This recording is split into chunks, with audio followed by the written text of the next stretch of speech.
The ROV Deep Discoverer is currently 20 meters above the seafloor. Shortly, we should have the seafloor come into view.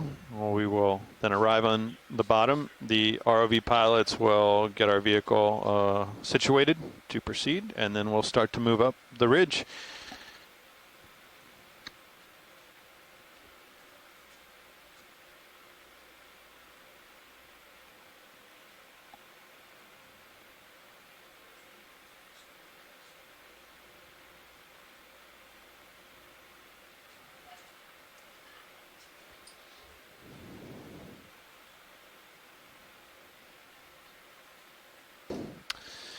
And as the seafloor comes into view, we can see that there are numerous exposed rocks, which is exactly what we were hoping for. So, yeah, great job mapping team, getting us right on a side of exposed rock. Real bullseye right there. And I hope this, this reflects what we'll be seeing throughout the dive today.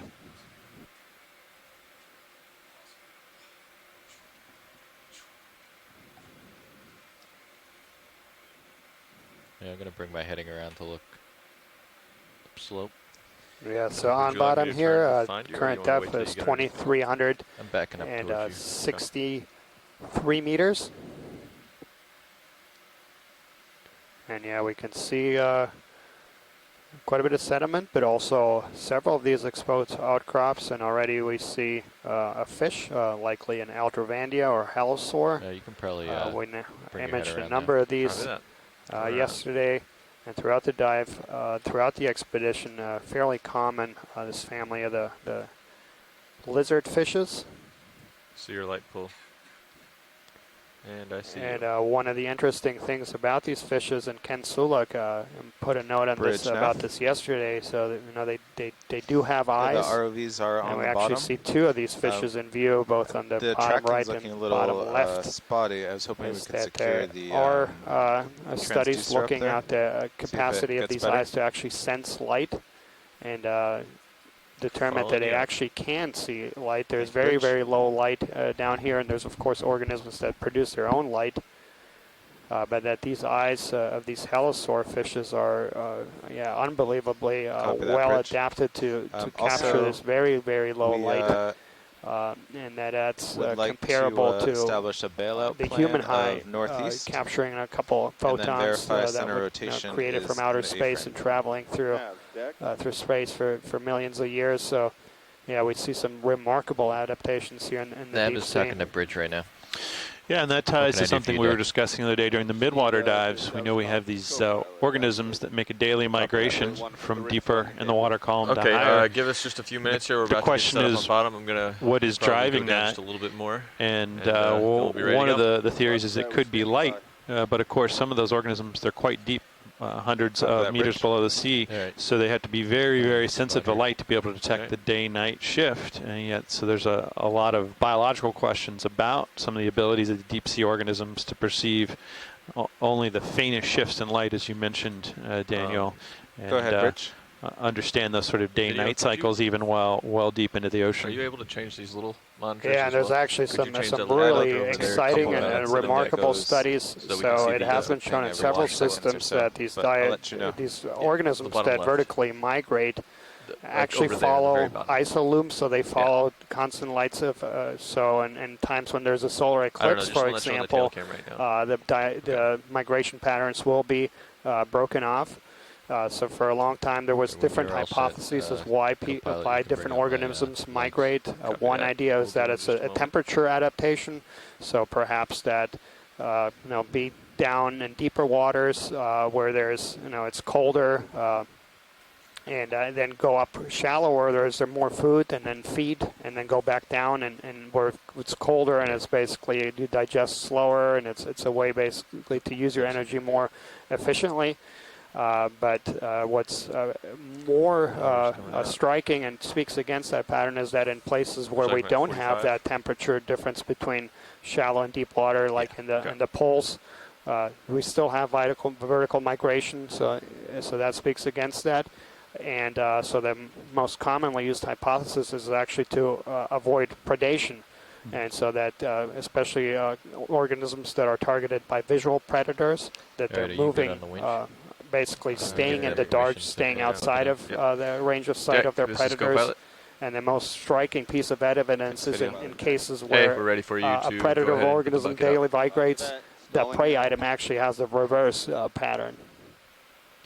All right, come on in, video.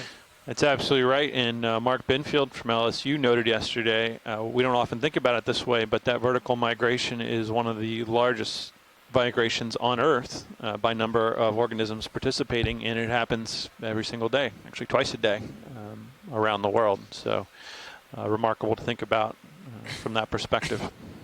And Nav, let's go ahead and keep no ship moves. Yeah, absolutely. And another thing that people don't really think about this, especially in insular placers, is that it's not just a vertical migration, that it actually has a horizontal component too, is that some organisms actually move inshore. And so this is a really strong way of redistributing energy and food. That up if that's good with you. And so we just zoomed in here on a hexactinellid sponge, actually very similar in Is the port? the top of the sponge, at least to what we collected yesterday. Yeah. 45. Okay. So there was a question about this sponge that we collected, whether it was stocked or unstocked. The upper should be all we the way saw out. once the specimen was brought back We're on a on slope, board, so we don't need as much that there light were straight actually ahead. some really long fibers, perhaps the base of a stalk. Certainly not as long as some of the other stalk sponges that we've seen, but we had a couple of very excited sponge taxonomists, and there's several emails going out about that sponge. See a cup coral there on the side of that rock, a scleractinian cup coral, and maybe perhaps a tube worm on the top. Let's come to the top. Come on in.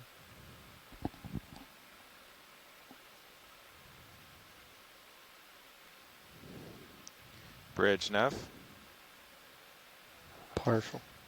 Yeah, since you turned the fathometer off, the tracking has been much better. And So there we also have our first black coral. In the water. This whip coral here, this is going to be in the genus Stichopathis. Tight. Go ahead. Thanks, Bridge. See some polyps And on these the are top fairly common, and well, it's a genus that's widely distributed throughout the world. And these whip corals in some places can be really abundant. There's some places where you could have tens of these over square meters and extending as far as you can see. And there we have an anemone, and looks like a couple of little zoanthids. So we're already seeing a few of these encrusting organisms. And as we got a tight zoom on the sediment there, we saw a number of those triangular white shells. Those are the shells of pteropods, which are benthic mollusk. They swim up in the water column, and when they die, their hard parts in the form of these white triangular shells fall to the seafloor, and we see a very high abundance here of pteropod shells lying on top of the sediment around this rock outcrop. Found the coral. Yeah, can we get a quick zoom on this white coral there? I think it's a stolonifron. Go ahead, Nav. Yeah, since this is definitely our official rinse of the cruise, I think we could use a little more water than yesterday. Yeah, looks like I asked Benny, and he said we have plenty of water. Copy.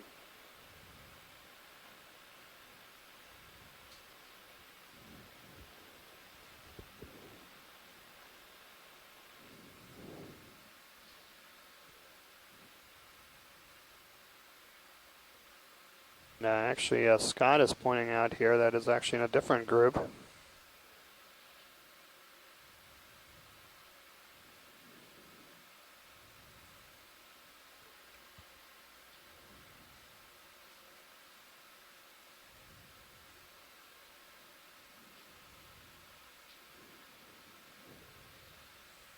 Seemed like you wanted that. What's that? Seemed like you wanted that zoom out. Yeah, that's fine.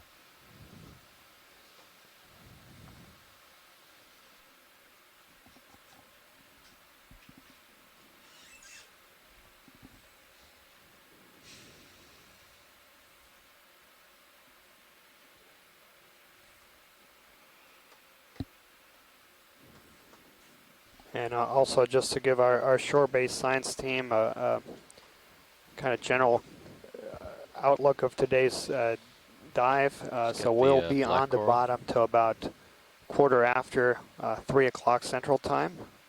So that should give us ample time, about 5 hours, to explore the seafloor here.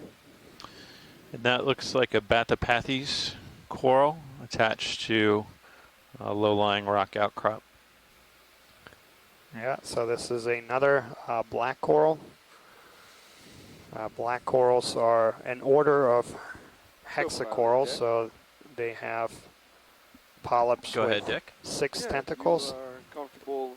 And this order of the black corals, they're Copy that, we'll do. of course, their common names comes from Hauling the in. color of the skeleton, which is black in coloration. Another trait is that they have spines on that skeleton, and you can almost see it as we zoom in. You can see a little bumpy appearance, and in some species actually you could have the spines protrude through the soft Do I have tissues. permission to haul in at will now? If you're shallow, and it's thought Great, that thank these you. spines are defense mechanisms, Copy. Come on out. so that avoiding predation. And actually yesterday's dive we saw a very, very unusual observation, and it was the first time that, to the best of my knowledge, that we'd ever seen a sea star feeding on a black coral. Black corals, as many of these other corals, we know very little about their biology and about their predators. It's very hard to see these rare observations. And so yeah, from the literature, we just knew about a dozen or so records of things actually eating black corals. And yesterday we caught a sea star, a Goniasterid sea star, in the act of munching down on one of these black corals. And here we already see quite a few another Bathypathes, a couple unbranched bamboo corals. So yeah, this is very promising.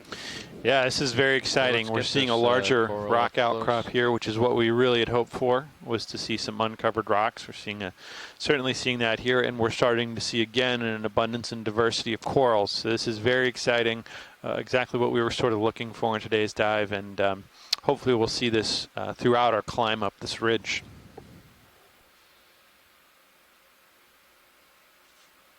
And this here is a bamboo coral, this very scraggly form that we've been referring to as the bramble keratoisis. It is attached to a hard substrate. Superficially looks somewhat similar to an echinella that's found on soft sediments, but we've seen this same morphology quite a few times throughout the expedition, and some of the deeper dives being quite dominant, and we did secure a sample of it. Alright, come on up.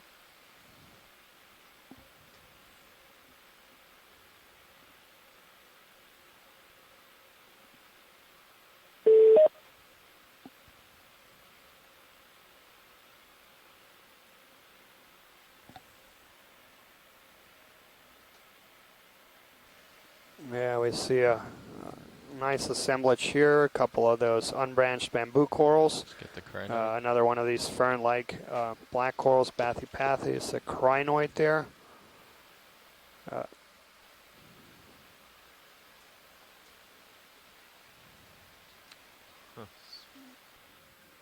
cool. Yeah, and it looks like as a sponge. Yeah, so it is.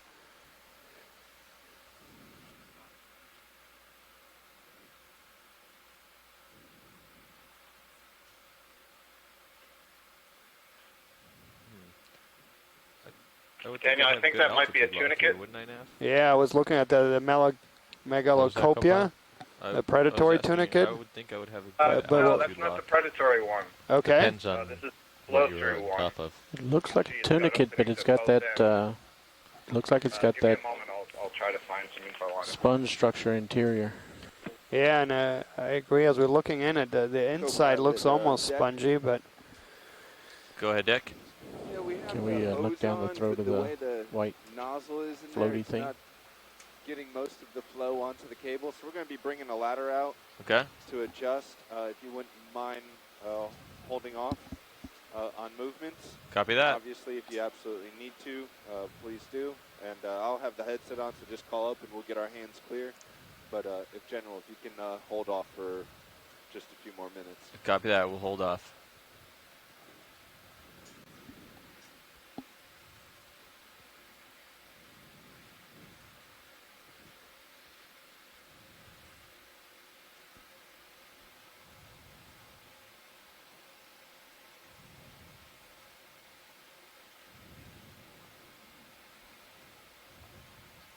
This is good flying conditions right here.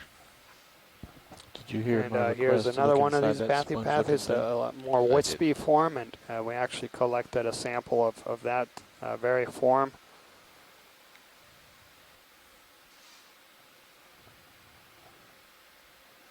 Come on in. Partial, by the way. Yep.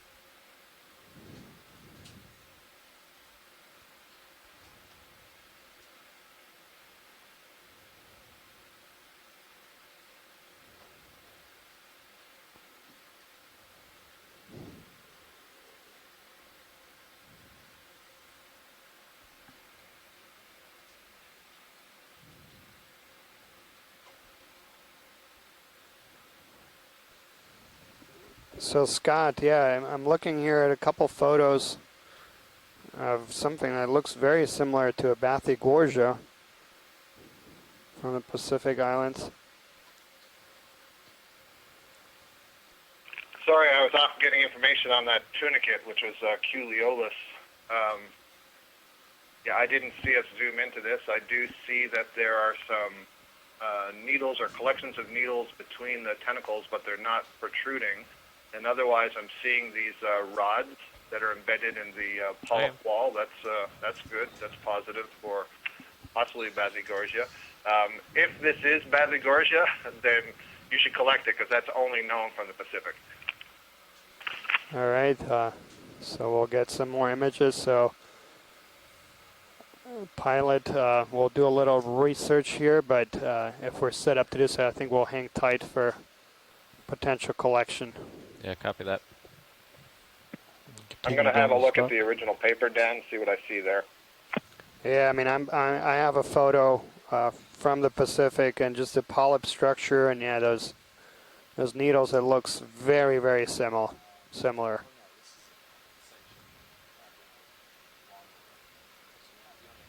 Yeah, and if we can pan also to the bays. Bringing my head around.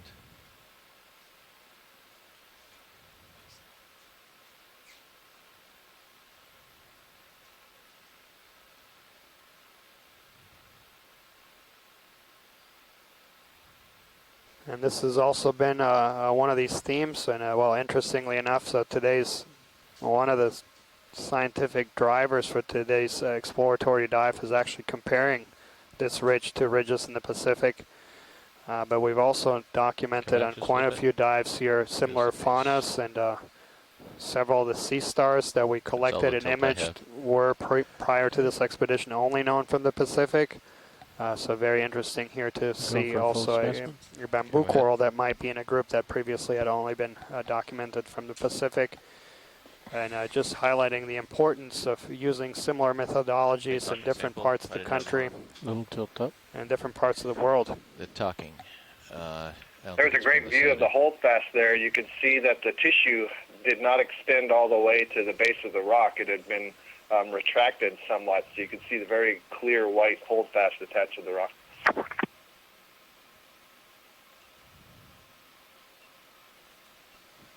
So Scott, yeah, I think we have enough here for a collection. I don't know if you concur, and want to see if the rest of the folks here also concur. I don't know that you'll ever hear me tell you not to collect the bamboo coral. All right, so pilot, yeah, if we are set up to do so, would like to secure a sample. Copy that. Bringing the arm on. I take you want to put it in the port bios. This button's kind of sticky, huh? A little bit. Yeah, any of the bio boxes is fine. We can do one of the. We can do like port outer. Okay.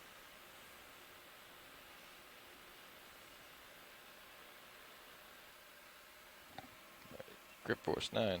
I don't need that.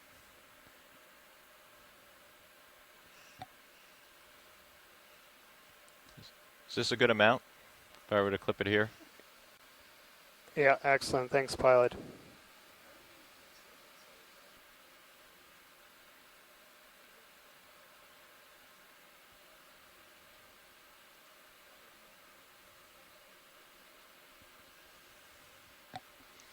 Okay, coming out with boxes.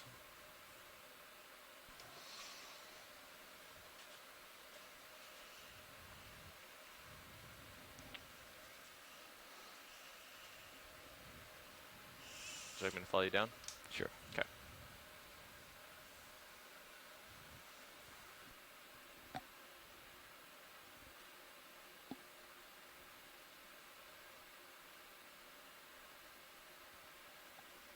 Retracting. Clear. And another smooth, effortless, and just extraordinary collection by our talented ROV team.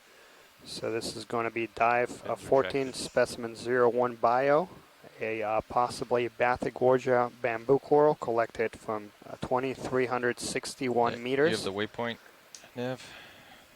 And yeah, very exciting. And so it does, as Scott is pointing out here too, superficially at least, it looks very, very similar to quite abundant Go ahead, whip Dak. coral that we saw on several dives below 2,000 meters. So a lot of those capstone dives targeted depths below 2,000 meters because prior to capstone there'd basically been no dives below those depths throughout the central and western Pacific.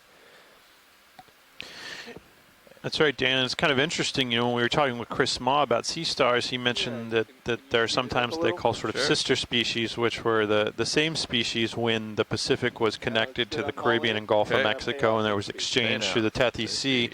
And of course, about 3 million, maybe a little less, years ago, that Isthmus of Panama closed, separating the ocean basins.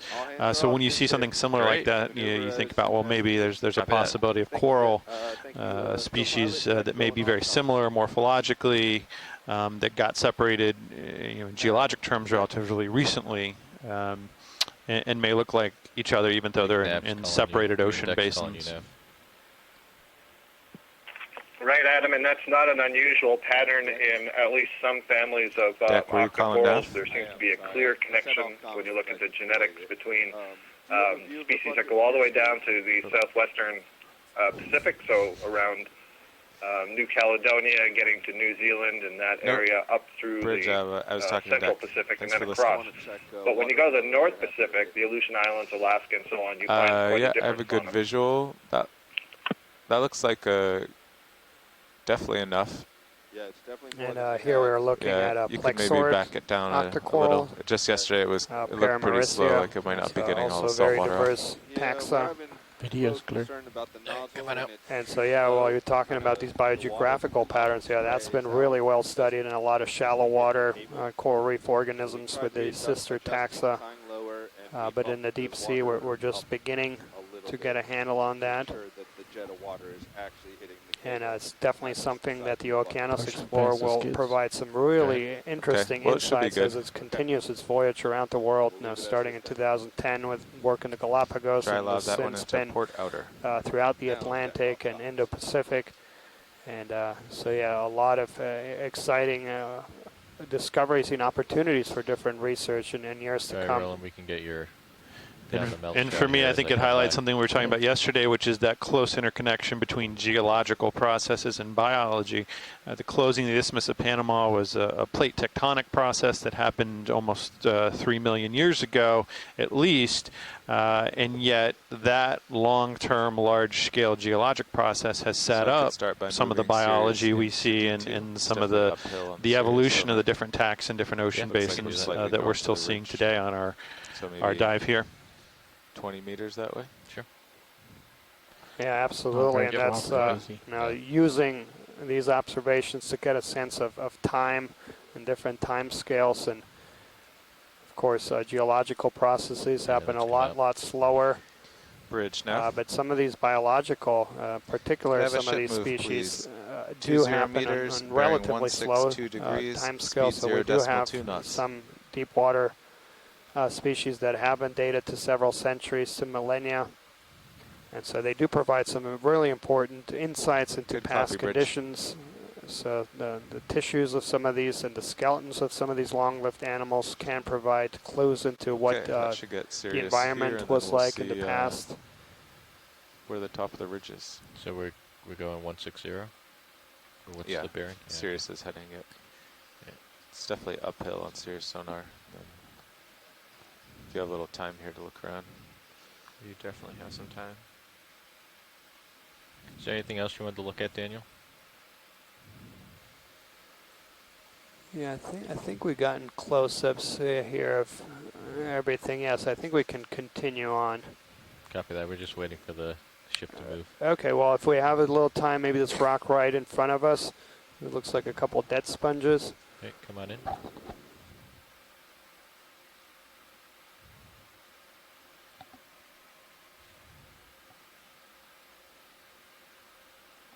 Partial. Getting tugged. Oh, conglomerate of species here. We see some dead sponges, a live sponge, a black coral, and a bamboo coral. Slowly. Also a couple squat lobsters.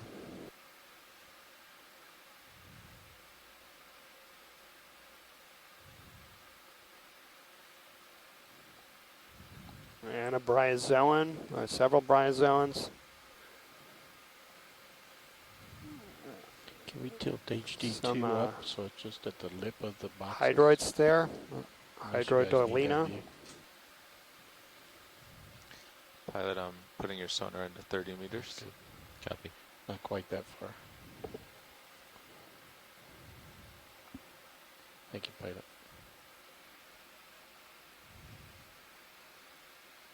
That looks neat.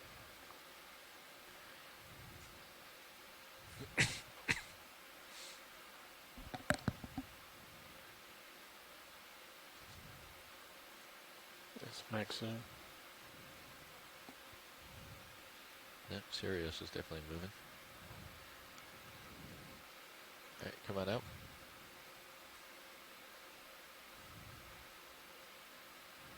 Check out the other side.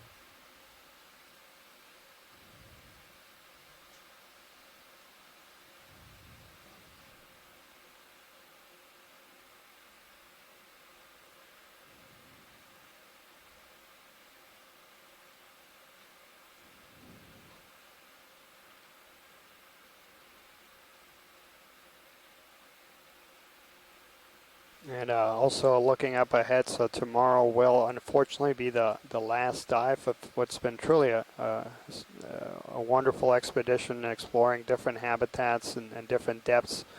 We've explored from deep waters as shallow as 400 meters down to over 3,000 meters, some of the deepest dives ever done in the Gulf of Mexico. And tomorrow will mark the conclusion of the last dive.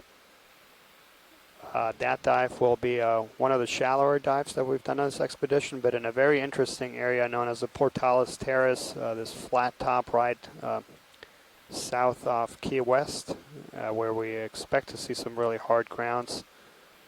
And, here we have another Paramaricia octocoral with a 200 to 220 Ophiuroid brittle star. Okay. So we're hoping once you get to the top, likely Genoasteroschema. Okay. Doesn't look like you're there yet, though. And a few more of these bramble keratoises. Copy that, bridge. What was the total move in that? It was just 20 meters. Okay.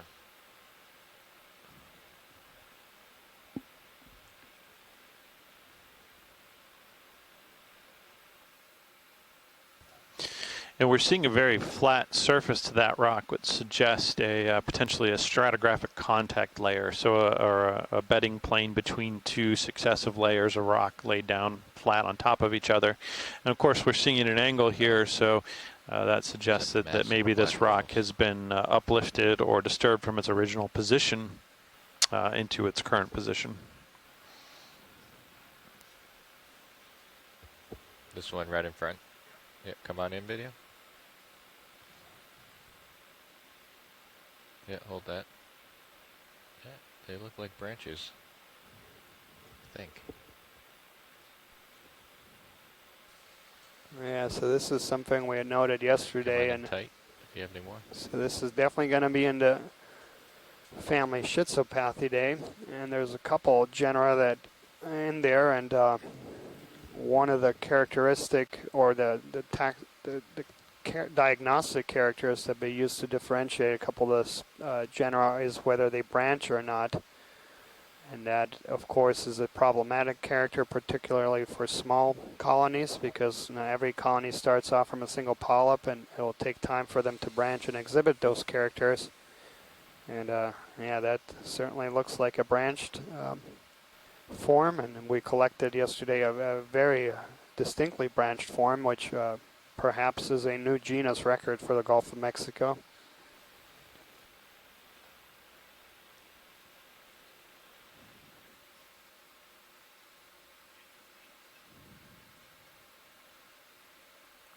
Alright, come on out. So I think I see more rocks about due south of D2. Yeah, and Scott had pointed this out, so that newly created genus of black corals, Telepath, is only erected in 2013. I'm just exploring, but we can. But since been documented throughout Hawaii, New Zealand, New England, and now possibly the Gulf of Mexico, that most of the forms in other parts are a lot fleshier, and you have thicker, You don't have a whole lot of tether yet, though. You got thicker something, tissues. Yeah, but I can start moving Ceres now.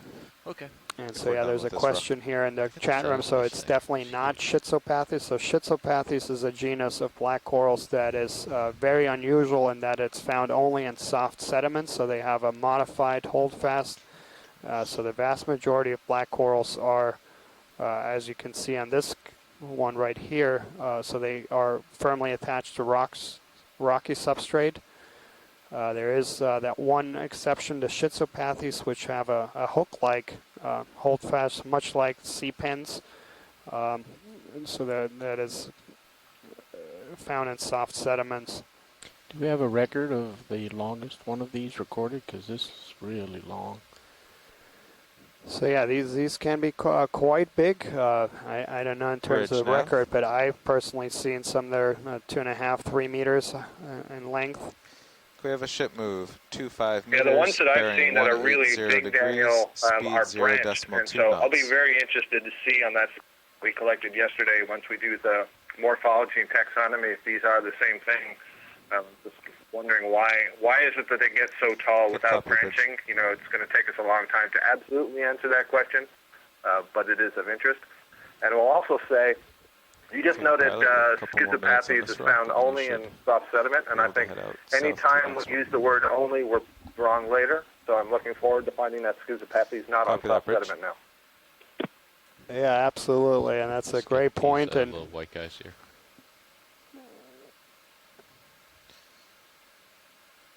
And so I guess I should say we'll only find a few corals on today's dive.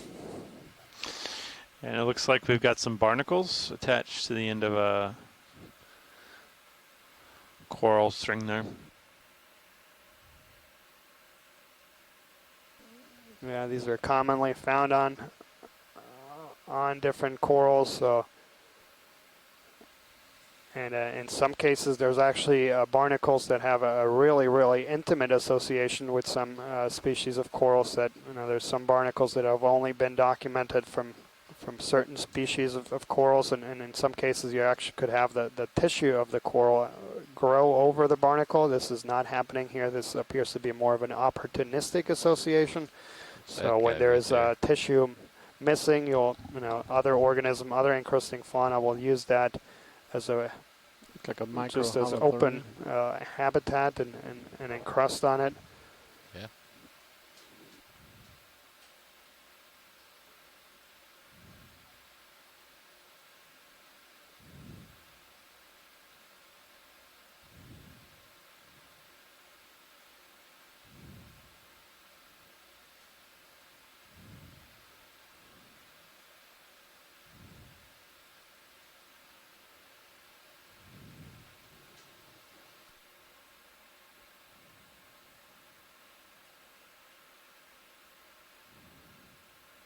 All right, if there's nothing else you want to see here, Daniel, we're going to move along.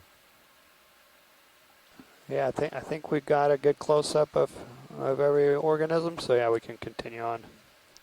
All right, the next move is to the south. Good copy.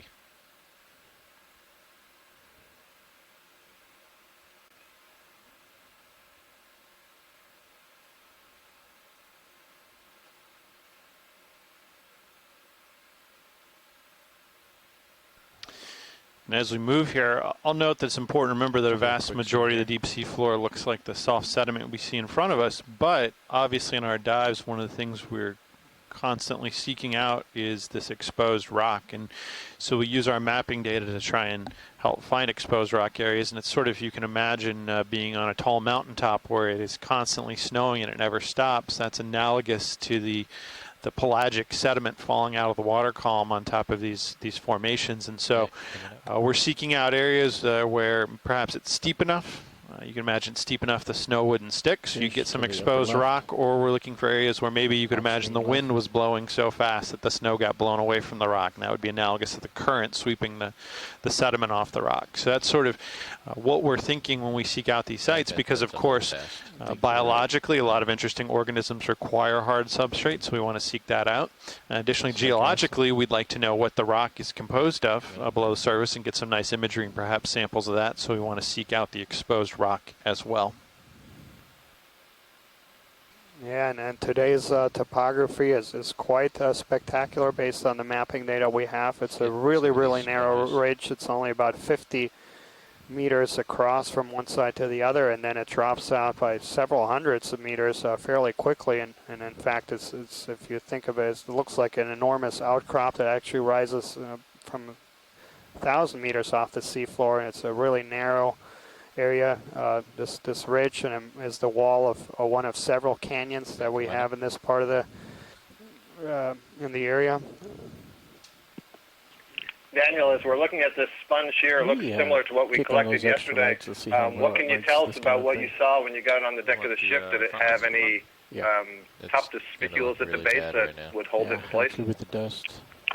Yeah, so yesterday, and it does look very, very similar, and we did actually pull out several of these really long hairs. So when it came up on the surface, that looked like maybe part of the sponge, the stalk. So I take it you have a very slight current from behind. And so that would suggest this family of Highland Nematidae. Like it's bumping around. All right, so here should be on the move. You get this guy, go ahead. Oh, I'm definitely moving. Yeah. And there's some nice looking rocks 15 meters away from T2.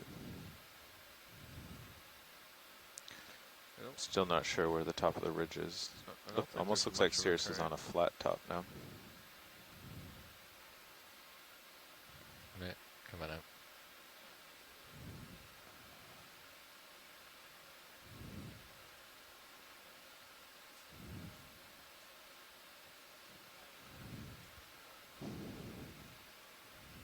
Copy that, bridge.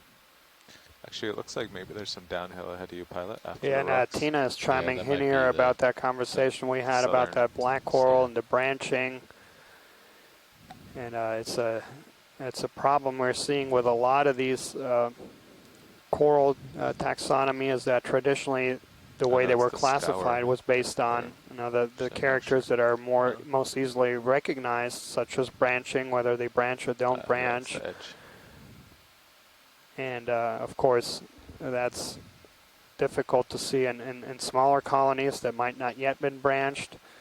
But then we're also seeing that in some groups, branching could happen very occasionally. And Scott had pointed that out during Capstone in several cases. There is these unbranched bamboo corals that every so often you see one that has a single branch on it. And is that something that is from the species itself, or is that just another wire coral settling on an already existing one? Yeah, definitely some very interesting questions, but yeah, what we use to classify is of course what we are able to measure and see, and as we're developing new techniques such as molecular techniques and DNA, that allows us to classify things differently. And also as we visualize these things, these are the first time we're seeing these things alive, and some characters that might be diagnostic could be seen in situ, and so yeah, all these images are going to provide a lot of valuable information and help amend species descriptions. All right. Some cases, species that were already known for a very long time but had never been imaged alive. We don't want to keep going south, so we should probably turn. Should be roughly 225. Sounds good. Turn it over there and see how. If you guys want to spin that way, I'll get a move in. Seriously, it's probably going to move a little bit And more looking south. at the scanning sonar on our vehicles, we continue to see a number of rock outcrops ahead. So it looks like, at least for the time being, we're going to continue to see outcrops of rock and hopefully associated sessile organisms. Is that the other side of the ridge? Could be.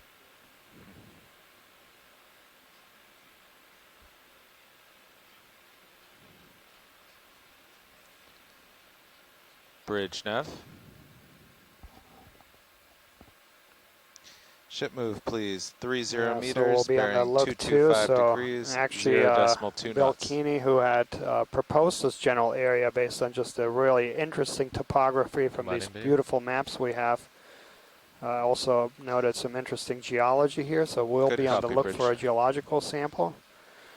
This is going to be our first chrysogorgid coral of the dive. This is going to be genus Chrysogorgia.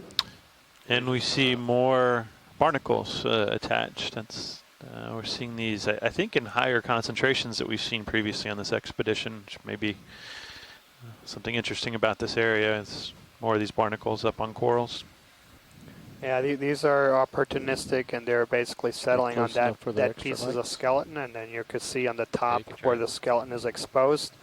You can see that bright golden color, and that's also the common name of this group. These are also sometimes referred to as golden colors, and you can see that really beautiful golden coloration. It didn't seem to bring out much color.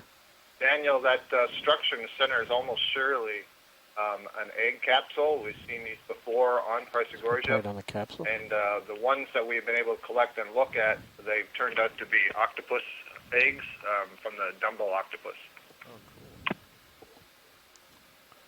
That's cool. Yeah, very neat. And yeah, that's one of the many reasons why a lot of people are interested in corals, is their importance of creating habitat for a myriad of species, including things that grow on them, also laying eggs, nursery grounds for certain fishes and squid. And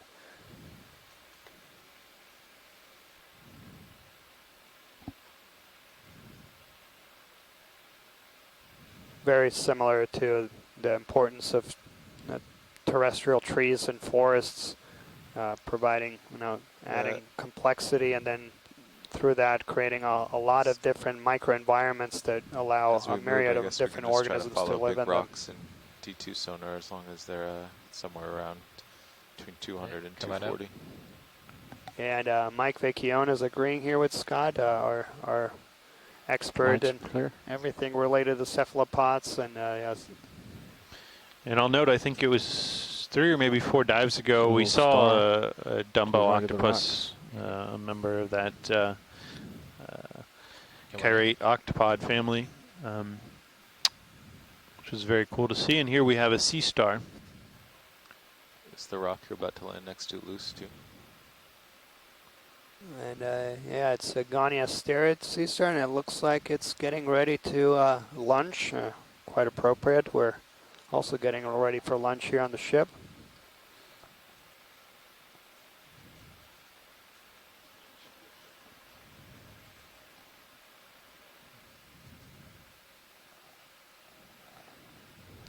I can confirm that sponge is not on the menu for us today, but maybe for the sea star.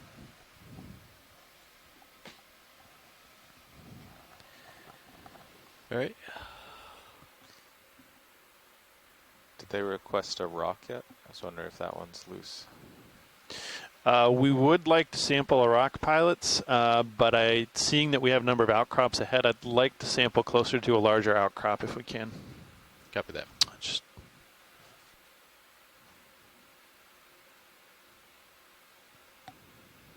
And there we're passing our first fish. There's a tripod fish there. So this is going to be Come on in.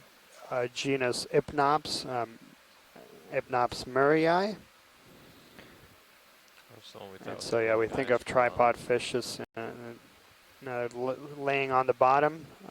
They do that for most of the time, but they are able to swim. They are fairly poor swimmers. They have both their pelvic and pectoral fins kind of modified as these appendages to lay down on the floor. There's 3 genera of tripod fishes in that family, Hypnopidae. Also interesting too is the fins. There's different. They're different. The pectoral to the pelvic, so the pectoral fins in a lot of these tripod fishes are innervated, so they're able to sense things around them through that.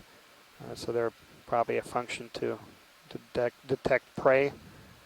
And then the other importance is those eyes have been speculated to be able to capture some really, really low light and particularly be adapted to capture blue light wavelengths that are emitted by other organisms, so using that to detect their potential prey. Here.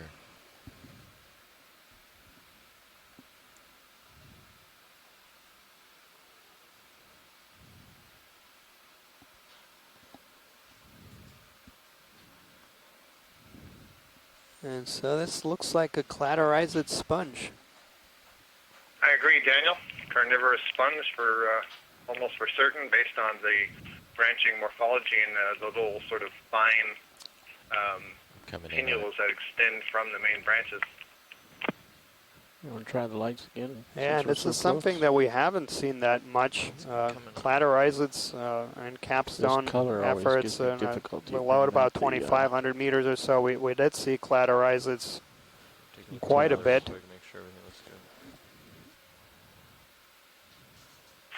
I would venture to say that the Okeanos Explorer program has really greatly increased our knowledge of cladorized sponges. We saw so many in the Pacific, and now we're starting to see them with some regularity here in the Gulf as well. Okay, coming out. Yeah, absolutely. Lights are clear.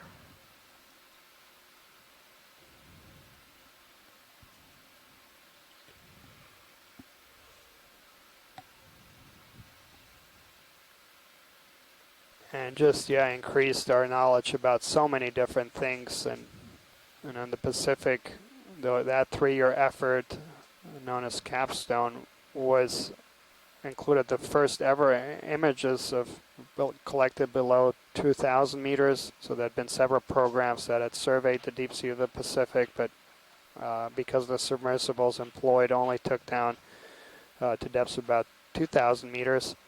The Deep Discoverer and Sirius are able to go down to 6,000 meters. They're actually one of the few science class ROVs that can go down that deep. It's a great tool to explore the biggest parts of our oceans. And here in the Gulf of Mexico, the deepest depths are just around 4,000 meters. But then later in the campaign this year, Okeanos Explorer will be going to some places where it could go to its fullest depth range.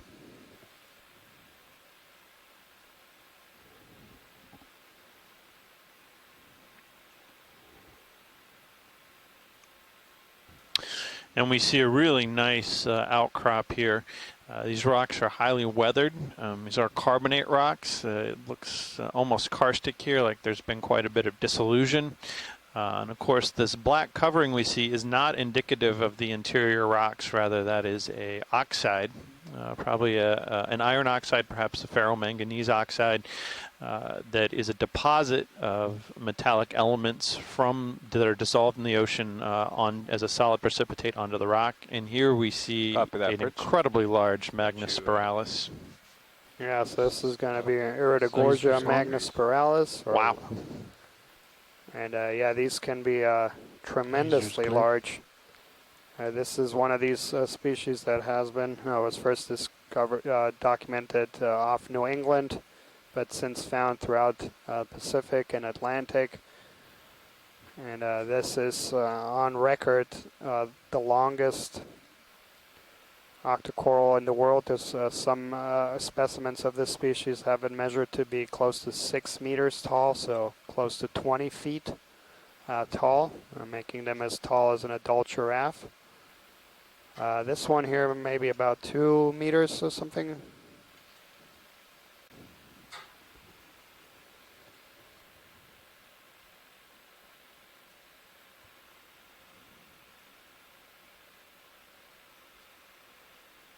And then, yeah, that is a fairly large and conspicuous species. But before this expedition, it was only known from depths around 2,200 meters in the Gulf of Mexico, and we documented as deep as 2,800 meters.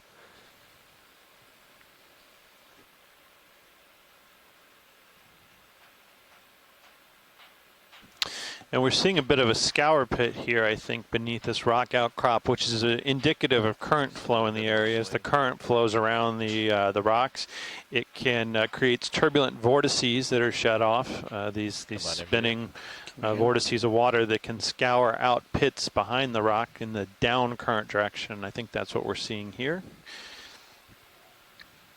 And we have our first sea pen, Penetrulacin.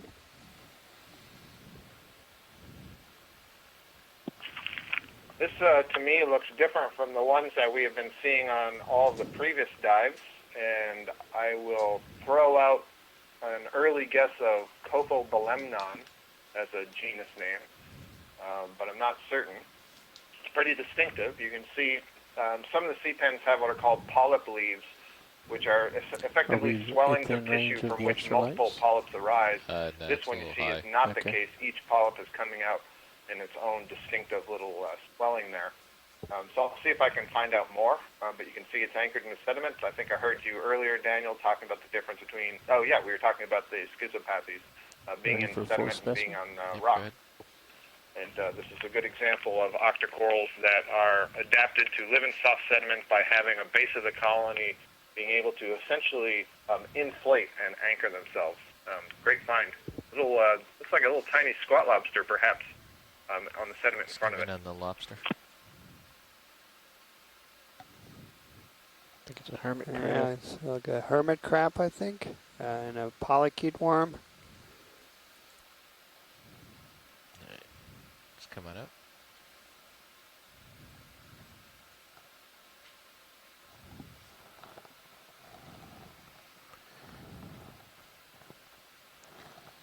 Alright, Sirius should be stopped, but you have a lot of tether there.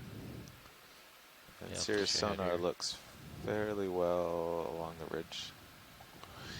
Yep, and pilot, as we work through these larger outcrops, if we do see any rocks that look loose, we can go ahead and try and sample or at least poke them to make sure they're loose and available.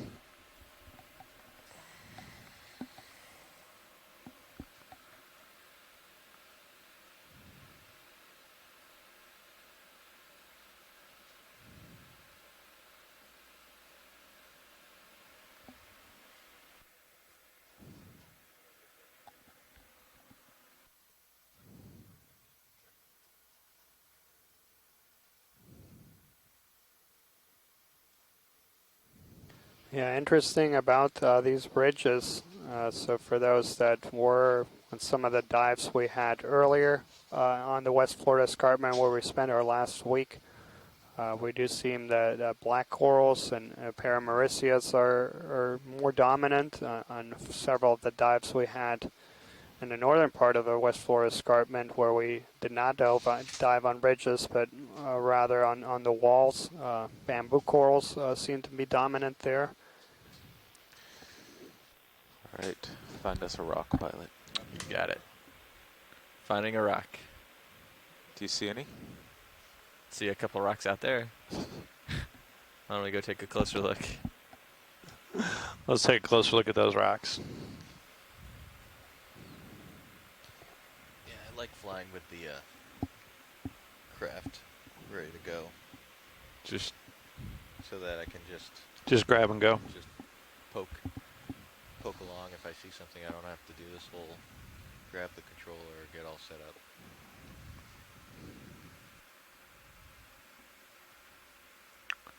Let's see.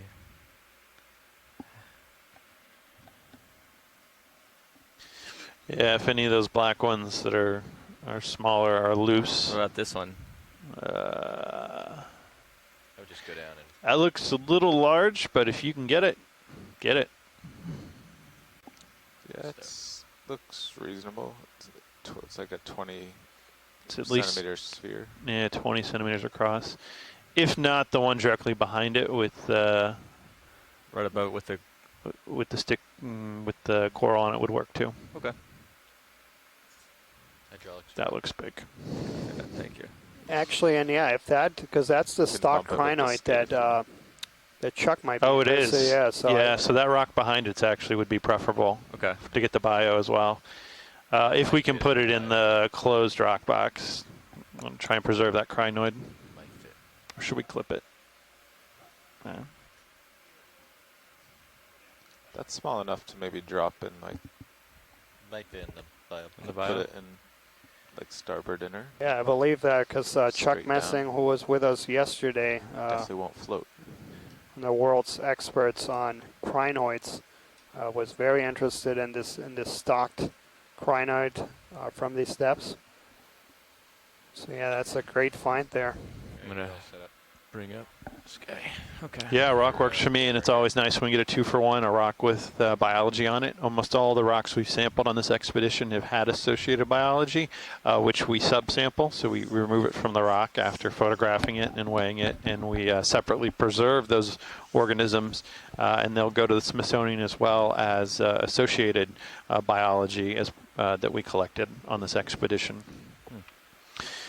More sticky today. And as we set up for this, just to explain a bit, sort of in traditional geology, we're always looking for rocks that are representative of the larger underlying rock in any given environment. And so when we move into the marine realm, it's a little bit different because on land, we would normally look for an attached rock and we'd use a large hammer to break it off and take that as a representative sample. Of course, in the deep sea, we don't have that option to break off part of the underlying rock. And so what we do is look for loose rocks, small enough to collect, that are nearby to larger outcrops and look very similar to the rock in those outcrops, and that gives us a sense that what we're sampling represents the local geology. That is, it hasn't moved downslope from somewhere else.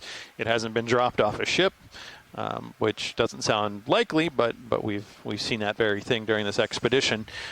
So we always want to grab what we think are the most representative rocks of the area, so that then when they go into the repository at Oregon State University, the marine geology repository there, or archive, and geologists requisition them and look at them and look at their mineralogy and texture and infer depositional environment and other aspects of the rock's history, they can be fairly certain that what they find represents the larger underlying geology below as well. That looks like a great sample, and it looks like we're going to get that stocked crinoid on top as well. Bio box, you guys think, or no? I don't know.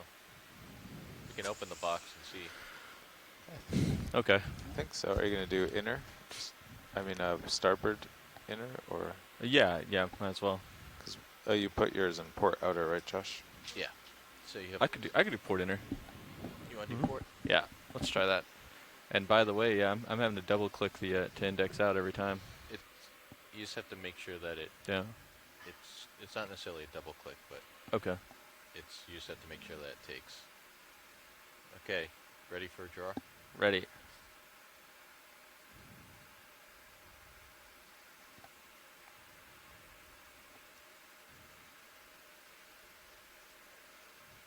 Nicely done, co-pilot. That might be tight. How's it look? I Any feel like it zooms? might have to go starboard inner.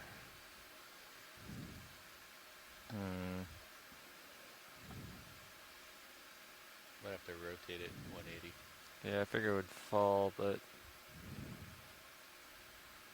So what we don't want to do is drop it in there and then have get it it be too stuck. big. Yeah. So So you could try starboard outer. okay. It's going to be hard to get in there, but what do you want to do? It might be better just to. No, let's try the starboard outer and then If I have to put it back down, we'll put it in the closed rock box. It's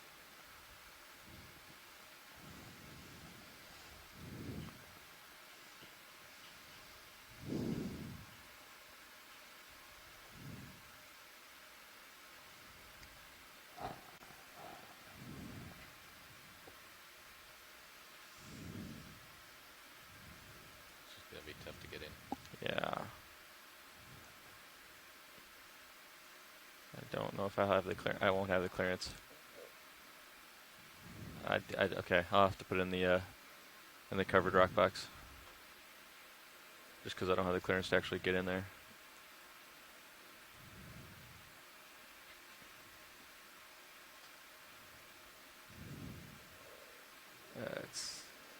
Nah. I think the HD2 showed that you had the clearance in that other box. If you want to try zooming in. Might just be better, and I'm open to recommendations here, Nav and Copilot, but to put it into the covered rock box. Yeah, I think so. Unfortunately, the crinoid might. Yeah, it might come off. But we could always snip another crinoid or. Okay. So watch this. We're thinking about putting it into the covered rock box and trying to get it. And if we see a good crinoid later, we can, snip that one. Copy that. The crinoid was a priority for a scientist, so I think your plan is good. We'll go with that. And if we do see I think it's fairly, who knows, but hopefully we'll see another stock crinoid during this dive. It seems certainly possible, and if so, we'll snip it. Okay. Thank you. I'll just place this back down for a second. I remember Dave Wright used to open the rock box with the rock, but I could, but I've been told not to do that.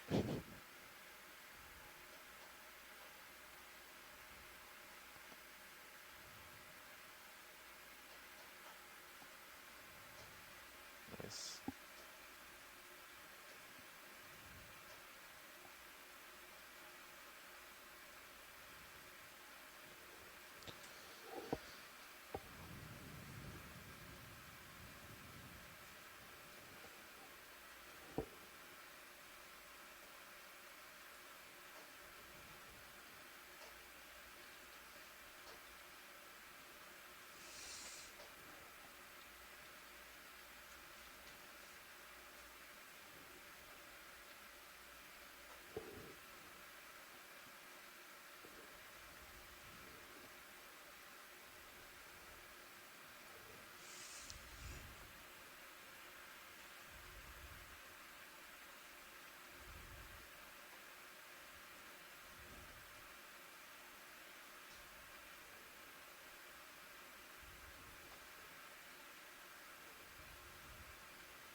Okay.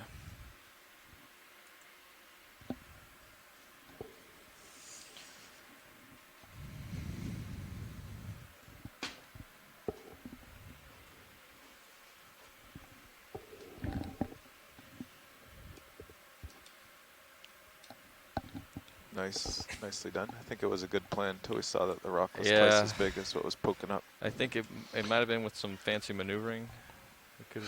Yeah, no, understood. That you never know how much the rock's below the sediment surface, and that turned out to be bigger than we thought, which is fine. That was a great collection. We do have it in the closed rock box with the attached crinoid, so it's likely that we will recover both at the surface, and we'll continue our search here. That sample was EX1803 dive 14, specimen 02 Geo. collected Okay. at 2,345 meters and placed in the port rock the ridge box. center or the direction uphill. And we'll I can get see serious a that way. significant ridge over here.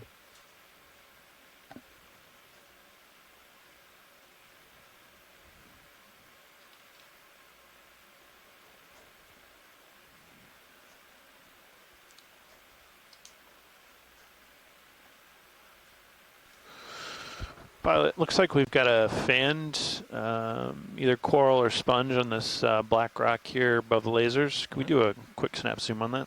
Absolutely. Just have a big stocked coral just to your port out of view. Yeah, I'm trying to get around it there. Yeah, see that.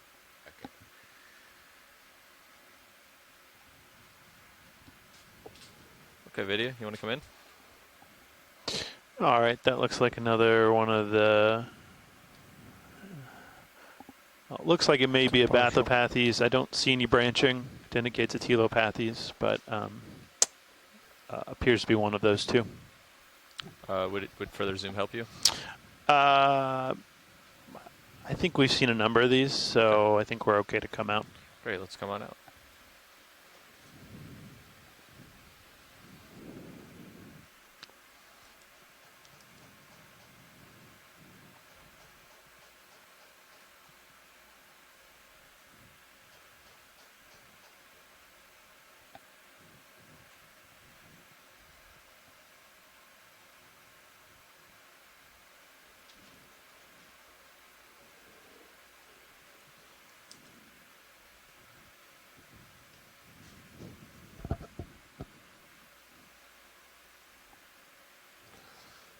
Okay, looks like you're nicely out in front. Should we get another move on this heading? Sure, it looks like this it'll heading looks good. bring me to the top here, right up here. Could we quick zoom on Bridge that nav. stocked item to the right Absolutely. in the sediment? We have a ship move. The one that looks kind of dead 30 meters, Yeah, bearing that guy. 225 degrees, speed 0.2 knots. You want to do a quick zoom video? While Good copy, Bridge. So, yeah, I'm not sure what we're looking at there. It's quite thick. It's attached to a rock with a large holdfast and a quite thick stock to it. And I would say that's probably an Iridogorgia skeleton based on that sort of Copy golden that, Bridge. Metallic color at the base. okay. So it's probably long dead, and you can also see it's spiraling very slightly. Yeah, so it could be the start of the bottom of a Magnus spiralis, Iridogorgia Magnus spiralis. And we see a few small bryozoans also attached above. Great zoom there on the base. Thanks. Thanks, video. is that all you needed on that one? Yeah, that's good. Copy that. All right, video.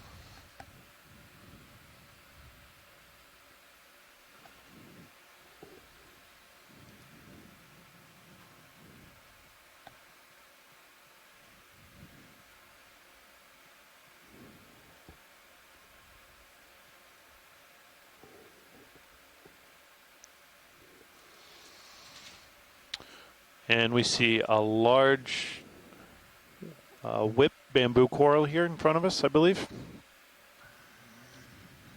And a few Schizopathies attached to the rocks below.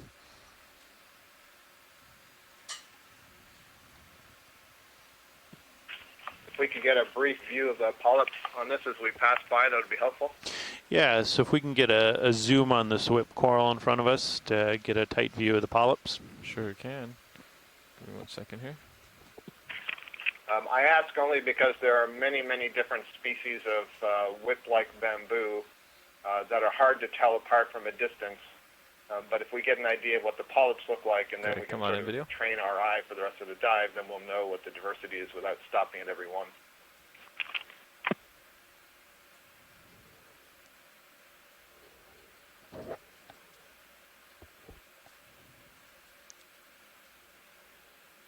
So I'm looking at pretty thick, fleshy polyps, and they are somewhat opaque, meaning it's a little bit hard to see the skeleton and the node and even the pharynx inside the tissue, and I can see little white dots, which suggest there are lots of scales inside the flesh, scale-like sclerites.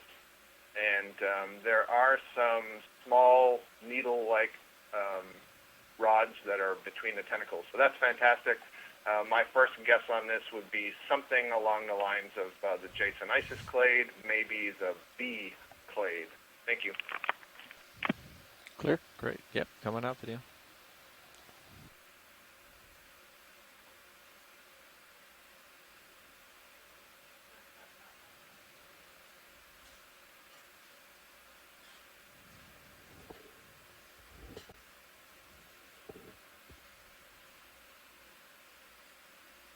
What's that? I'm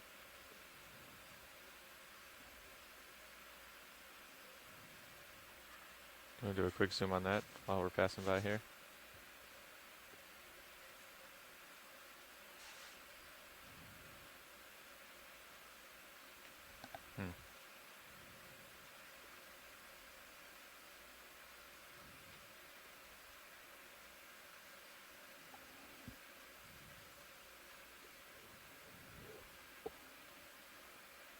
No idea.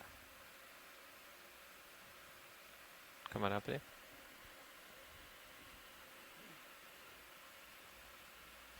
And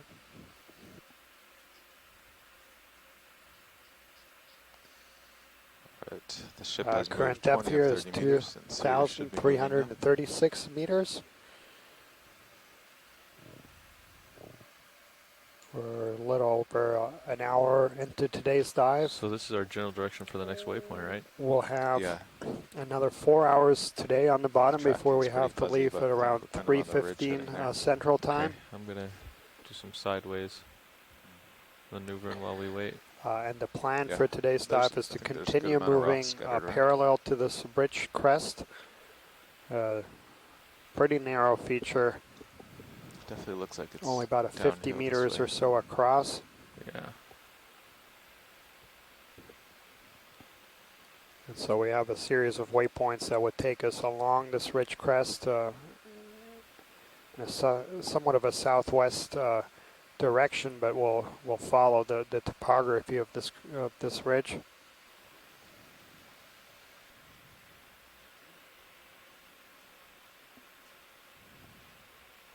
Maybe I can make it to this one.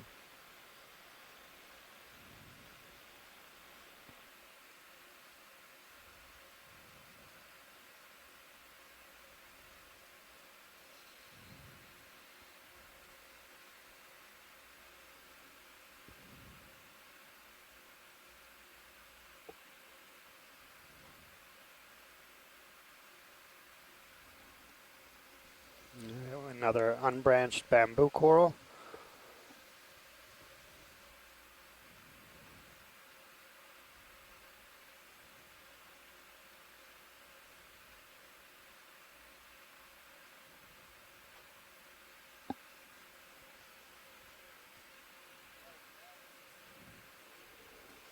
Copy that, Bridge.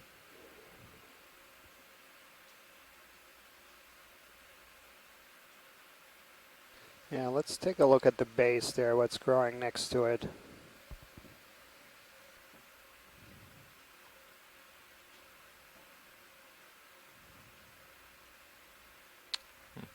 Go ahead, end video. Decided to close up on us. Yeah, looks like a closed up anemone. Go ahead, video.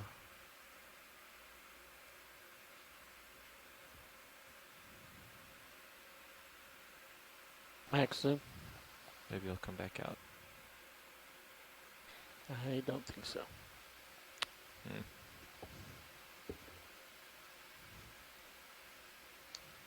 Well, watch it. I don't think that's going to be super helpful. Yeah, no, that's great. Thanks. Come on out.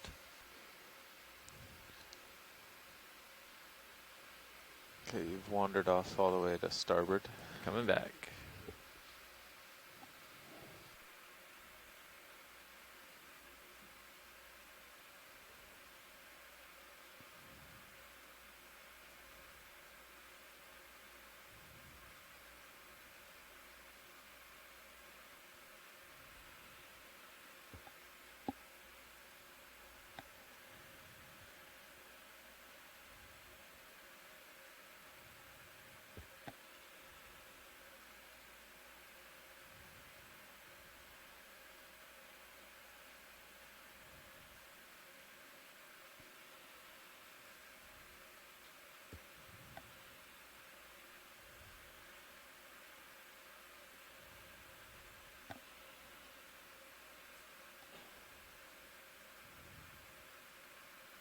Something bushy there. Is it just? And there we have a few coral. more of these fern-like black corals.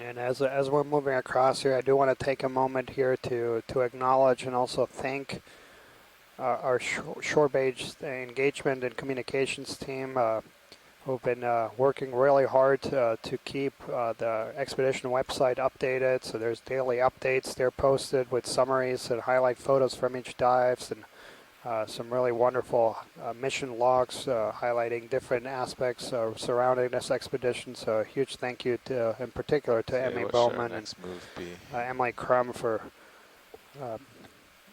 maintaining the website and keeping the updates really up to date.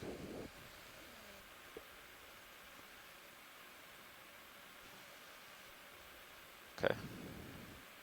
Another 30 at 225. Yep. To our left, we have another one of these Paramaricia, the yellow one, and this is a dead bridge nav.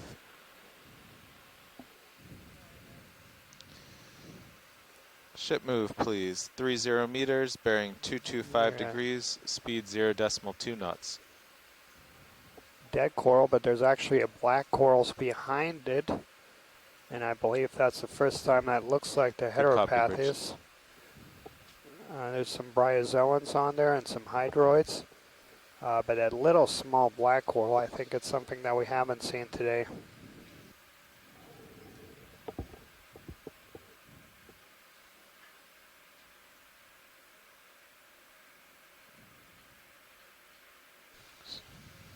And there's another one of these cladorized sponges. So this seems to be coming out of a tube. That cladorized sponge you just described. Come on out video. We're going to start getting dusty here. Copy that, bridge. So pilot, if we maybe once we move around it, if we can just take a quick snap zoom, it doesn't need to be too long. Of the guy in the back? Yeah. I got a moment. Just a quick one though. Come on in video.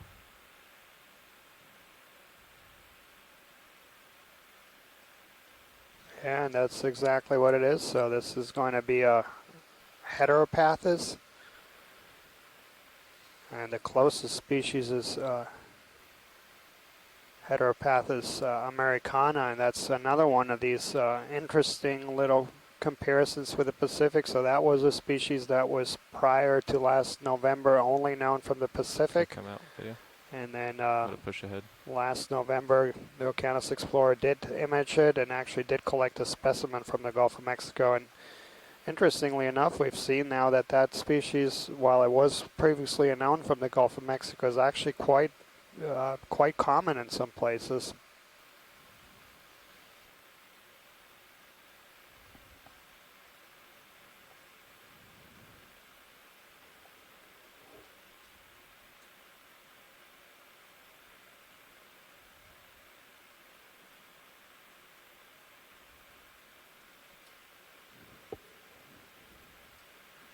And while I'm talking about the website and all the wonderful material that's up there, I do also want to encourage folks to spend a little bit of time and maybe go to the highlight videos and photos section.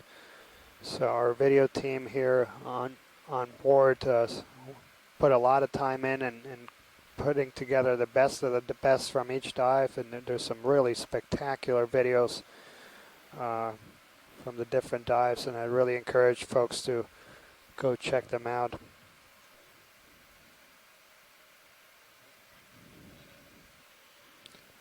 So yeah, let's maybe take a quick look on that deep enough. anemone to the left. I bet if someone listened right between, as we were sending from 22 to 1500, they might hear it. But Mm-hmm. Oh, true.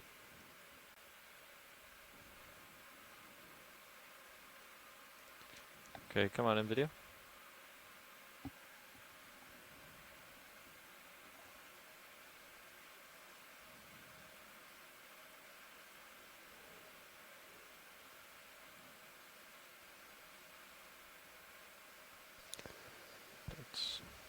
So yeah, this is going to be a Syrian Therian.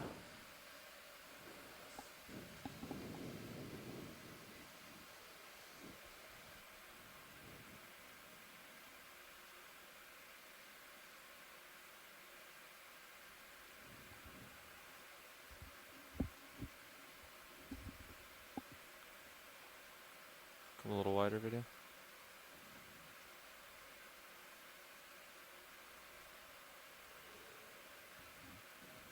And then I think there was...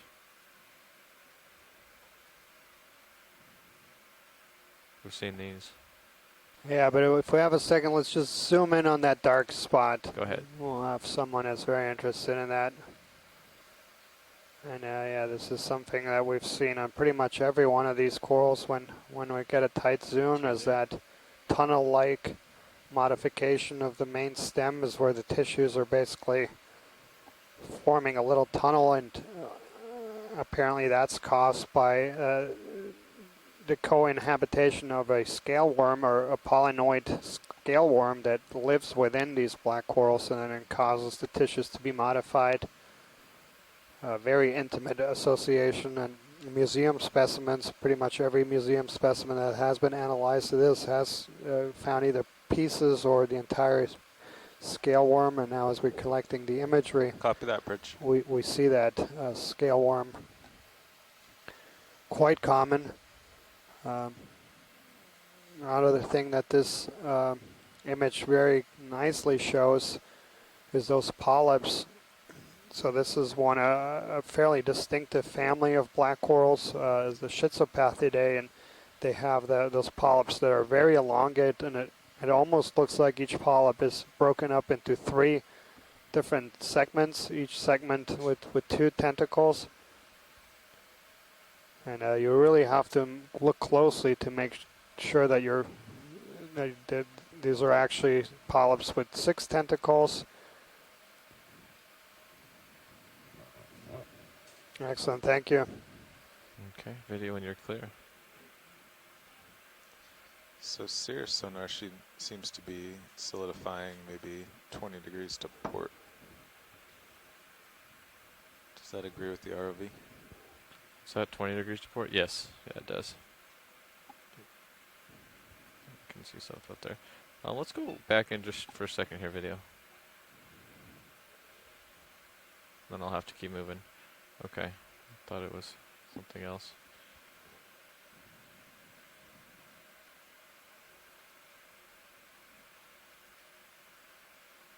Whenever you're clear, video, we can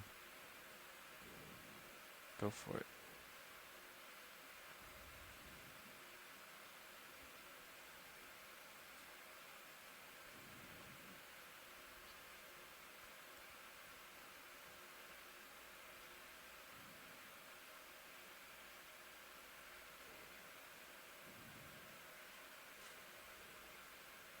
And there we have a smaller one of these Iridogorgia. We saw a really large one of these, and these can be really large and have that really distinctive spiral.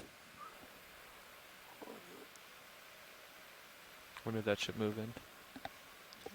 Ended maybe 2 minutes ago. Okay.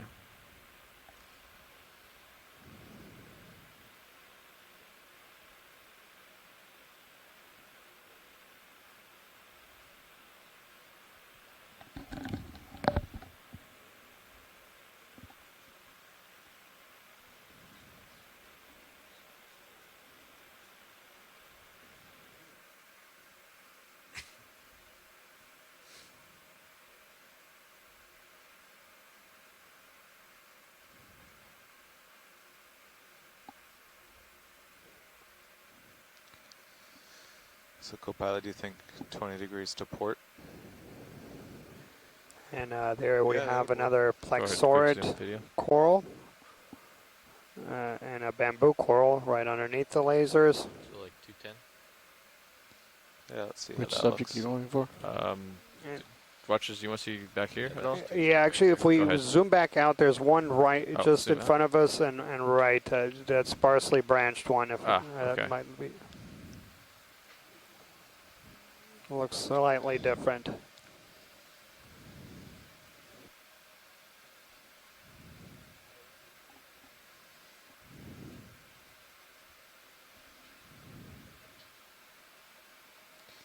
By the way, Go ahead, maybe video. even a little further.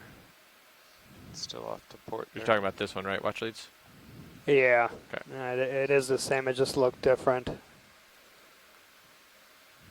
So this is going to be another one of these bramble Nice. keratoisis bamboo coral.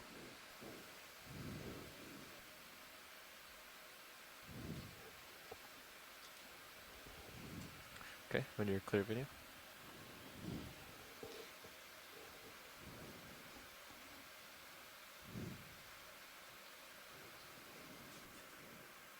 Let's try to. Is that a fish?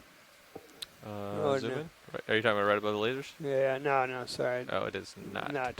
It looked like it was moving. No such luck.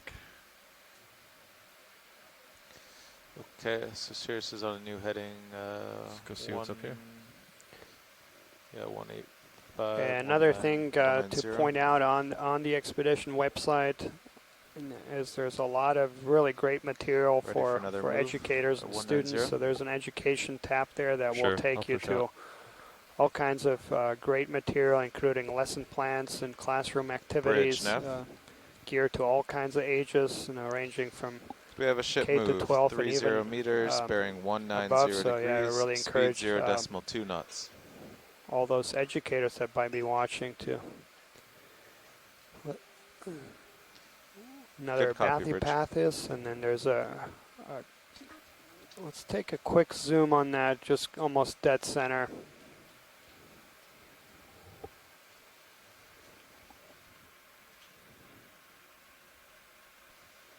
So yeah, this Go ahead, is video. another Chrysogorgia. Copy that, Bridge. Do you want further zoom on this watch leads? I can. No, that's get it to you great. now. Okay, come on out.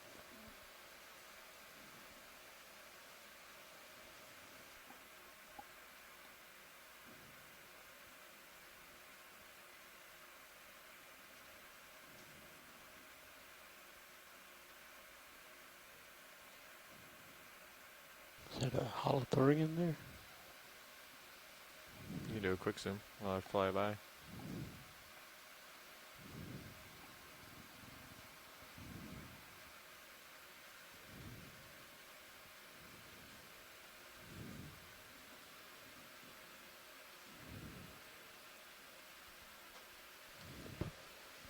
And it looks like a sea cucumber, and that's going to mean the family Deimatidae.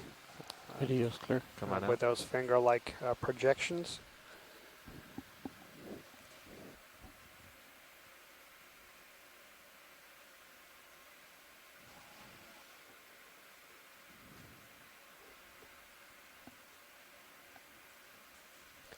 Two Paramaricia corals, and now to our left is the dead stalk of one of these Iridogorgia, and we saw a couple of these intact and alive earlier. And this is a dead one. That's now there's a crinoid on there, and let's see what else is growing on there. Go ahead on in video.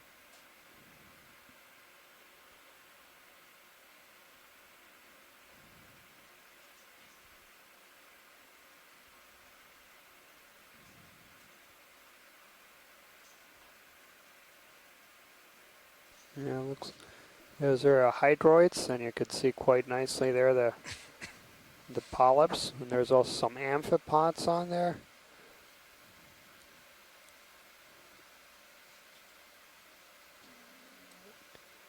So today again is the 14th dive of When this you're clear. expedition. Today we're on a ridge Video swapping out. Copy that. Off of Pulley Ridge, for those folks that are familiar with the area, but we're quite a bit deeper. We're southwest of the Pulley Ridge area, one of these ridges that come off a fairly complex system of canyons. So tomorrow will be the last dive of the expedition. We'll have to make up some ground this evening. We'll have about 120 nautical miles to transverse, and tomorrow's dive is going to be on the Portales Terrace, and this is a fairly long plateau that's south of Key West. There have been several dives on the terrace, but it's a huge area, and tomorrow the area that we're targeting is at least 5 kilometers from any previous dives. It is going to be one of the shallowest dives of this expedition. It'll target depths around 450 to 350. Is that a crinoid center? Yeah, right there. So I was thinking. But it should be a very exciting dive. Come on in video. We'll also Right, have to map part of that. There's actually big mapping gaps in that area. We'll only have a little bit of mapping data.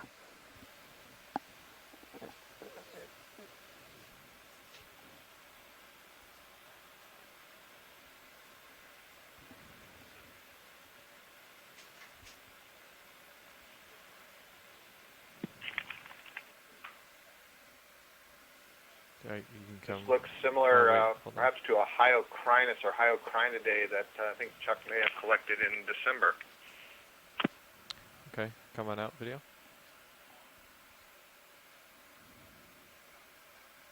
So Scott, yeah, and Chuck Messing had emailed us earlier. So yeah, there was 2 crinoids that we was particularly excited about that were collected in that 2017 expedition.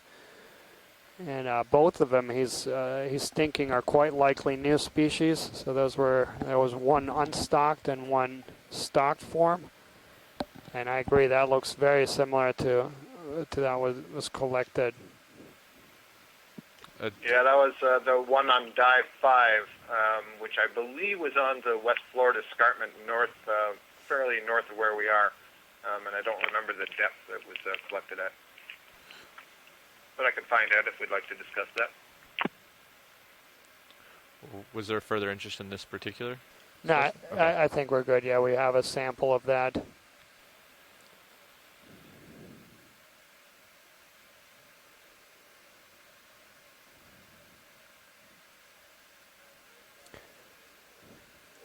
Yeah. Copy that, Bridge. So this was what we were hoping to see on today's dive, because we're diving on such a steep ridge. We're hoping to find these kind of exposed rocks, and we've seen quite a few of them. Daniel, just for information, the Hyocrinus, the yellow crinoid that was collected, the yellow stock crinoid that was collected in December, was collected at 2,089 meters, so very consistent with where we're diving today. Excellent. Thank you, Scott. Come on out. Yeah, that's also one of the things we're looking for, is collecting samples. Of course, we want to use these samples to perhaps document a new record, so a range expansion or a new species, but then also trying to get a sample of the representative fauna. And so it's good to see that some of these that we're collecting that were unknown also happen to be things that are somewhat common, and we do see quite a bit, and so those samples are going to provide important information to help characterize these communities.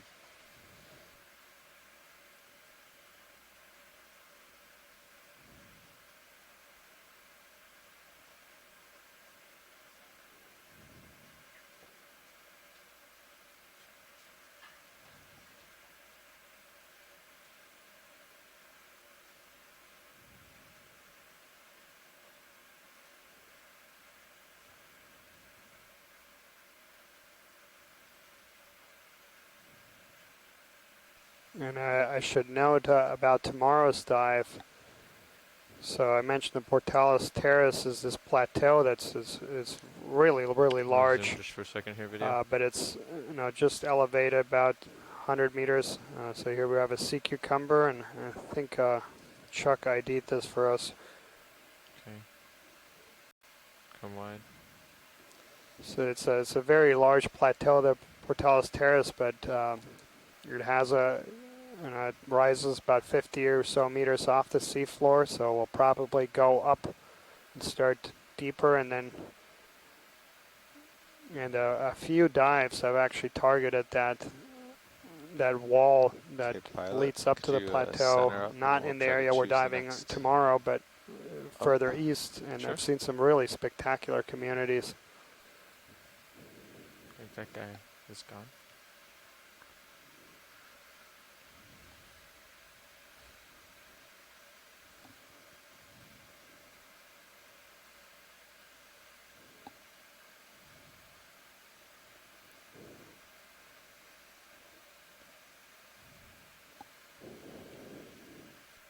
Yeah, we keep seeing a lot of these Pathies black corals and a lot of these bramble bamboo corals, likely keratoises. Yep, looks like. Like I've got a good. How do we look with the regards to waypoint? Oh yeah, so this is friendly for us. So we're seeing a really dramatic geology here. A lot of displaced boulders that have maybe moved down slope to arrive at this location. Also in the rocks along the seafloor, we're seeing what we call bedded or dipping beds, and so the rock is laid down, if you can imagine, like a layer cake, layer after layer built upon the top of each other, and it is originally laid down horizontally, so perfectly flat, because it is deposited in a submarine setting, so it's laid down parallel to the sea surface. And then at some point in the rock's history, something occurs that causes those beds to dip or to take on an angle, so it disturbs the orientation of the rocks. And in this location, we don't know of any tectonic processes that would have likely done that necessarily. So what we may be thinking about is localized collapse causing tilting of some part of the rocks, especially as these large in size canyons cut back into the Florida Escarpment. Some of these beds may have been slightly tilted, and now we see these tilting beds in the area pushing over here. as a result of that canyon cutting back and large erosion process.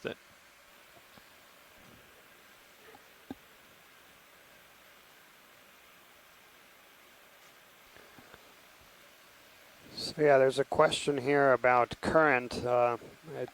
We do see a little bit of a current, but it doesn't seem to be very strong. I don't know if the pilots have any insights. There's not too much current down here. Watch leads. Copy that. It's pretty friendly. It might start picking up though as we go a little further up. Maybe a co-pilot so this at the surface, this whole area is notorious for having very, very strong surface currents. This whole southern part of Florida and the Gulf. This is where the loop current comes up, and there's several missions that have trying to target this area, and deep sea explorations were hampered by those really strong currents. Maybe zoom in on this video just to make sure it's what I think it is. Yeah, and so this is a sea lizard or halosaur.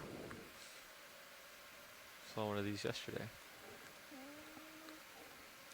And you can see there quite nicely the head, and that's a diagnostic character on the head, whether they have scales or do not have scales, and that differentiates two very similar looking genera within these Halosauridae.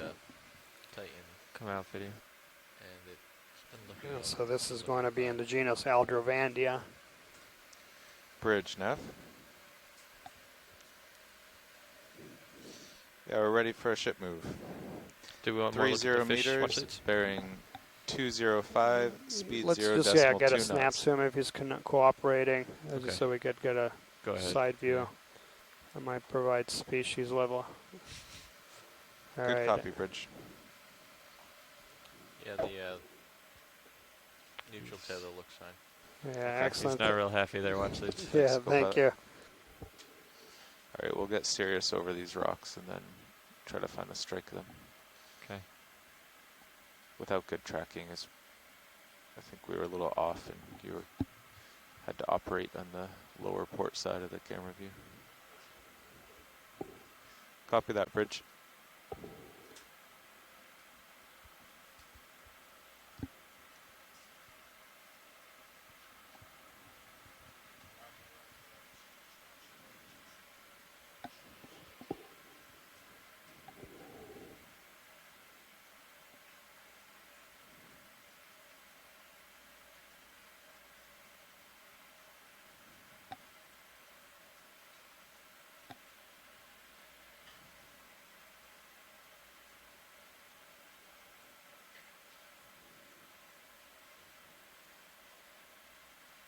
Where's that?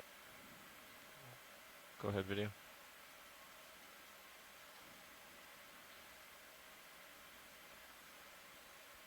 We'll come out a bit. There.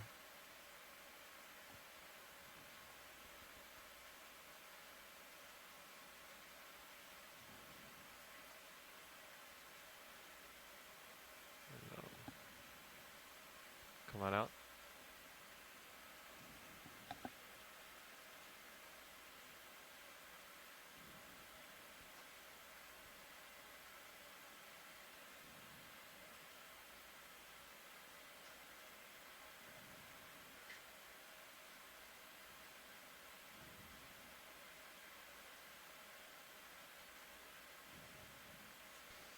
We just passed a Pneumatic or Sinus shrimp.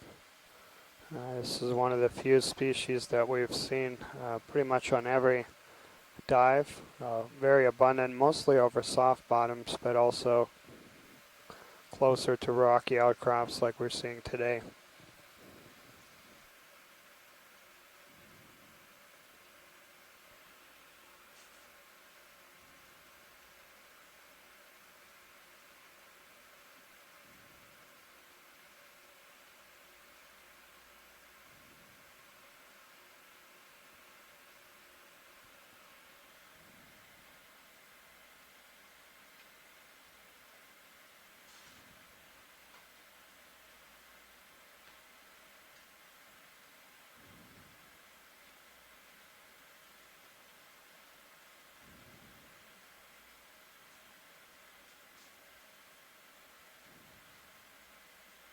And here on the Sirius overhead camera and also on the D2 camera, you can start seeing that there's large outcrop here. Come in, video.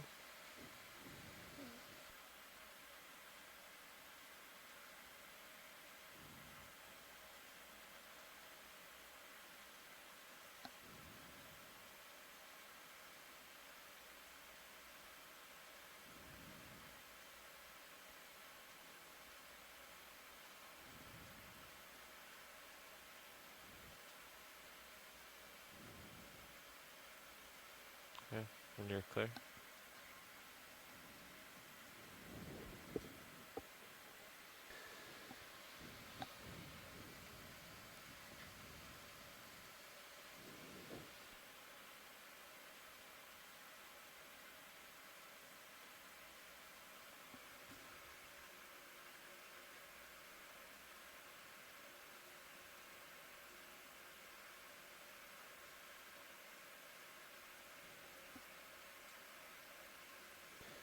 So yeah, I agree that looked unusual, but I don't know if I miscounted. It looked like it had 12 arms.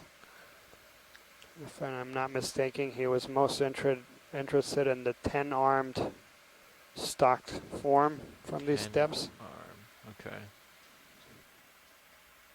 So that's what we're kind of on the lookout for. Yeah, we'll keep an eye out. Okay. Has this been? So this looks like a dead unbranched bamboo coral, and all you do can see remaining is the zoom view. skeleton. There's a feather star or unstocked crinoid on the base there. And so yeah, that beautiful view there of the skeleton, and so the white part is going to be composed out of calcium carbonate, and then that dark band is going to be made out of protein. And this is unusual for corals and characteristic for this group of corals to have that that skeleton that's made out of these dark nodes and whiter internodes. In your clear video, we can come out.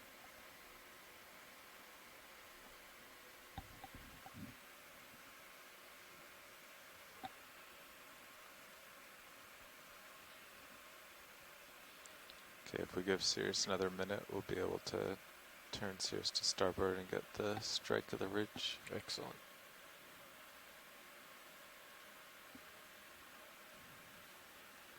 The ship just stopped a minute ago.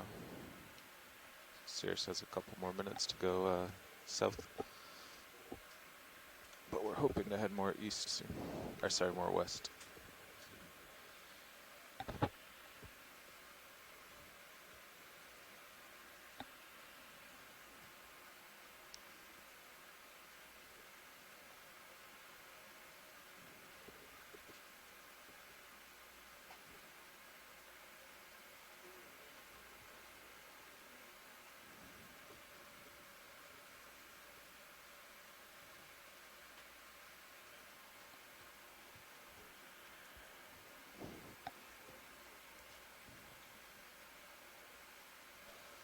Current depth here is 2,308 meters.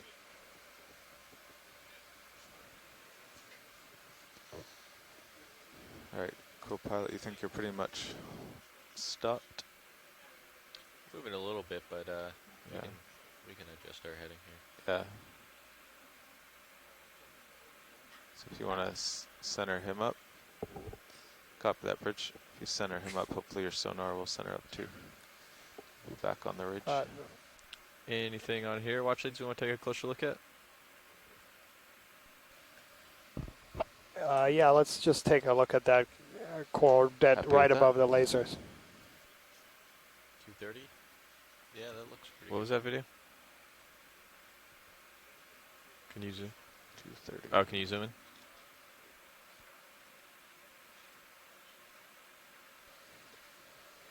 So this is another black coral that we hadn't seen today. So it's going to be genus Stauropathes. Do we have any more zoom?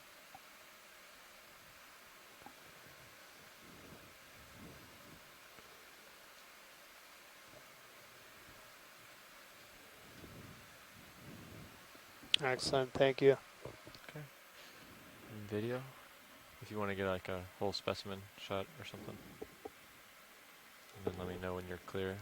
Bridge, Neff.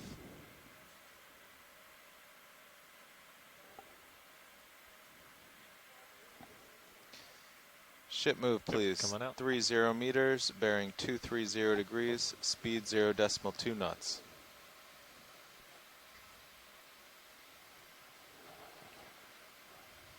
Good copy, Bridge. Video watch lead. Go ahead.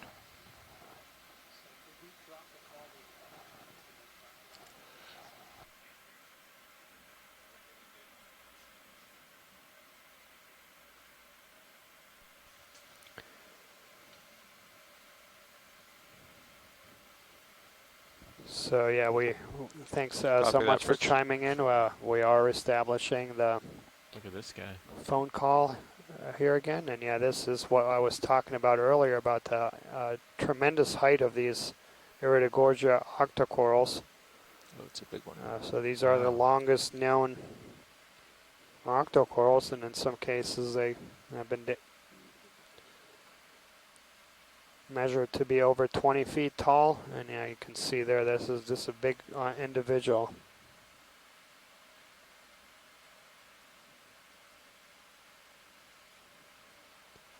Wow. And yeah, quite remarkable. And the other thing remarkable about these organisms is the dynamics and the morphology of them that allow it to feed very efficiently.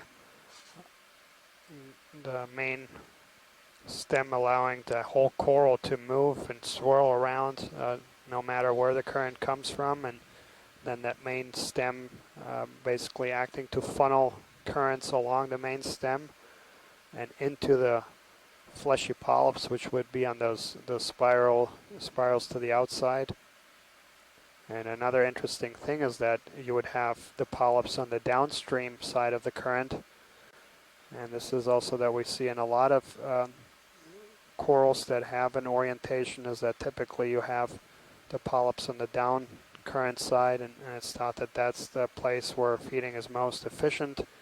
You'll basically have little turbulent eddies spinning off as water flow hits the tissues, and those turbulent current flows is where the polyps then have the best chances of capturing little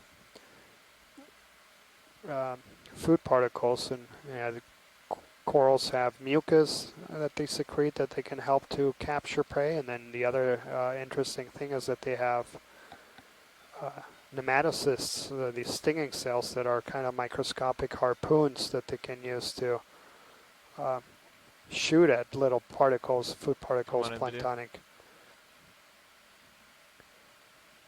And so yeah, I believe this is the same yellow stocked crinoid that was collected on the 1711 expedition. So we're looking for a 10-armed stocked crinoid. Come out slightly, video. And they should be slightly whitish in coloration. Zoom in on this one. I think this is exactly the same kind, right? Watch leads. Yeah, that's correct. Okay. Yeah, so the one that we're looking at is going to be kind of whitish gray. And you're clear of it. Great.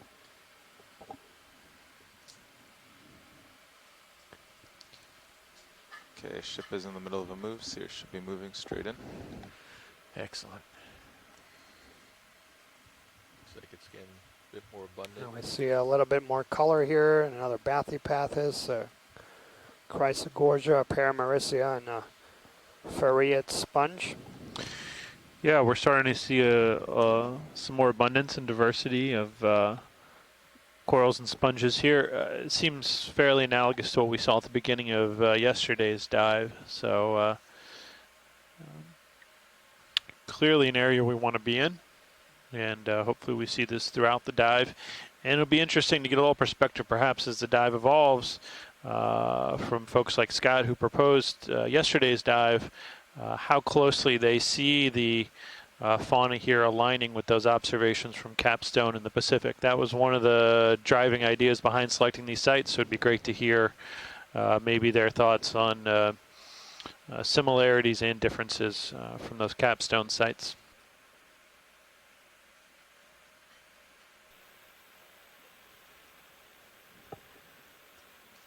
Watch lead Neff. Go ahead, Neff. Yeah, just wanted to let you know we've passed waypoint 2. So now we're continuing along the ridge to waypoint 3. Okeanos has rejoined the call.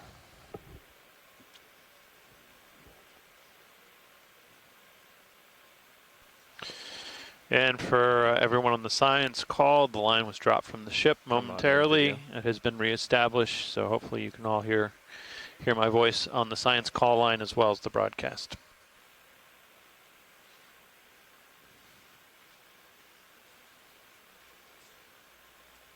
I can hear you.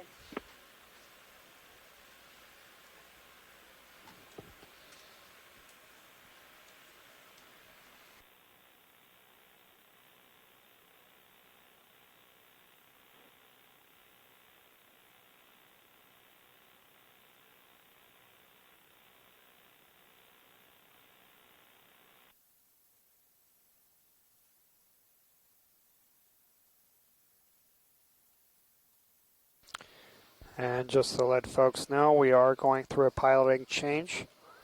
So we'll just hang tight here for a few minutes while they complete their swap out and personnel in the front row. And in terms of diving, we have about 3 hours of 15 minutes of exploration to go. For those that are following on the dive plan, we have now passed waypoint 2. And so we had laid out several of these waypoints in the dive plan. They basically go right along the ridge crest, so we'll follow the topography It is a very, very narrow ridge, only about 50 meters across, and then dropping out several hundreds of meters rather rapidly. All right, come on out, video.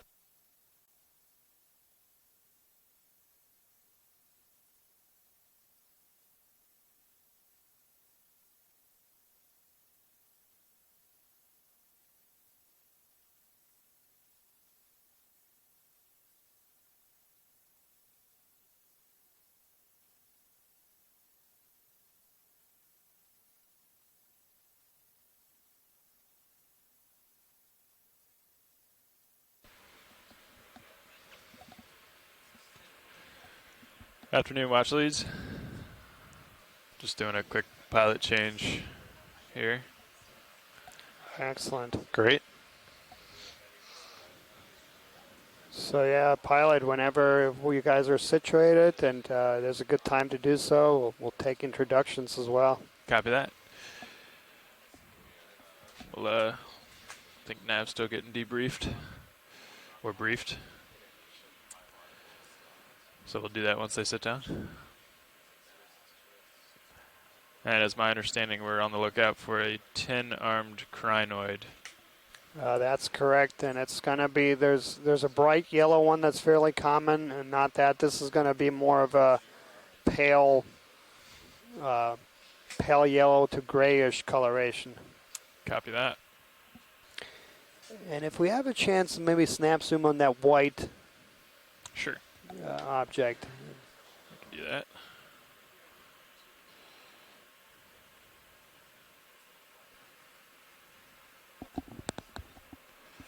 Okay, video, let's come on in here. Let's hold there. And this looks like a corallium.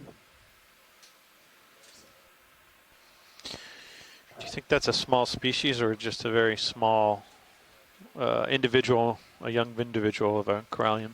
Yeah, I think it's a young individual. Very cool. We can get a tighter zoom if you want. Watch lead, we'll push in. Hold there.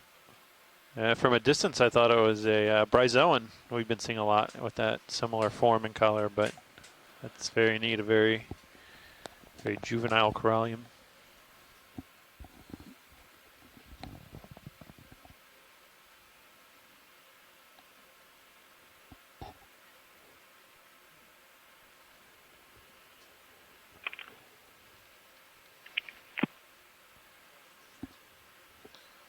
Copy, thank you, Bridge. Does that help for ID, watch lead? Yep, so the polyps look very much like a corallium. Okay, let's come wide video. I copied that. Last move complete. Yes, last move is complete. All Probably a fair bit of swing. Okay. Mysterious. Copy. What was the heading of that last move? Last move was at So yeah, 230. that white Copy. coral, We're it's about 10 centimeters high. Let's come in here, video. You say trying to 220 or 230? 230. We're Okay. trying to Hold there. run up the middle of this ridge, but track might be off a bit. Seems to disagree with the bathymetry.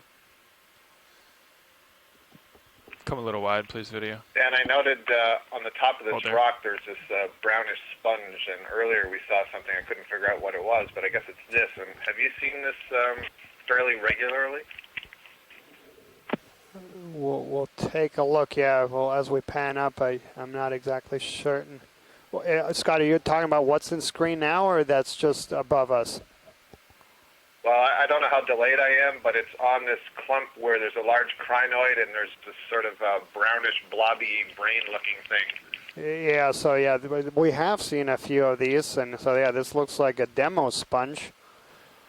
Could you throw on those forward lights, please? Yeah, I was thinking about the same thing.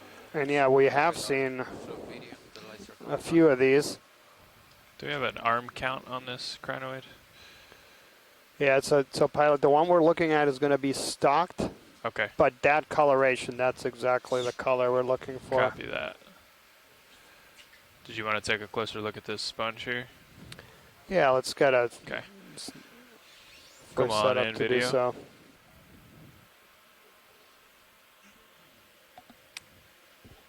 Could we get a zoom here, video, please? Thank you.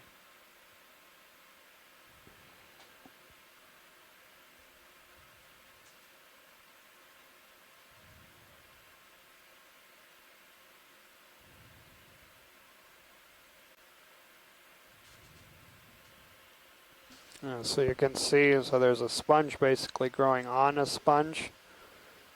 And so the sponge on the bottom, that's going to be a glass sponge, and it has these very glassy siliceous spicules. And then the sponge on top looks like a demo sponge, so that's going to be smooth, and its skeletal elements are going to be made out of protein, or protein fibers would be very different to the touch. Okay, video, if you're clear, we can come wide. And so yeah, we have, so thanks Nolan, who's been working with the other sponge enthusiasts and taxonomists. You can kill those lights, co-pilot, please. Thank you. Another Helped a lot on that view. So yeah, demo sponges, Yeah, I like those. for those folks that scuba dive or snorkel. That's the typical sponges you would see in shallow waters. There are the most species-rich groups. There's about 10,000 or so described species of sponges, probably just as many undescribed ones or more. But the demo sponges comprise a big majority, about 7,000 or so described species. In deep sea, the hexactinellid sponges, so the one on the bottom, are going to be the most dominant groups, but this is, again, it's an enormous and very diverse group of animals. A lot of interest also for biomedical research relating to sponges. So yesterday, Nolan Barrett from College of Charleston and the Medical University of South Carolina had chimed in about some anti-cancer properties that have been discovered in some sponges. And yeah, so it's a really active field of research. Some really practical applications to some of the compounds that are contained within the tissues of some of these animals. You want to do something a little more west? Sure. 280, something like that. Okay. Seems to make more sense in my sonar. What do you think? Yeah. 270, whatever you think. Yeah, that sounds fine. Then we'll adjust on the next one. Copy that. Okay. Comfortable with 30 meters? Yeah. Yeah, a little bit stretched out. All right, we'll do it.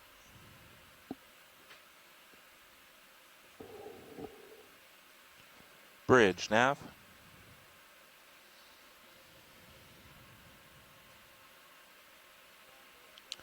Can we get a ship move? 30 meters, bearing 270, speed decimal 2.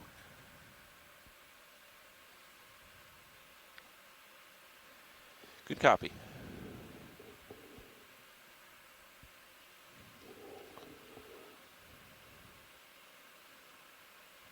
I see you already made your way over there. Yeah, we continue to see in these Heading 270. big fields of large Copy that. rocks and some boulders. So the washer looks good. Absolutely, really nicely exposed geology here. Bridge. Exactly what we were hoping for both geological and biological evaluation of this ridge top. And maybe. Yeah, I'll keep watching. As we look ahead on the scanning sonar, we continue to see these rock outcrops along our transect line, and so I think we have a lot of great exploration ahead of us. Serious heading right now on sonar.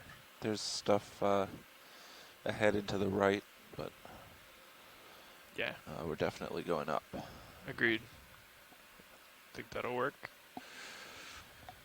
And that starts to agree more with the bathymetry as well. So, pilot, I don't know if we can. There's a CFAN top right on that rock, a snap zoom, but only if it's easy to do. Sure, yeah, we can do that. We might have to wait a couple minutes here. Just waiting for Sirius, but we can probably get a snap zoom from here. Yeah, that'd on be the right over here. Yeah, it's almost right up. Yeah, right there. Great. Yeah, let's come on in video. Just hold there. I'll keep pushing in a little. And so this looks like more like our traditional keratoisis, I believe, branching right above the node.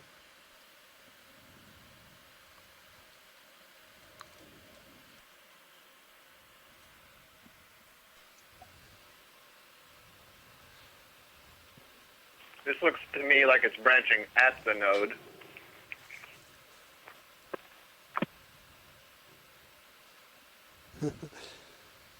The overall shape of the polyps and the milkiness of the white, I would guess a Jasonisis.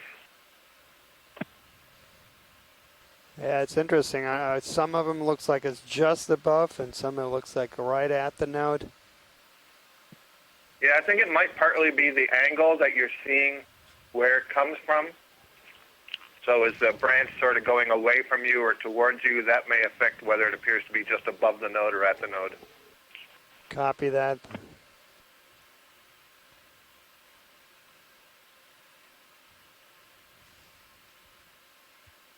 Coming back.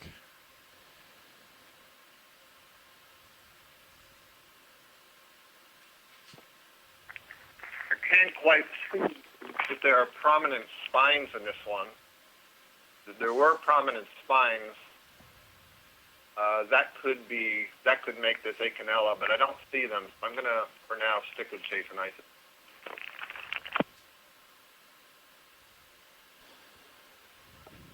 Should be feeling that move by now, co-pilot. Does it look like moving ahead? Yeah, moving. Okay. Pilot has more tether if he wants to get closer or push forward after this view. Yeah, I agree with you, Scott. It doesn't look like that. Yeah, pronounced.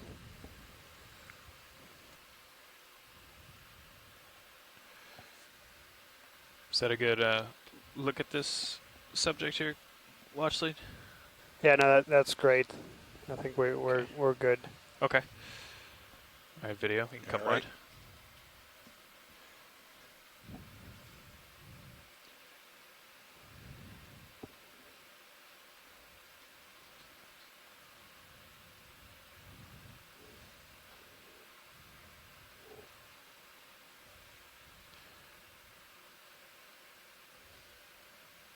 And now we have a very large one. And this one does not look like it's branched. In the background here? Just right in front of us, yeah. That's great.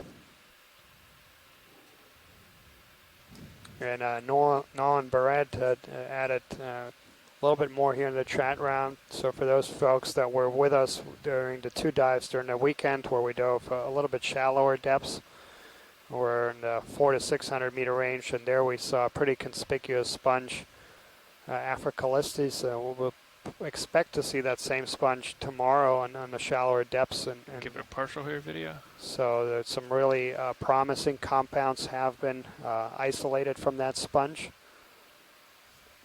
And one of these compounds shows some interesting properties that could help shed light on treatments for treating pancreatic cancer, which is one of the more difficult cancers. So yeah, a lot of interesting chemistry in a lot of these animals as well, and that's one of the main ways these animals use to protect themselves, presumably, is they don't have a way to move away, and so they basically use chemical warfare, if you will, to try to avoid things from eating them. And so a lot of very interesting compounds.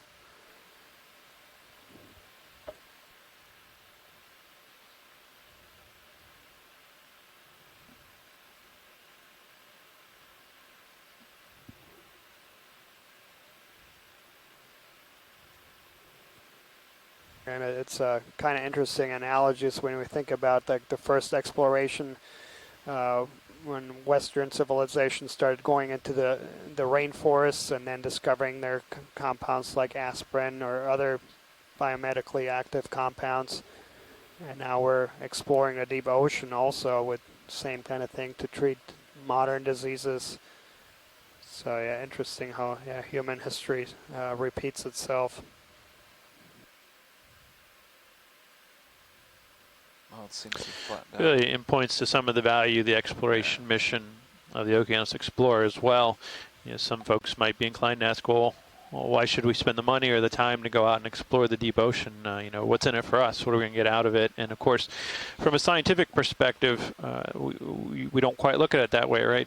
Basic science always leads to important findings and things that we may not realize right now will be beneficial. But even from this distance, we can start to think about what Dan just mentioned, how natural products, pharmaceuticals that could benefit countless individuals may be coming out of deep sea environments and corals like the ones we're seeing today.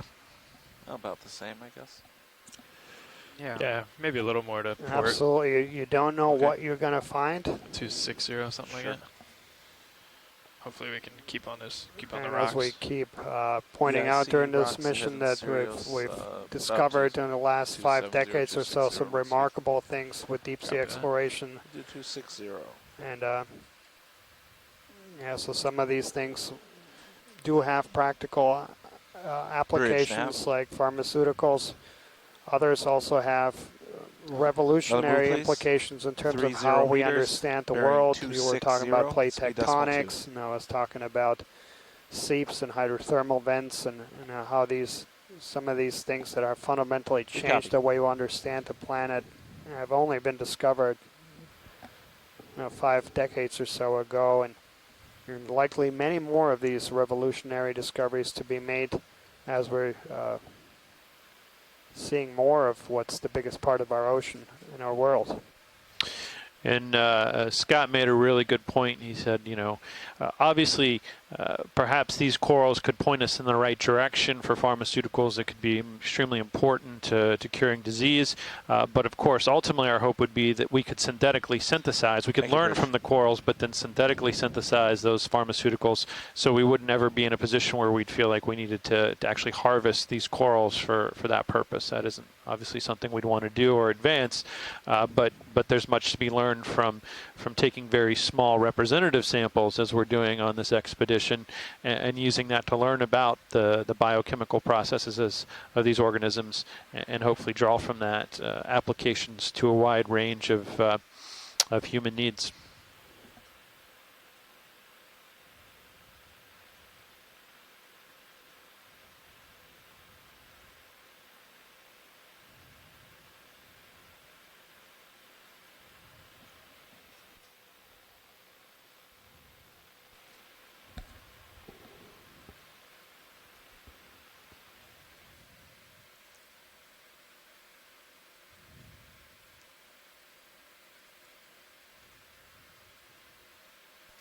And we're seeing some fractures and some jointing on these rocks in front of us. You can see these sort of almost rectilinear shaped blocks breaking off of the front of the outcrop here, and that's you can see some lines of fracture that the rock is preferentially seems to be splitting upon here as these outcrops break down through dissolution and weathering, and we see the rocks as this one in front of us is falling away from the original rock underlying substrate exposure.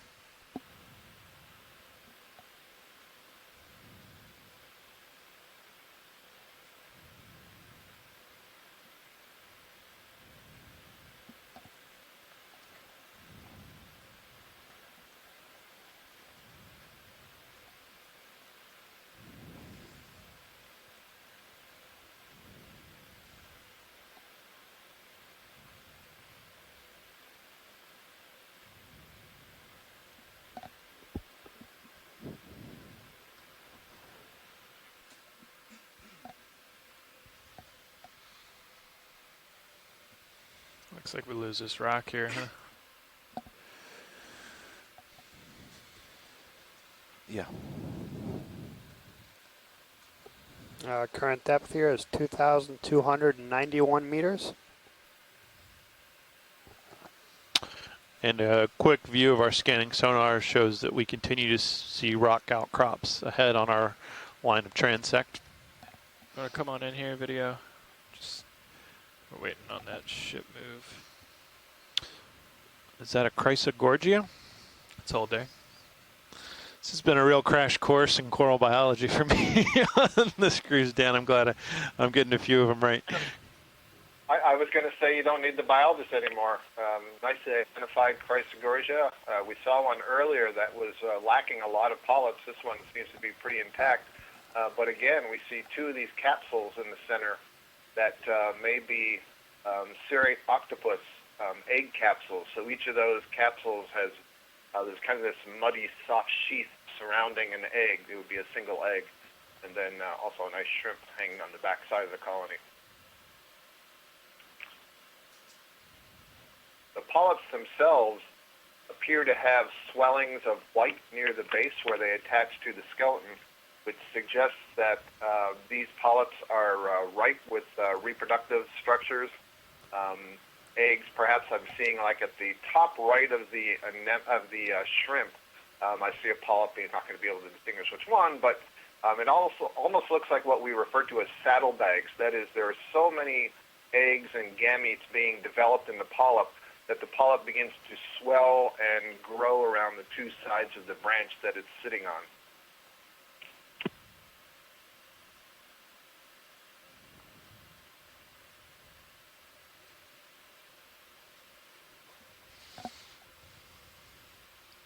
Okay, video. When you're clear. Coming out. Copy. Lifting off.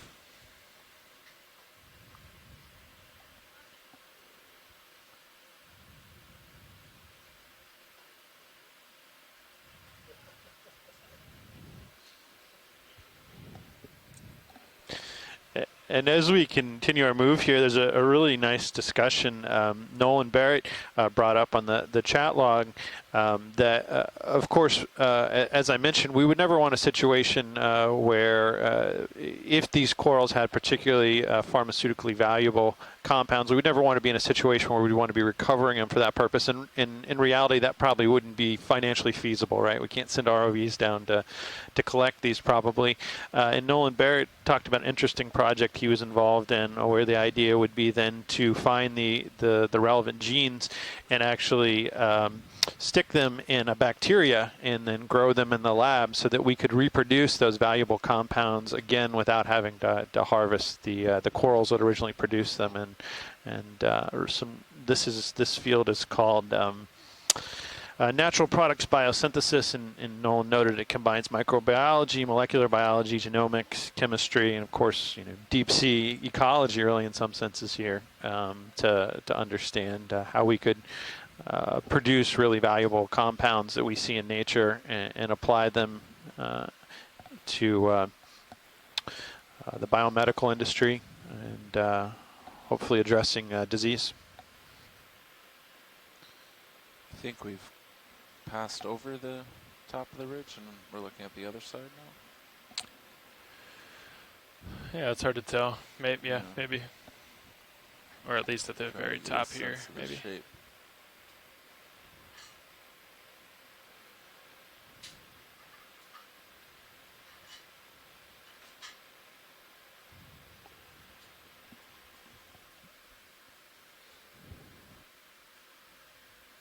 Navigator, are we still moving?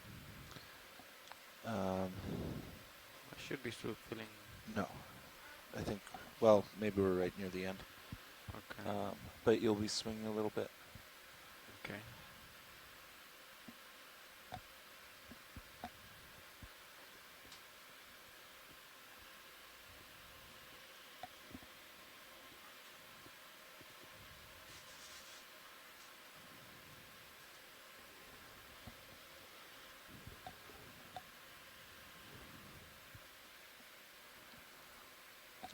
There's uphill.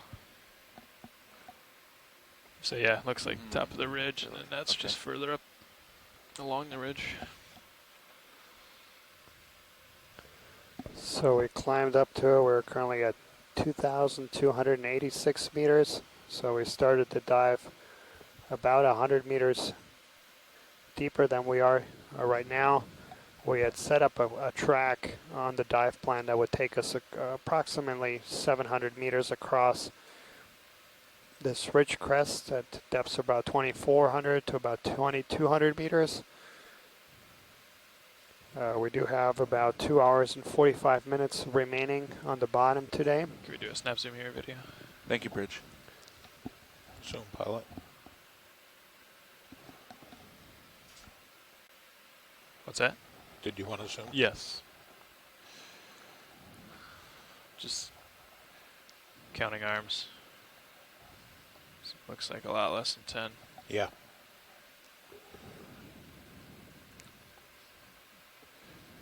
Yeah. Yeah. Less than 10. Math checks out. Yep. Okay, we can come wide. Thanks.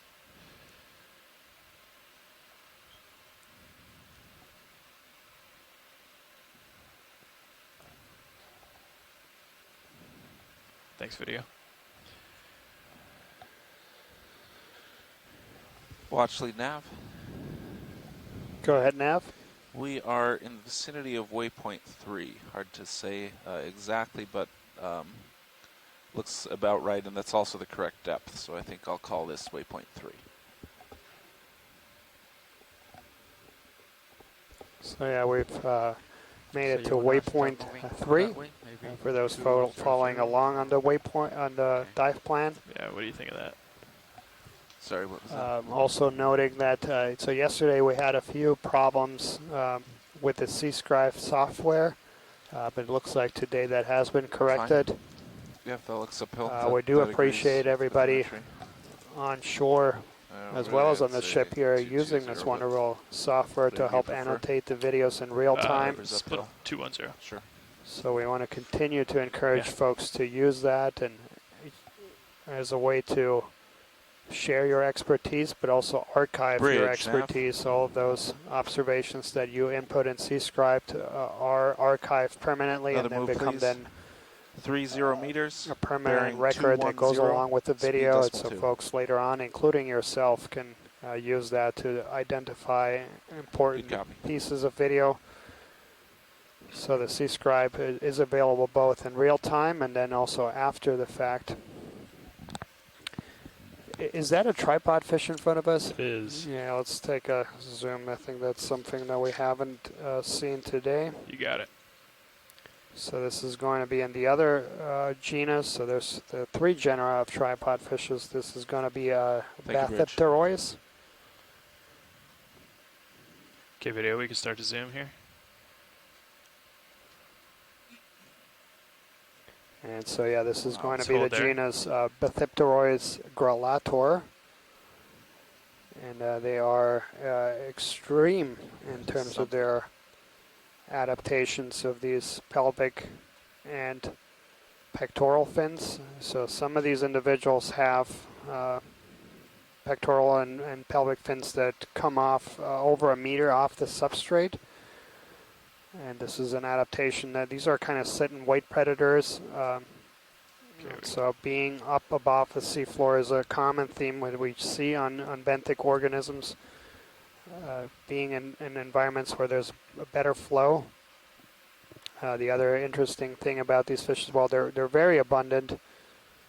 So that's been known for a long time. Studies that have quantified the abundance of abyssal plains and trawls. So we find a lot of these.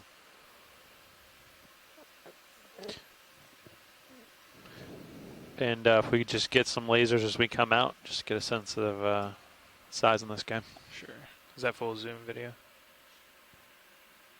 Yes. Copy.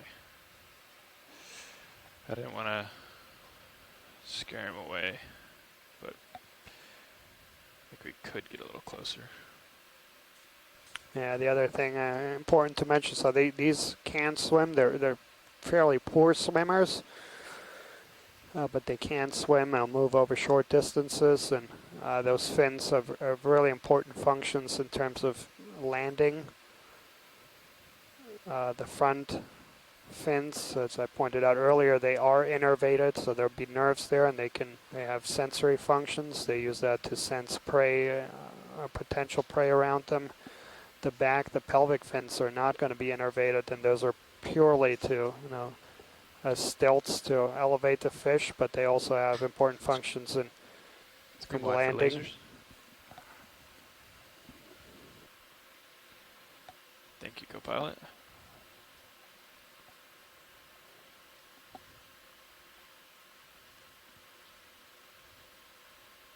So yeah, I mentioned about studies quantifying the abundance of deep sea fishes, and that's been done for a while. Going back to efforts like the Challenger that trawled, and a lot of these studies note that these tripod fishes are the third most abundant family of fishes in the deep sea after synapobranchid eels and the brochulas.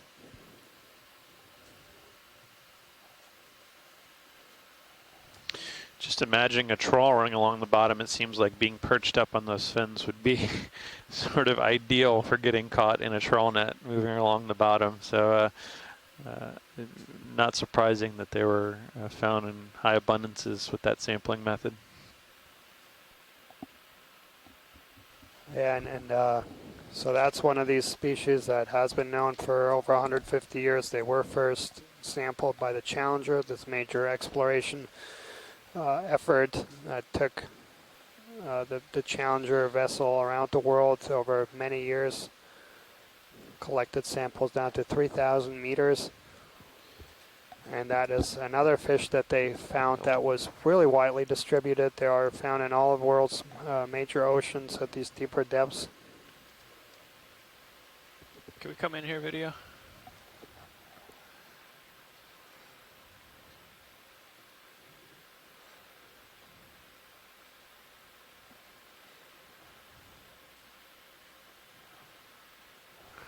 Oh my goodness, what is that? An isopod adapted to live in a water column or swim in a water column, so it has very, very long legs relative to the size of its body.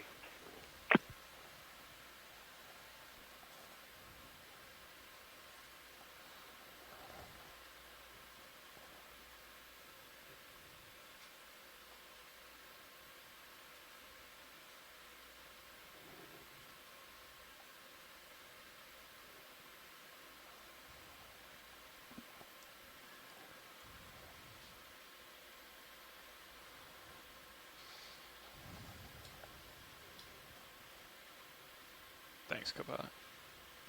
Just trying to get a little darker background, but we might have to let him go. Let's hold this video, see if we can get him for a little bit.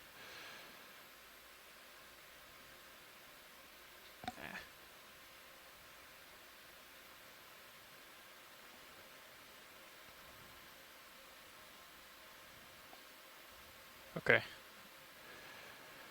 can come full wide. Thanks. And I'll note Dan had mentioned again the Challenger expedition. One of the things that expedition noted as they were crossing the, especially the Atlantic Ocean basin, is that they were measuring water depths. They had a cable they dropped from the ship, and they would measure how far out it was before it hit the seafloor. And what they found was that the center of the Atlantic Ocean was shallower than either side of the Atlantic Ocean, and at the time that was completely unexpected. It was thought that the ocean basins would deepen to their very center, and in fact at the time, if you look at the log, they thought they had made a mistake or somehow mismeasured because this was such an unexpected observation. Wasn't until many years later, well, not too many years later, but a few years later, when the ship Meteor started doing acoustic observations across the basin, that they realized this was a ridge running the length of the ocean. And it wasn't until 100 years after the Challenger that they realized this was a spreading center in a mid-ocean ridge. And so that's an example of what Dan was talking about earlier, how you never know, a piece of information today that may not seem relevant or quite fit the context or the paradigm you're thinking in may years later turn out to be in a very important piece of information. So of course that's the value of exploration, while we're very meticulous in all of our observations as much as possible, and why even though we may not see an immediate application of all of our observations today, you never know what may happen in 10, 20, 100 or more years where observations we make today may become very important.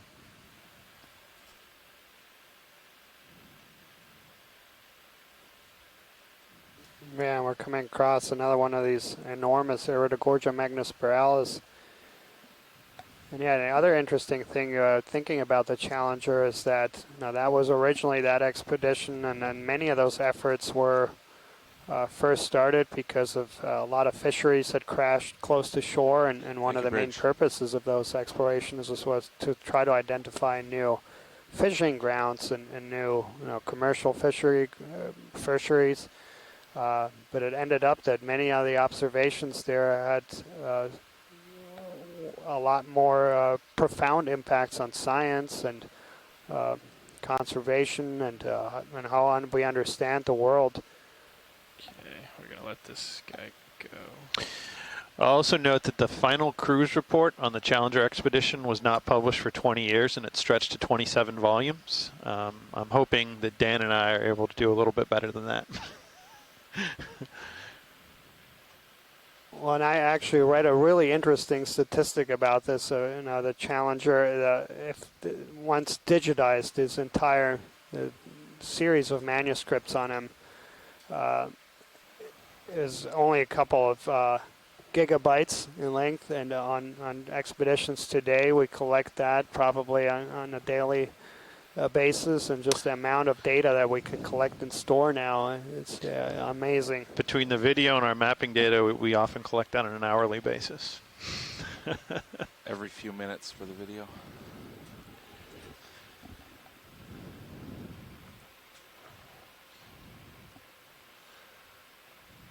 But I think important to point out there too is, while we are collecting data and are able to collect a lot of data, I think there's some really important lessons to be learned from the way those expeditions were done in the past. And a lot of the plates there were drawn by hand. Okay. There's a lot of careful, and there was a lot of synthesizing that happened, and there's a lot of magic that happens once you sift through all that data and put it all together. And that's something that, unfortunately, to some extent, is lost in modern science. There's a lot of papers being published, but they're not these huge volumes that really put together all of the data together in one place.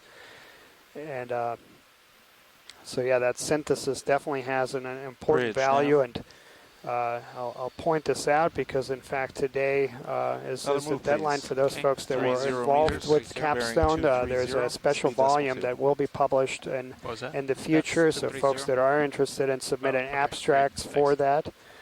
That is the deadline today to just for those folks that want to incorporate some of their observations and science from Capstone. The Frontiers of Marine Science will be publishing a special volume bringing together all the spectacular and wonderful science that came out of Capstone, this 3-year effort that brought the Okeanos Explorer throughout the Pacific and some of the least explored areas of the world. Thank you, Bridge. And I know several of the scientists that have been very active with that effort are in our chat room and have been tuning in today. So beautiful one here. Just a friendly reminder.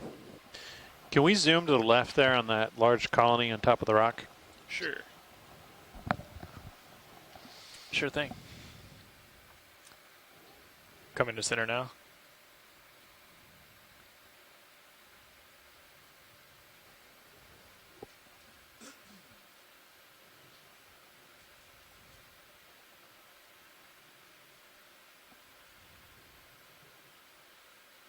Might give you a little tug. Probably not.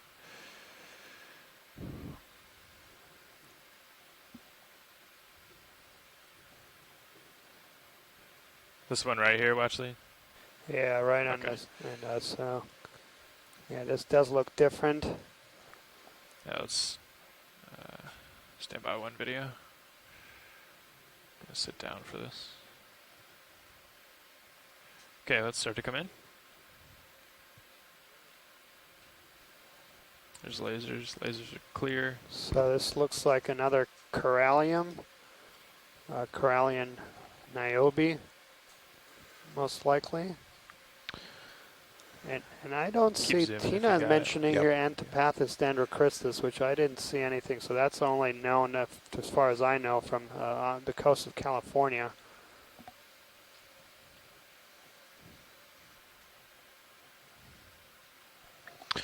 So we see some parts of this fan are very much alive and have active polyps that are out, and other parts of it seem to be just the skeleton with no longer living polyps on it.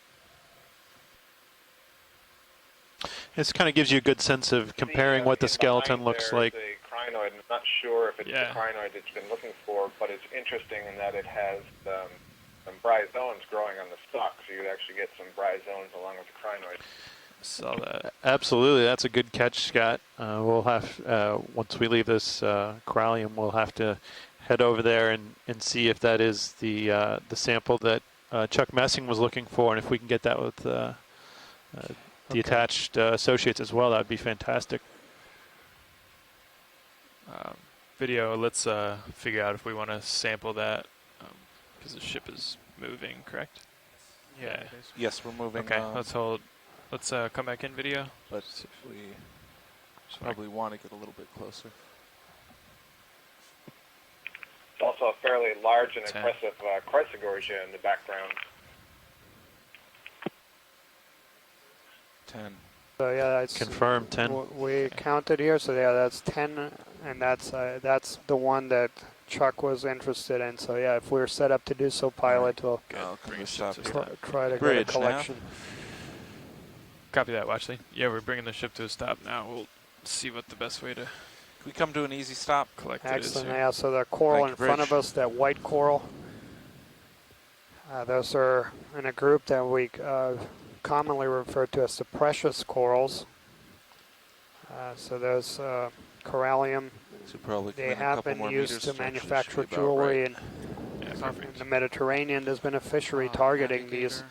In the Mediterranean, these groups can be quite shallow, can be found as shallow as 50 meters or so. Okay. And the skeleton of these corals, when polished, has a very lustrous appearance, and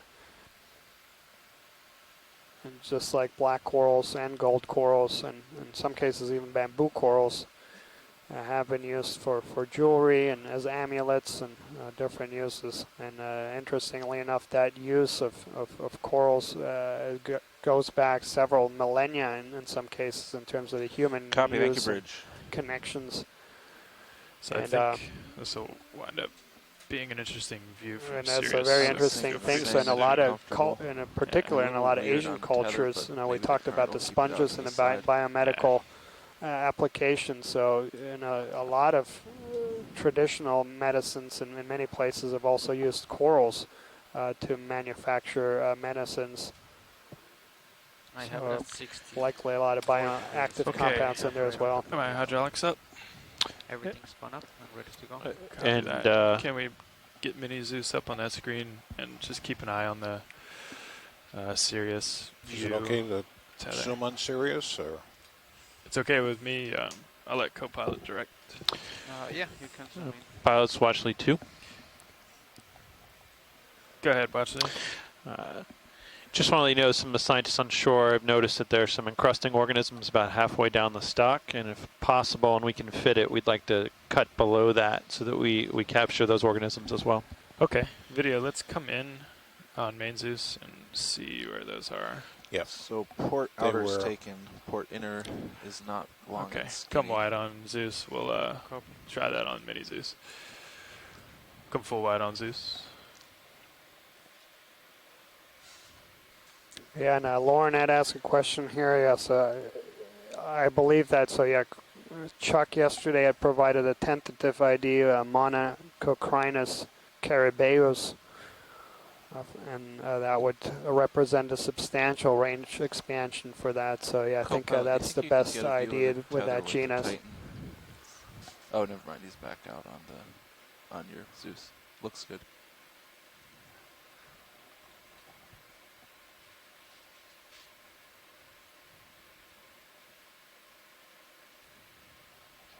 Can you bring it right a little? Yeah, there you go. Well, I don't know how long that is, but I think we can fit that And in as the we box. prepare to sample this, I'll point out from a geological standpoint, there were periods of time in which certain areas of the ocean were characterized by high abundances of stock crinoids like this. When the crinoid dies, the stock breaks into small cylindrical structures that are often very well preserved as fossils. So a paleontologist looking at the fossil record can identify specific beds from geologic history by the abundance of stock crinoid stem pieces that they find there. So an interesting connection here, looking at a living stock crinoid and thinking about how we can use the remains of these organisms in the geologic record to understand some information about the environment when those rocks were deposited and use them as a marker for certain horizons in time as we go through stacked sedimentary rocks. That's actually a little smaller than I thought it was. Yeah, it's not very big. So I think that'll be doable.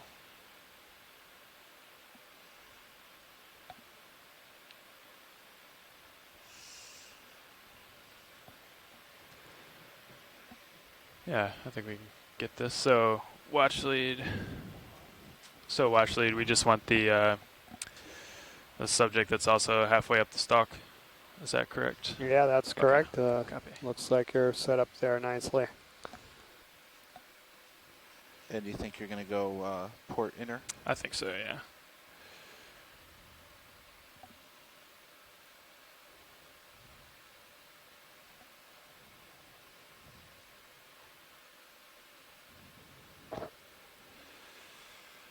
Well, actually.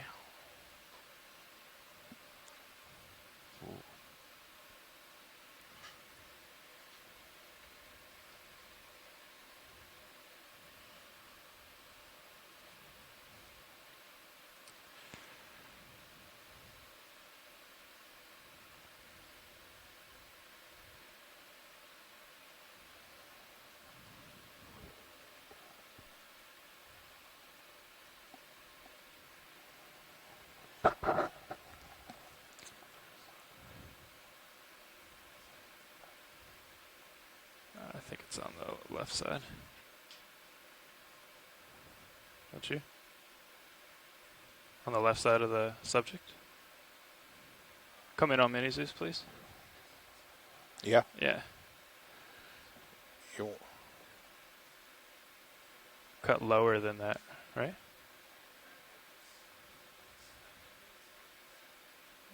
Mm-hmm. Yeah. Yeah. Come wide on me, Zeus. Yep. Yeah, no, you're right, Dave. Sorry. I'm going to come at it. I was just trying not to squish that guy. Yeah. Okay, come back in on mini Zeus. No, you're right. Brain lapse there. That's why there's 3 of us.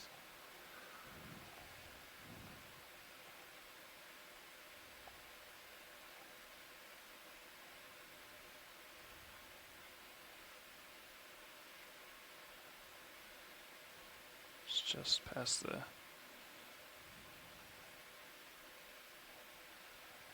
Okay. Let's come wide on mini Zeus, please.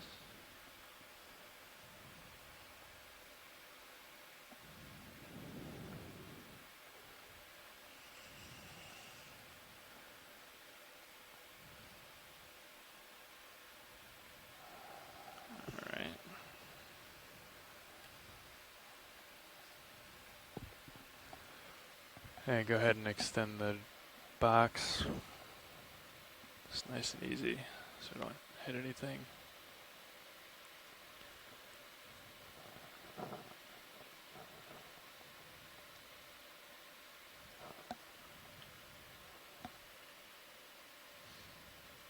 Great, thanks. Fully extended.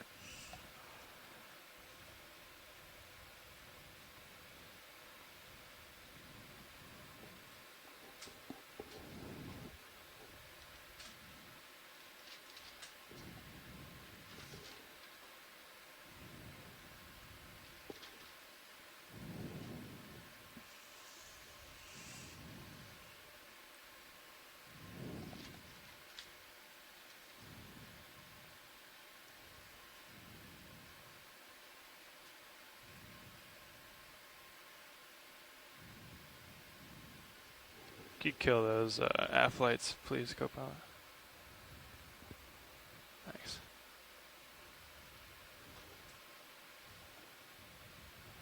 Thanks.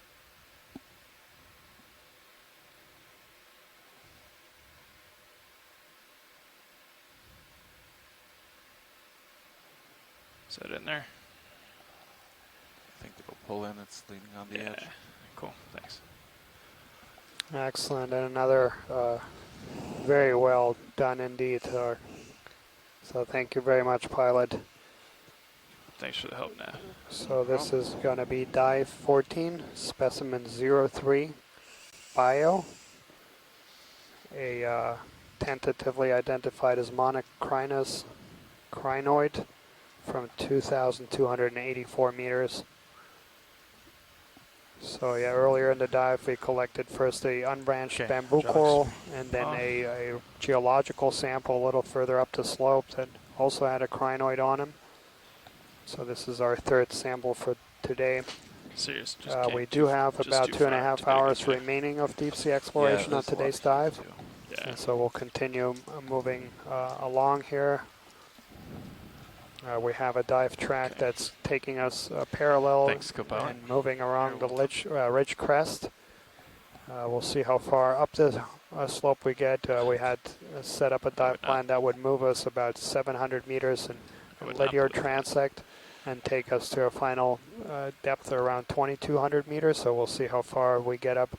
After that, the ridge gets a little bit broader.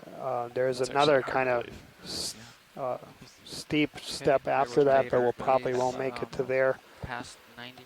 But still very, very interesting, and we are seeing some really interesting geology and biology. So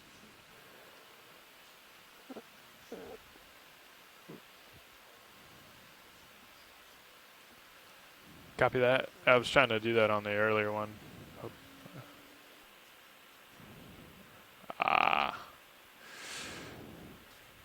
Practice your pirouettes. Copy that.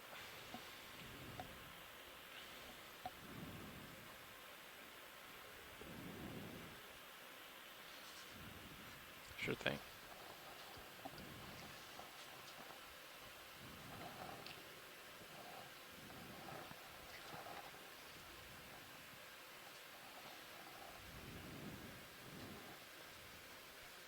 Looks like possibly another skeleton down there of an Iridogorgia magnispiralis. We've seen a few of those, sort of the base of those stalks dead so far, and maybe perhaps a few more of those ahead of us now. Pinker than it did in the Pacific.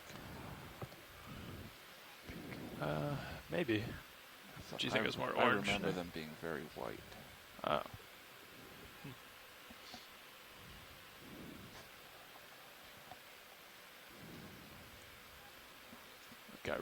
Got a replay for that. And we could do that. I don't think so an unbranched bamboo coral to the right, a couple of these Iridogorgia magnispiralis, Chrysogorgia on the rock. So it's back downhill? Is that the other side of the ridge, or? And just to continue with the theme of the last couple days, I'm going to say here that we haven't yet seen a bubblegum coral. Hopefully that will tempt soon appearance of those. Background there.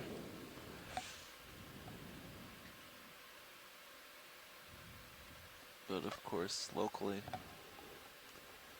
we'll have to find out. Yeah, I see. So. Yeah. So might have to get a move in that way. Okay. Some really stunning geology we're seeing here. These are some soaring rock cliff outcrops that we're seeing. And just to remind everybody of the context here, we're sitting on a ridge, what I would call an intercanyon ridge. It is a tall, narrow blade of exposed rock that is sitting between two canyons that have been eroded back into the face of the Florida Escarpment.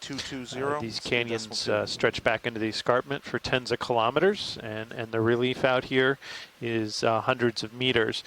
So in cases like this, where we have particularly steep sections along the top of the ridge, we see exposed rock and some really traumatic geology. Sure.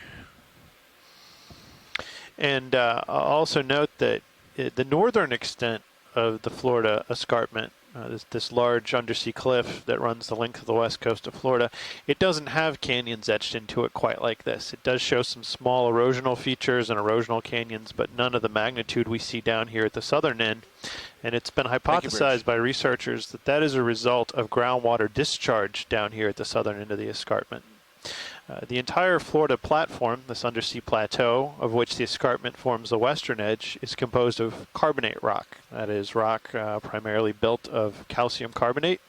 And accordingly, it is susceptible to dissolution from very weak acids, even those like we would find in rainwater. It's also susceptible from dissolution at points where fresh water and salt water meet. And so it is hypothesized that through cavities and caverns formed by dissolution of the platform, groundwater seeps out along the edge of the Florida escarpment, meets seawater, and leads to large-scale dissolution, which breaks down the rock and creates these large canyons we see cut back into the rock wall, and leaves behind these ridges between those cut canyons that we're exploring today. So I don't want to go too much farther down into that little gully, so we'll wait. Wait for Sirius a little. All right. You might want to try to restart that camera to see if it comes back. Okay. Is that this one right here? Yeah. Go ahead and power cycle it. Okay. And it looks like a cusk eel type fish here, and we're just going through some guides to see if we can come up with a an ID.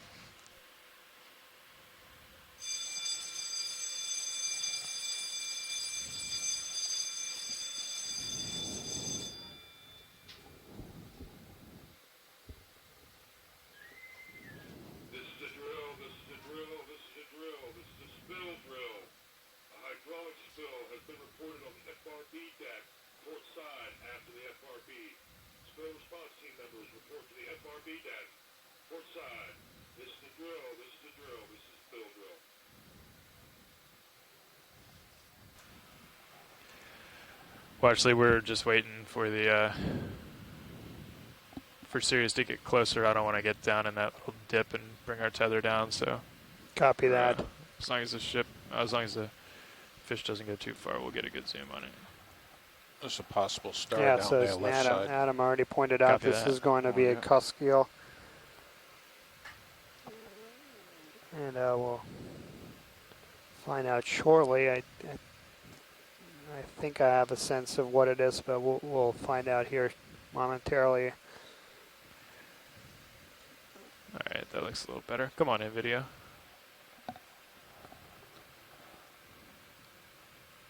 Push in, let's hold there.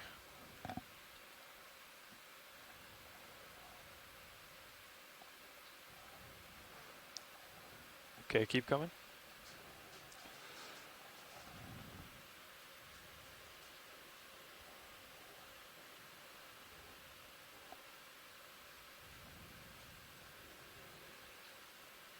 Yeah, I'm way out there.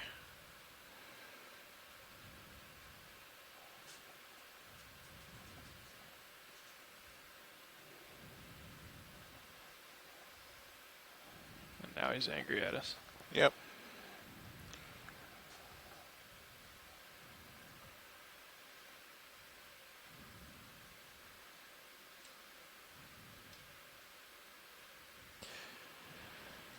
You can zoom if you want to. I don't think it's the best view, but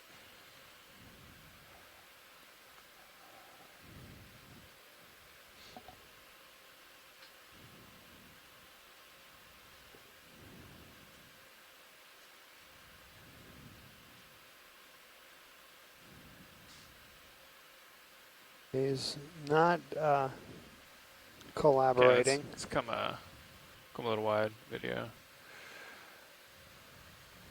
That black coral is a lot easier to ID.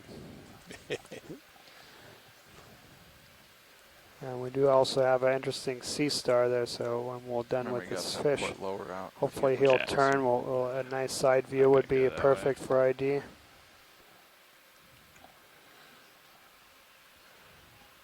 Just gonna stalk this fish here. Keep turning, buddy.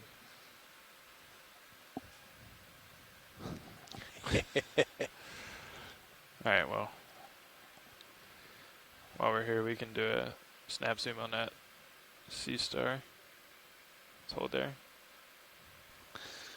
And that sea star seems to be up off the bed a bit. Perhaps it's eating something. like he has a cold embrace there, doesn't he? Almost done with that move. Pilots, you want another? Sure. Same 220. Yeah. For how many meters are you thinking? 30 again. Okay. All right, we'll do it. Okay. All right, we can go wide video.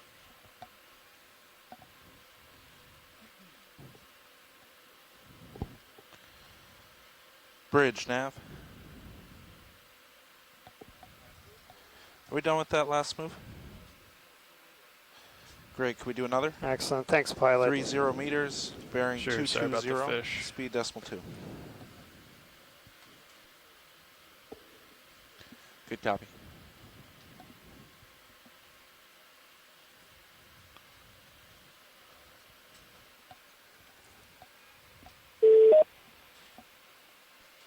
Is that you, Chris? It is.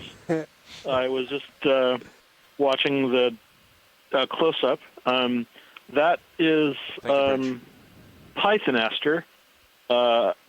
Again, I think the Atlantic species that is known from the North Atlantic is Pythonaster atlantitis, I think. And I think we saw one of these, a very noteworthy observation feeding on a sponge a while back. Presumably this is the same species. I'm not quite sure what it was doing with that strange posture, but one imagines that it was preying on another sponge.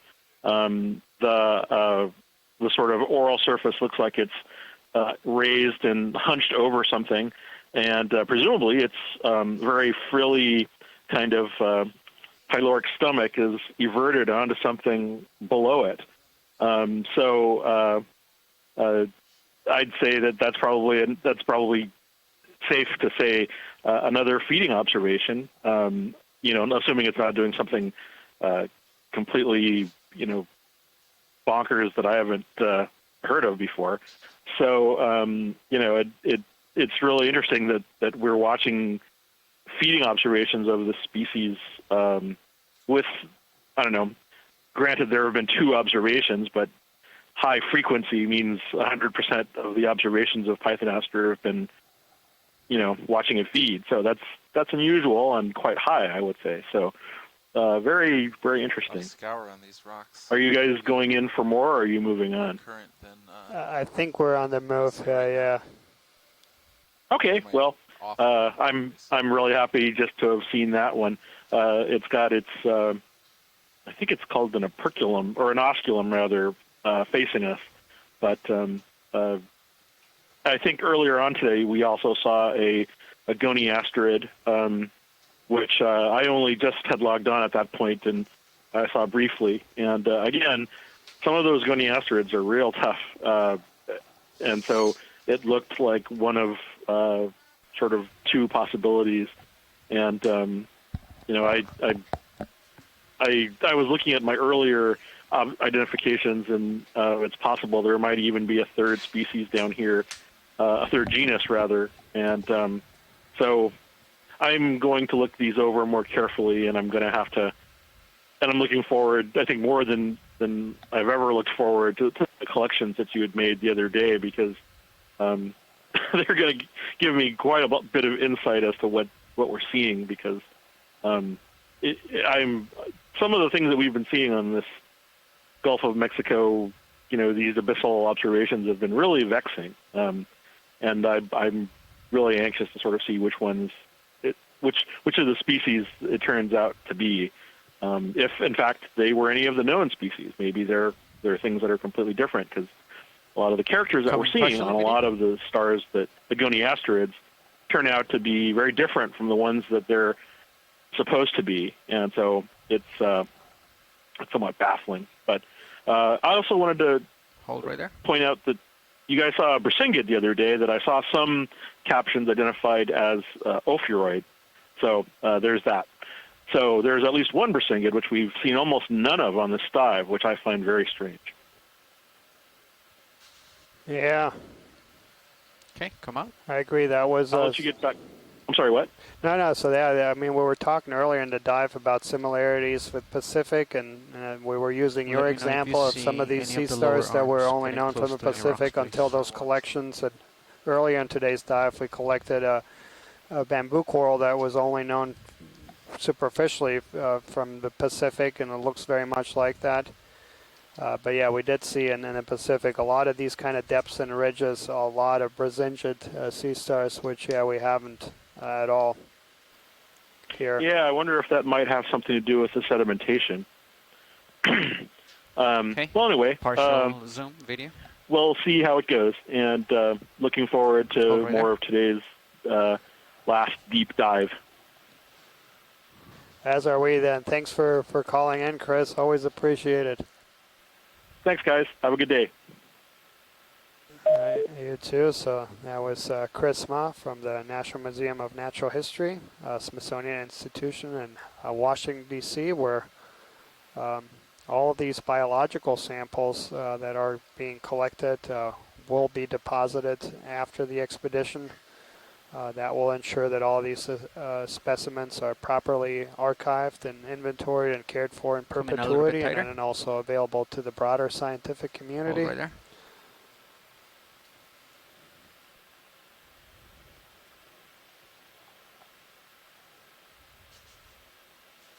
And I think we're looking at bentictinophores again.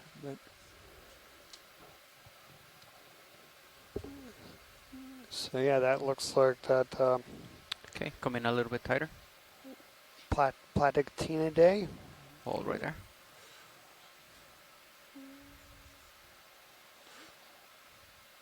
And yeah, we caught this on videos in a similar group earlier.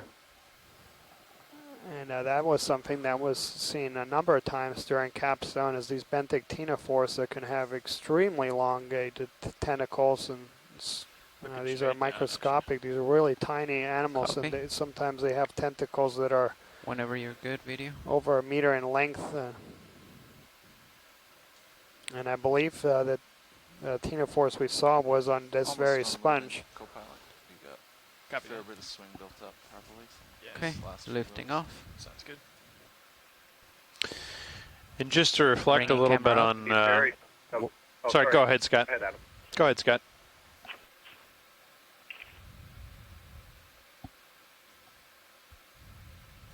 Go ahead.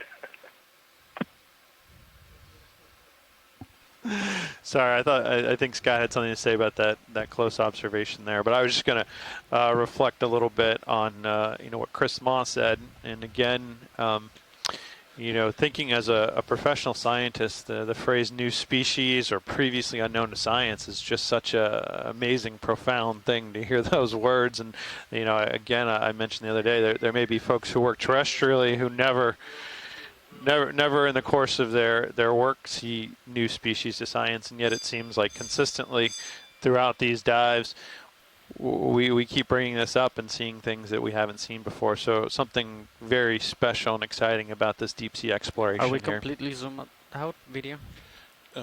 Relatively close. Yeah, following on those lines, Adam. Thank you. I think the really important thing is how common these observations of new things are in the deep sea, just highlighting just how much more there is to be discovered, and how little we've been able to Co-pilot, I'm still like course for get to know about these ecosystems that cover the biggest part of our world's surface. We're stopped, correct? Agree with that. Ship stopped. Copy. Sirius is, anything of interest right here? Watch leads. I'm still looking down. Yeah, let's take just a snap zoom on those stocked sponges.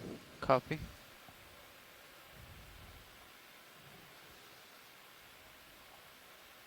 Come in, video. Hold right there. You've got a minute here. Copy. Come a little bit tighter. Hold right there. Okay, we don't have much time.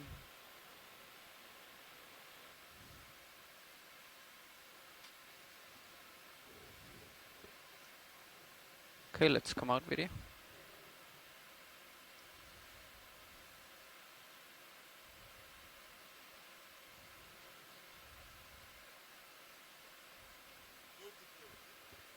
Thank you, Bridge. And just something that I noted while we were speaking with Chris there is that a lot of these rocks show very well-developed scour pits, very pronounced scour pits, and that indicates that current has been flowing around those individual rocks, and as the current flows over them, in a fluid dynamic sense, they shed these turbulent vortices or spirals of water, and those excavate a pit behind the rocks, and so seeing these numerous large excavation pits indicate that at some point, clearly not today, but at some point, there's been very rapid movement of current across these rocks. We don't know how common that is. What's interesting is we often expect to be associated with rapid current movement bed forms as well. That would be things like ripples, linear ripples along the seafloor that would indicate the currents moving sediments and picking them up and building organized rippled bed forms. We don't see that here, so to my eye, that may suggest that the more rapid currents that created the scour pits were perhaps a bit more in the past, maybe a historical, not a common occurrence at least, and that certainly does illustrate how dynamic these environments could be. If you could imagine a current fast enough to scour out a deep pit behind a rock, that might be even, certainly corals and sessile organisms benefit from currents and as being filter feeders, but a current that fast may even be too much, or the sediment suspended in those types of flows may be too much sediment and clog up filter feeding organisms. So some interesting inferences to draw here from some of the geological features about what environmental conditions have transpired in this environment, possibly in the past. This seems to be uphill. In the short term, Adam, one of the things I noticed, our eyes have been drawn to these really large Iridogorda magnispiralis colonies. Oh, which way and one of the differences from when we've been seeing them on some other dives like yesterday is that they're not bent over. So the currents aren't strong enough to be bending the colonies, so they appear much taller. Yeah, that's a really good point there, Scott. And so I think that further suggests that these scour features we're seeing are perhaps historical. They're indicating there was some large-scale movement in the past that is not the prevailing condition today or more recently.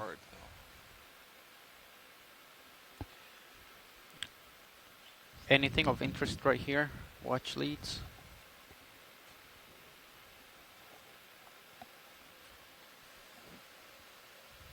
Yeah, I think we've gotten most close-ups or most of these. Okay. Yeah, so we can continue on. Yeah, so we have about 2 hours or so remaining on today's dive. We'll try to move along this ridge crest. We'll of course get close-ups of anything new. Try to balance both covering ground and getting good close-ups. We want to make sure that we got a good video of everything that we come across. I'm going to make another comment related to possibly the currents, and that is I've seen many whip-like colonies that appear to have had their tissue removed and have served as a substrate for other organisms landing and growing on it, bryozoans and hydrozoans and so on. And you would think that after some period of time that the colony is dead, there's no tissue to further strengthen the base of the colony, so at some point it's going to break off. But these look like they've been in place for a very long time. So I wonder if that speaks again to how long we've had relatively low currents in this area. Excellent point there, Scott. I think that's a great observation, yeah, and further suggests it may be some period of time since there's been rapid current flow here. Okay, come up.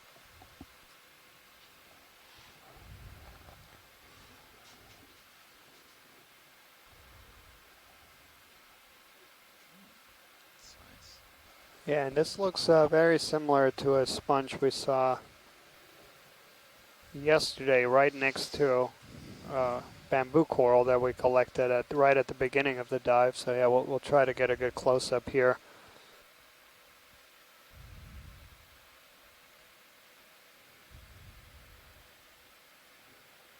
Do you think this might be good for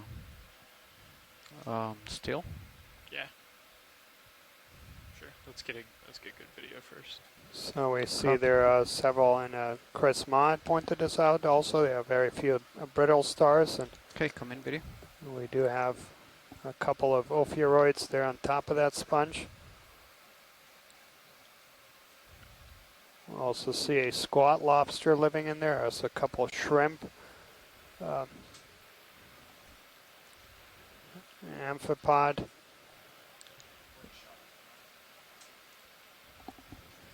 We also see a polychaete worm, so there's a... Trying to hold still. Would you like those lights on? You can work with video to see what Sure. what looks better. Video, would you like the forward lights on to get it? Yeah, let's give it a shot. Sure. We do have a request to image this, get some beauty shots. Okay.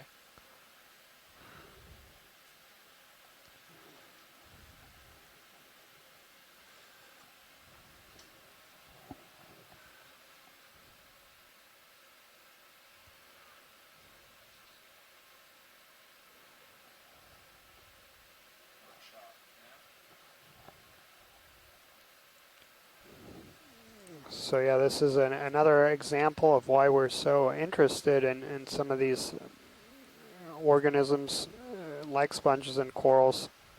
They are habitat-forming species. So typically when we see them, we not just see the corals and sponges, but the whole suite of associated fauna.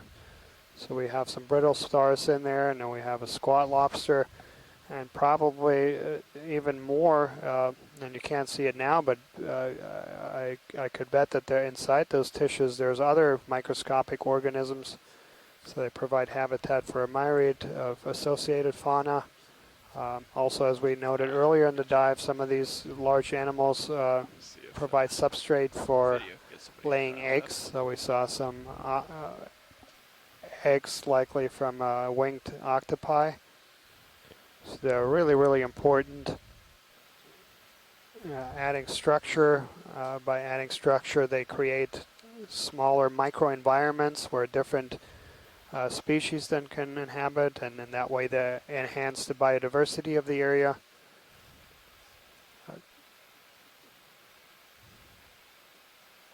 And also at the base there we have a stoloniferan octocoral, a yellow one, so just out of frame. It looks like, unless it was something else, if we can just pan down, it looked like... Yeah, those look very long polyps. I wonder if it was actually scleractinium. Yeah, we'll take a look here. It just was at that encrusting growth form. Okay. Video, do you have any other requests? Try to get something else. So yeah, it looks like that white one and that yellow one are okay.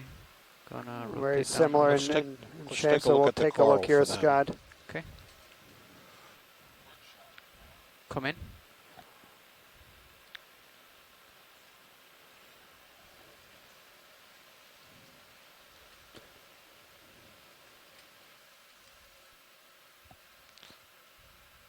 So it did appear like they were pinnate or branched tentacles. Yes, these do look like stoloniferous type, and maybe the cornularid type, the ones that have right there. Like a protein cup at the base that they can retract into.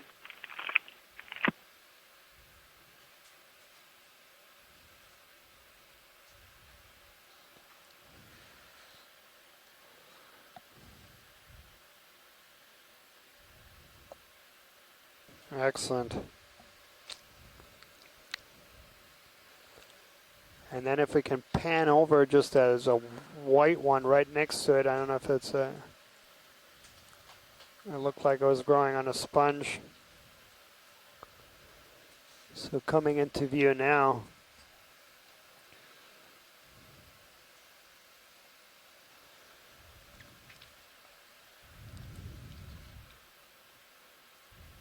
Let's come out a little bit, video. Left side of the frame. Yeah, it looks like we have some dead sponge there, and yeah, maybe if we can just zoom in on those white polyps. Coming in.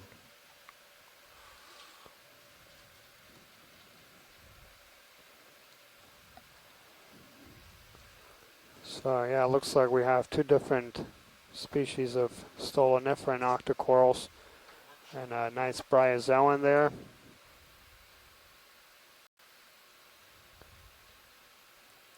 And so I was talking about the importance of sponges, and there you could see a dead sponge, and while it's no longer alive, it's still providing habitat for a whole diversity, and so a lot of encrusting fauna.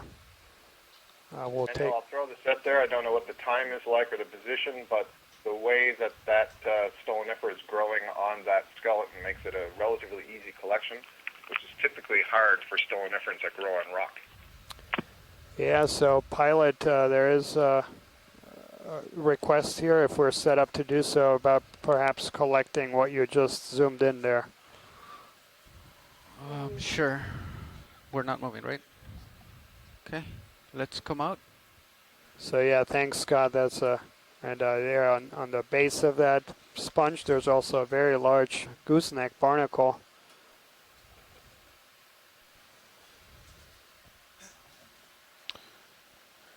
And we had a nice bryozoan there as well. I know, although she's not with us right now, Megan McCullers from South Maine has been joining us throughout a number of our dives in this expedition, and she's a specialist in some of these deep sea bryozoans.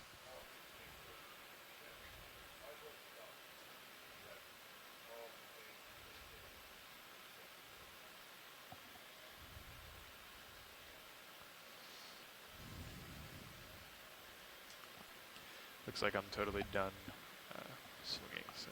Okay. Yep, that sounds very reasonable to me. So, watch lead, you're talking about the last polyps that I imaged, right? The white ones? Correct. So yeah, it's growing on something else now. So perhaps if we can clip that somewhere below that branching point. All right. Daniel, I do see that in on EX1811, there was a rock collected with a stoloniferan on it that had also these capsules at the base. It was white. It doesn't look exactly like this, but it's similar. It was collected at 1,100 meters depth, if you want to take that into consideration. So I think they're talking about sampling. Yeah, thanks, Scott. Appreciate that. I mean, being twice as deep now, and I agree, and this is a group that is typically very difficult to collect, so this is a rare instance where we could. So I think if the rest of the folks on shore are okay with that, I think this is going to be a valuable addition. Is it worth collecting the branch that's on the left side there that has the sponge and bryozoan also? Be to the lower left of what we were looking at. Yeah, I don't know how easy that's going to be to collect, but... Okay. Yeah, I couldn't get a good image. I can't tell if that's like a single branch or if it's something actually on the rock itself. So, just go ahead and do what you were going to do. Yeah, probably. I think that the top branch it might be, but I'll leave it up to you. What do you think is easier? I think that top branch will be easier. Yeah, just right below it where it's, where that V shape is.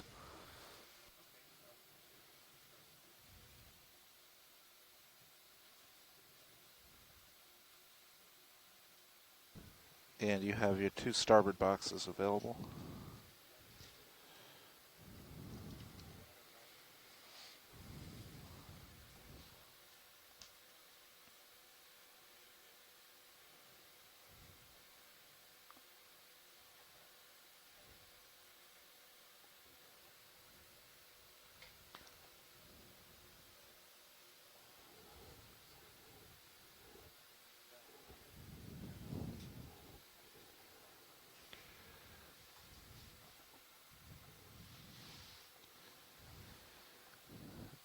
Pretty far, I think you can get to it.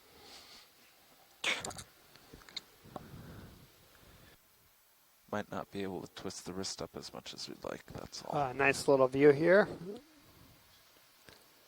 And we see the importance of these rocky outcrops in enhancing biomass and biodiversity.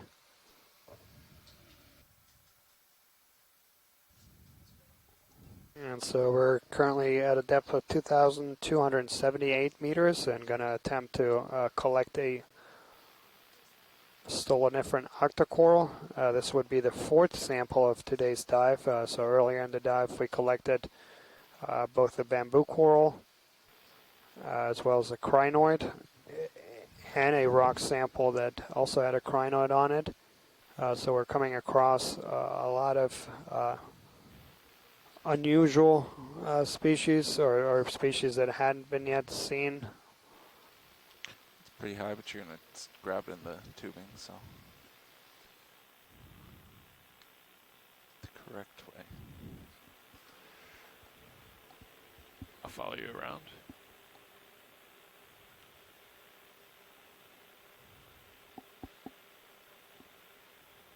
You do have your light still on out there. Let's hold on to zoom for now. How many is this?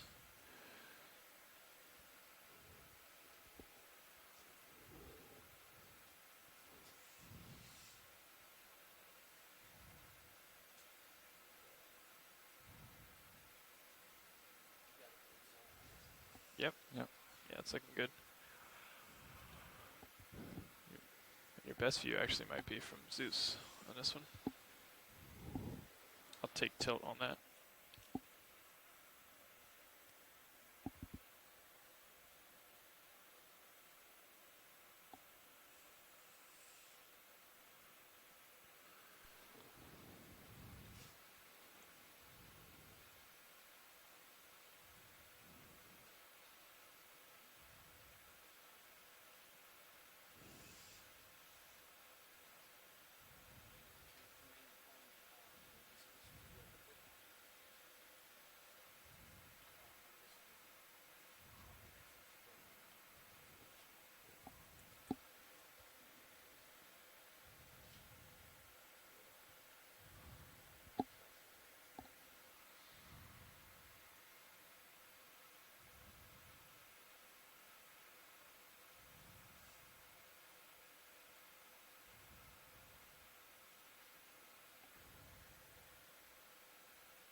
Yeah.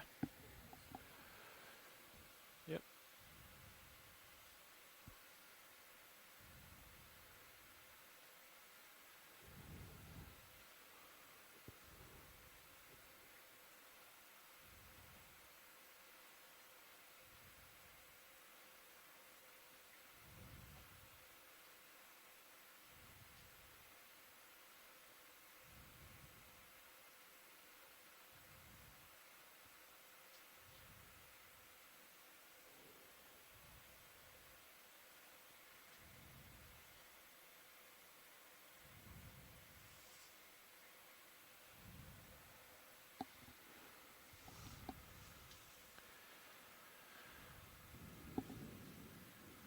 Would it help if you rotate the wrist a bit so you're more parallel with the rock surface? Yeah.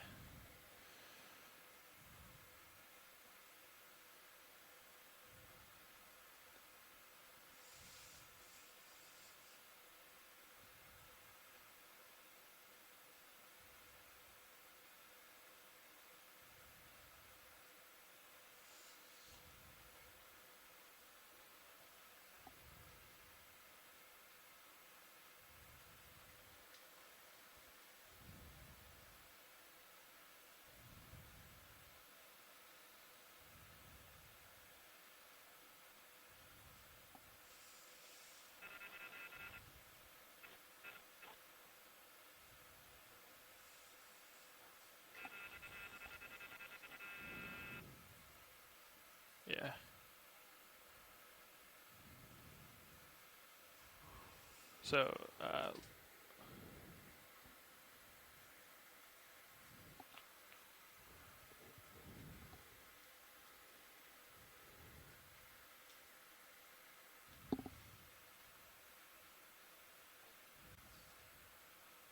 yeah, so let's do this. Let's bring it in. And then you can push the vehicle forward. Come wide on Mini Zeus. Yeah, I think you kind of pushed off the wall a little.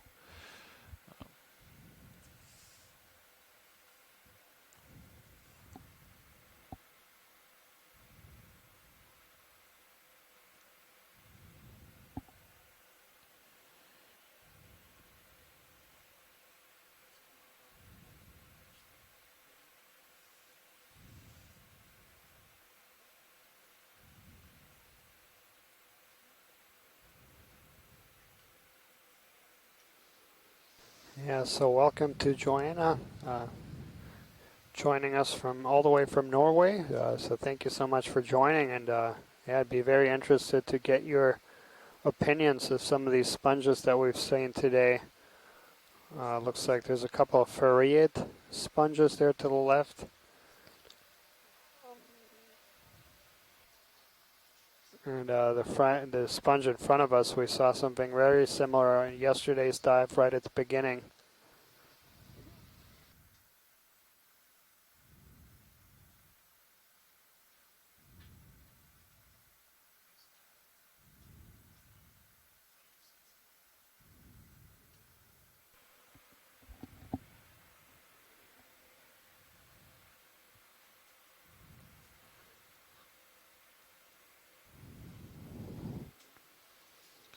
Nah, you look pretty stationary. Excellent, thanks, Joanna. Yeah, so she's provided an ID here for the smaller Ferriate sponge. Actually, you are inching forward a little. Ferria Herdendorfi, so thanks so much. Yeah.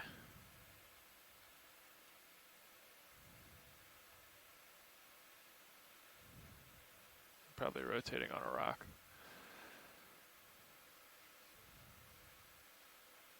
You give it like 40 or 50 probably.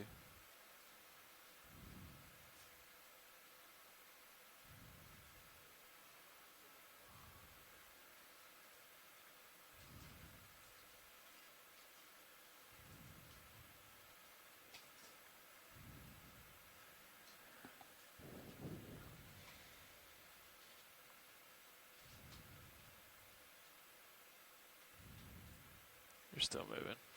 Just give it more than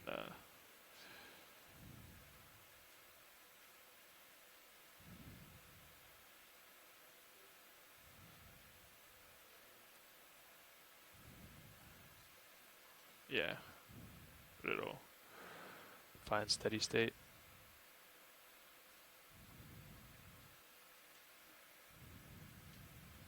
Yeah, there you go.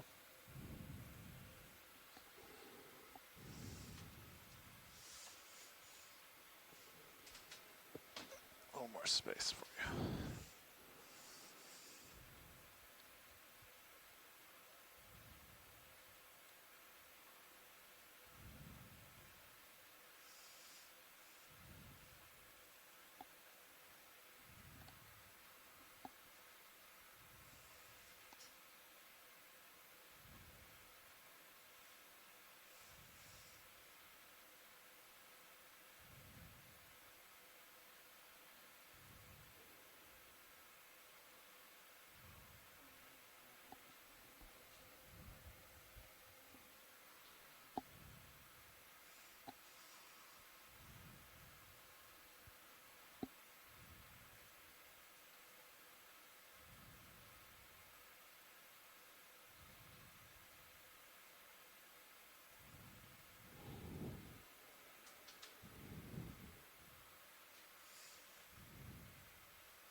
It's still there if you just want to grab it.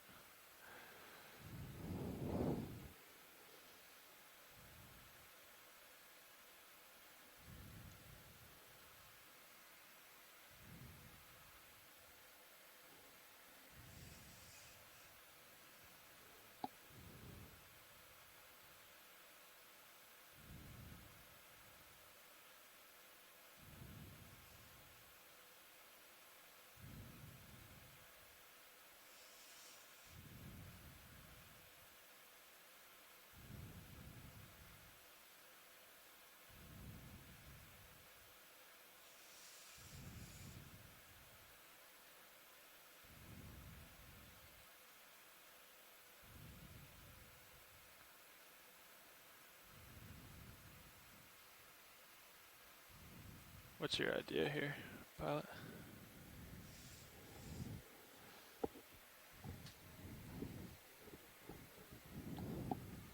I think you should open your jaws and then just try to get it with the fingers at this point.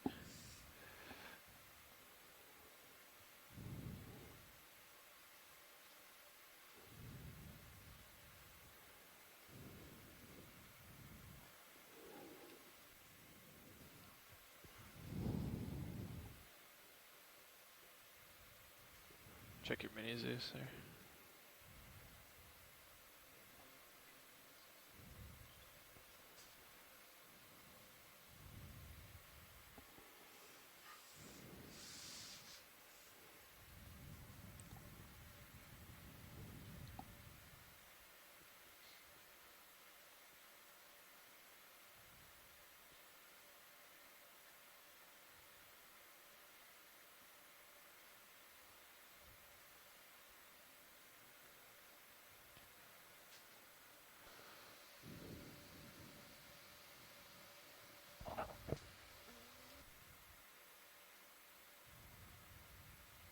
Okay, let's pause here.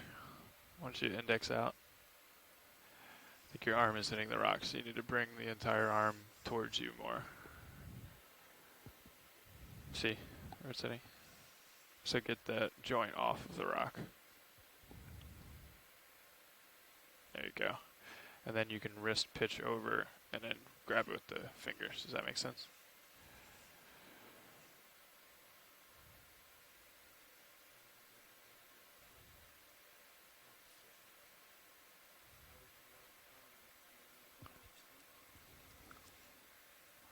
So don't move anything but the wrist over.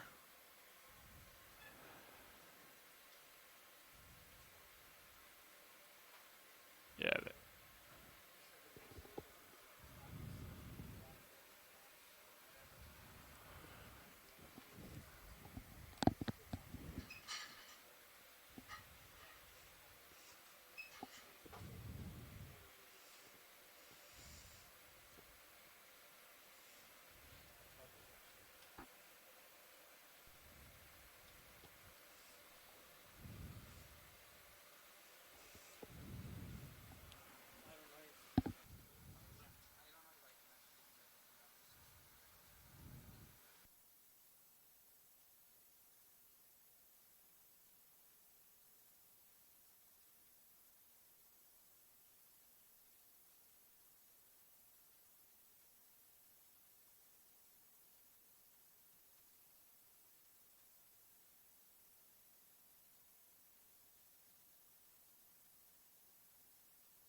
Okay, can you bring the main up a bit? Just to provide a little information to our scientists following along on shore, we've got a bit of a technical recovery here, and so our pilots are just walking through exactly how they want to get this piece of coral and planning out their approach here as they continue to recover the sample. And which of the remaining pieces here are we interested in?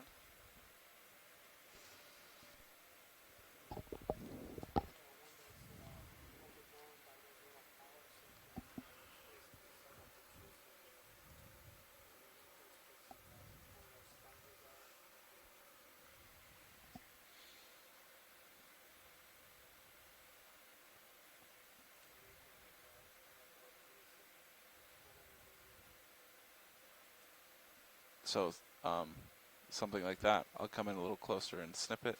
Is that what we want?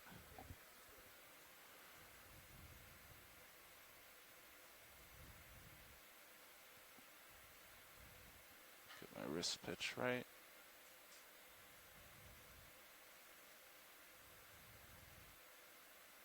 Oh. It's very brittle, geez. It is brittle. Yeah.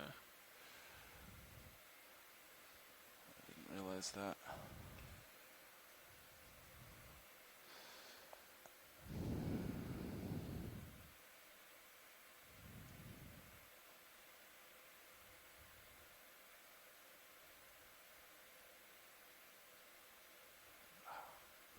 Yeah, so that's so brittle. Very brittle.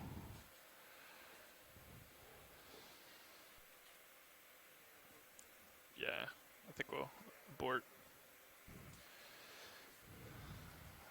Okay.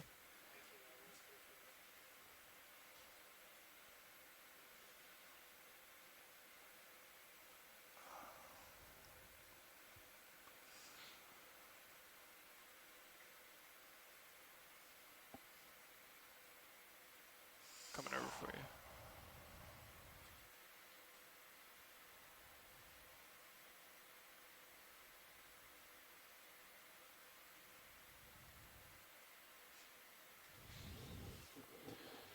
You didn't tell me it was that brittle, Fernando.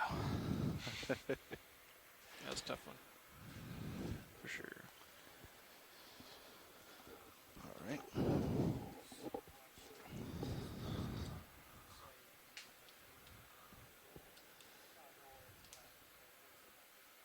That was extremely brittle.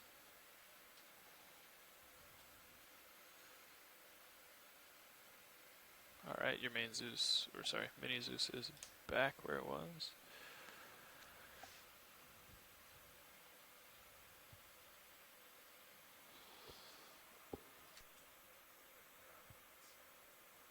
Yeah, agreed. Yep. It's worth a shot. Very, very challenging place and a very brittle, but really appreciate the attempt there. All right. We had noted earlier that type of corals, they're particularly difficult to sample because they're encrusting, and so most times they're on rocks, and it's impossible to scrape them off. I'm at 220. It seemed that was there in a place that could be grabbed, but it was really brittle. And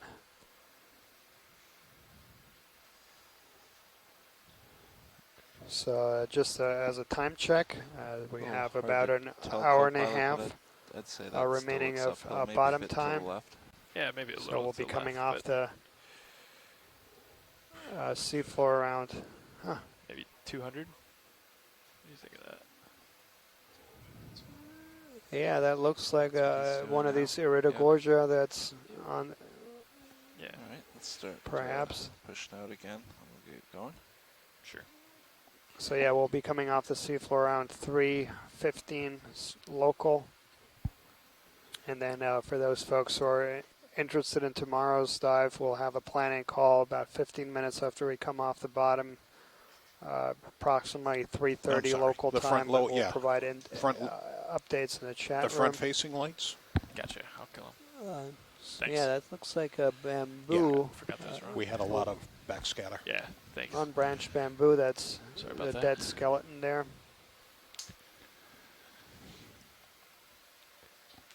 And tomorrow's dive, it's going to be one of the shallower dives of the expedition. We'll be targeting the Portales Terrace at depths around 450 to 350. Can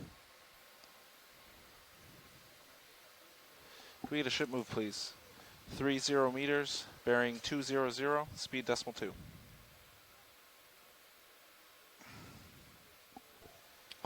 Looks like we have a hexacolinated glass sponge there at the base of the tall bamboo coral whip. Yeah, and I believe that's going to be in the family Euplectellidae. Which is cycle-powered. Joanna's still with us. She can probably confirm that. And this bamboo coral...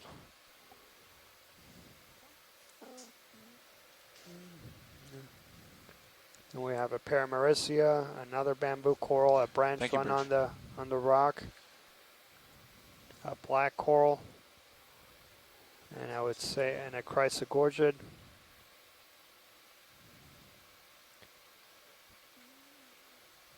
Yeah.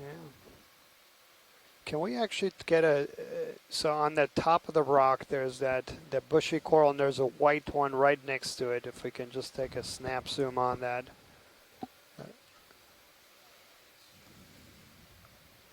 And in the background we have a Metallogorgia. And this is the first time we've seen that today, and that's also only the second time we've seen it on this expedition. And those are were very abundant throughout Capstone and the Pacific.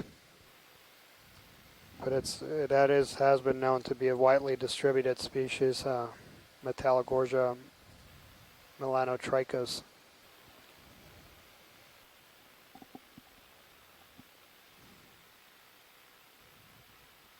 And yeah, thanks, Joanne, is confirming that that glass sponge that Adam noted next to that unbranched bamboo coral, family Euplectellidae. There were also a couple demo sponges, really smooth encrusting sponges on that rock, fairly small.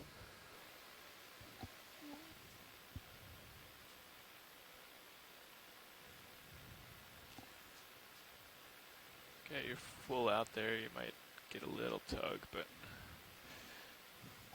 or a rotation.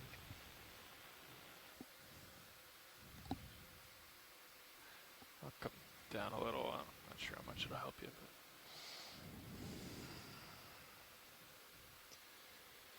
Yep, we're well underway, so you should start moving. So I'm gonna guess that these are zoanthids, but we'll figure out here soon. Yeah, and no, those are not zoanthids.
Yeah, I'm not exactly sure what I'm looking at. It does look now more like... I don't think I see pinnate tentacles. So those are... look more like zoantids there.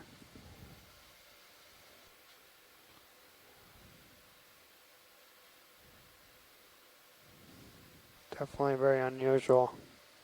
Very small polyps.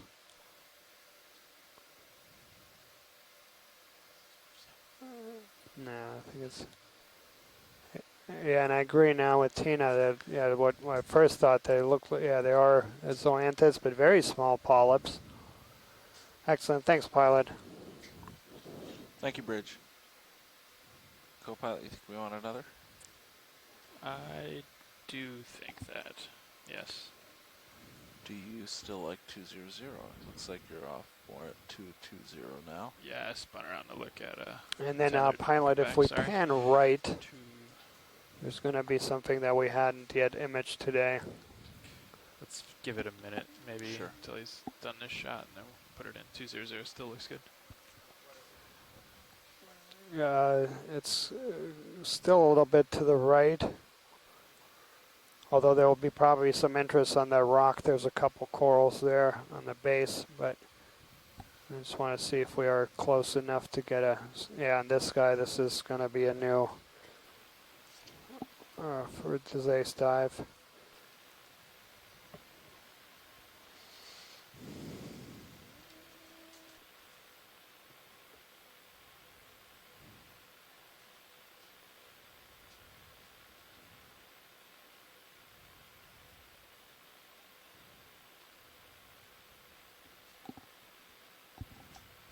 So this is another octocoral that has this intimate association with a British star.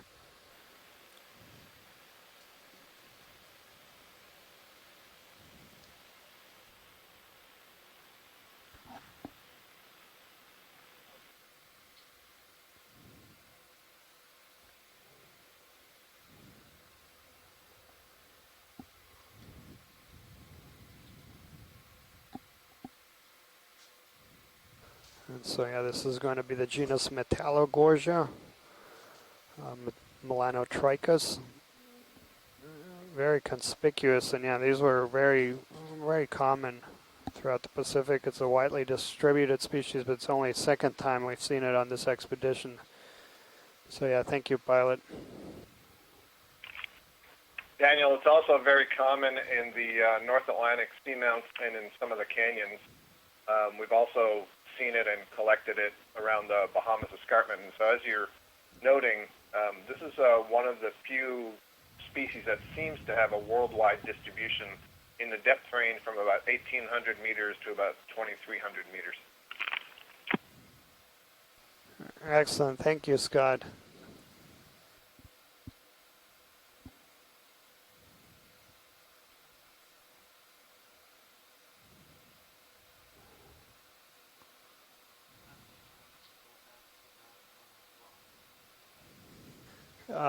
Yeah, if we have a second, there's one big fan on the bottom. Just yeah, on the bottom left there.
more bamboo corals I see, the more confused I think I get. I'm going to say again that this is likely in the genus Sinus, or at least what we call the J. clade. You can see that in most places it does appear to be branching from the nodes. And again, I think it's got a lot of scales in the tissue, which is one of the ways that I'm separating it from Acanella, which also branches at the nodes, is quite common in the Gulf of Mexico, but should have much more prominent needles than any of the polyps that I'm seeing here. Nice zoom in. Thank you. Scott, it sounds like you're getting bamboozled out here. Oh, wow. I get bamboozled all over the place, Adam.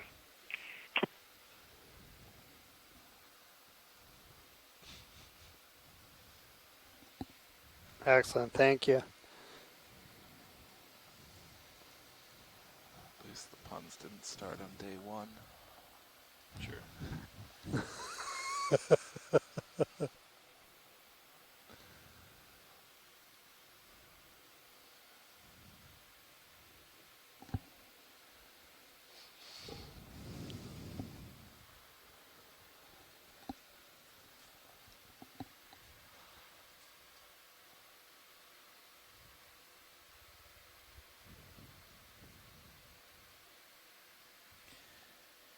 Nav will let him push out a little, and then I think we're all set for that move. Okay.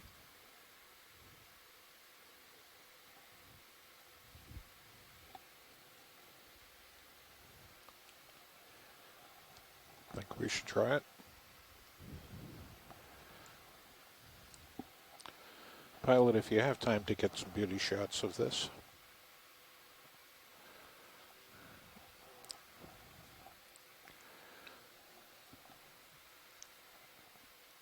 And let me do a zoom here.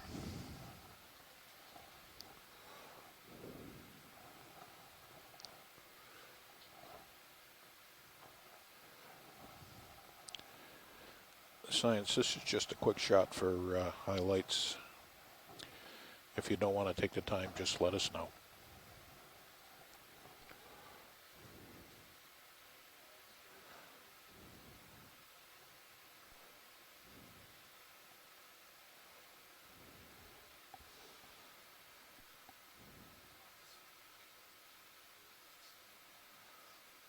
Right.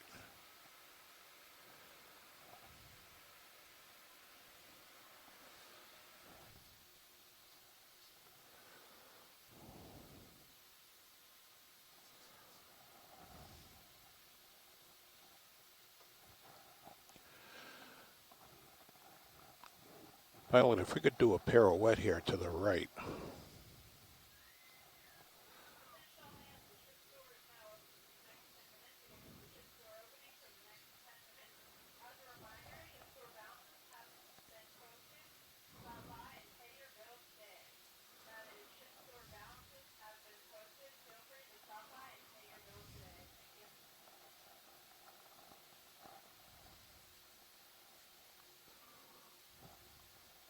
Just keep going like that, yeah.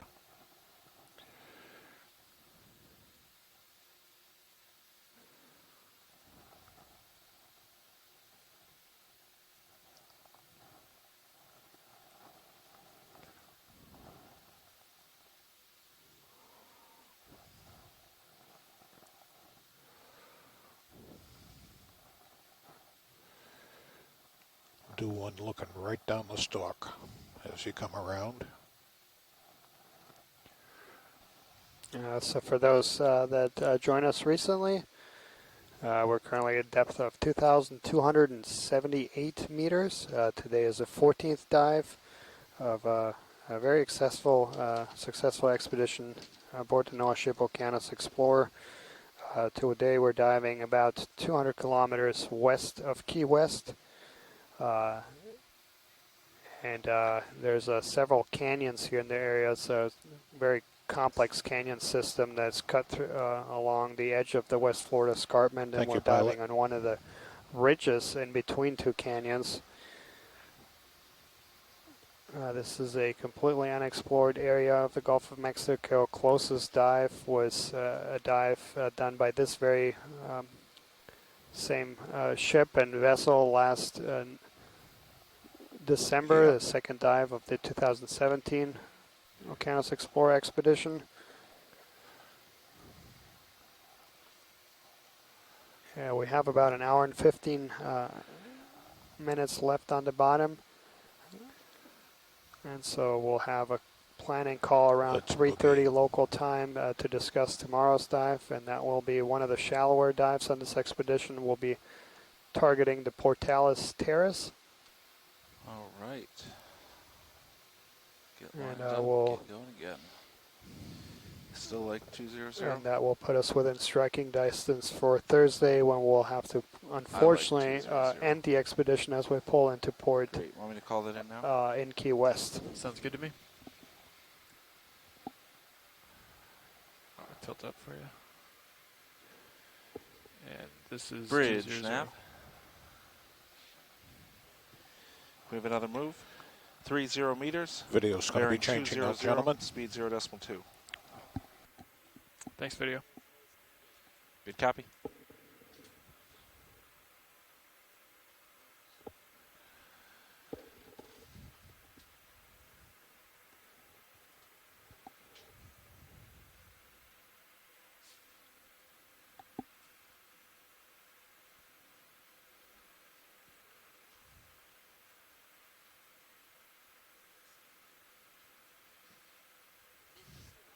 Thank you, Bridge.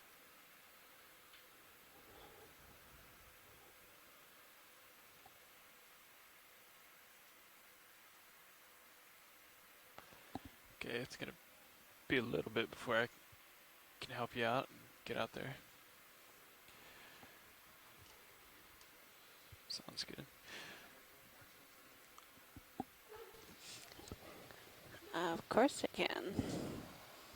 So this is going to be in the family Hylonematidae. Quite likely genus Hylonema.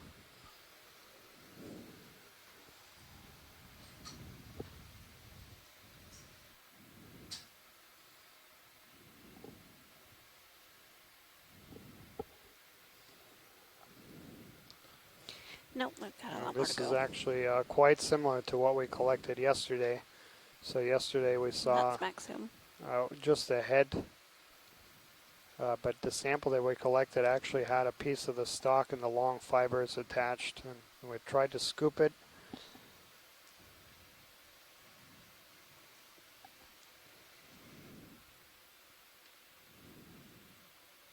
Getting a little tug probably. And all right. So it looks like uphill actually might. So yeah, big thanks to start Joanna and Nolan who've been looking at the imagery, and Nolan also coordinating an effort here with other taxonomists to try to get names on these sponges. Yeah, very difficult group, and we really appreciate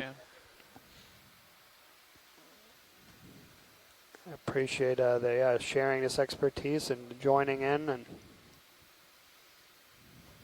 cams have a good view too.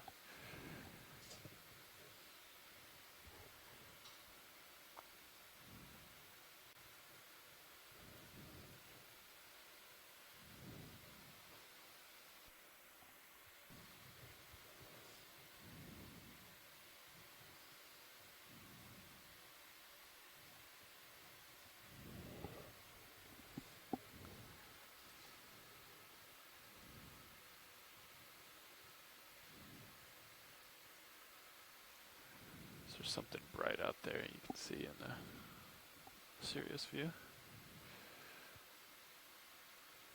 Yeah, you got it. yeah, that's a large sea fan there. That's going to be of a lot of interest.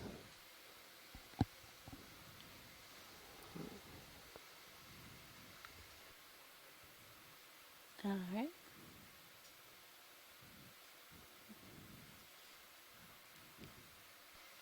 Yeah, yeah, right on. Yeah, that pinnacle there. I think you've got enough tether to go out there. And we're headed your way. Yeah.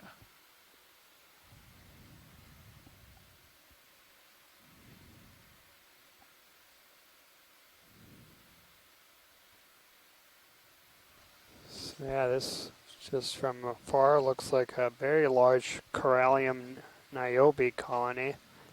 I'll confirm this here momentarily. Oh, actually 2 of them.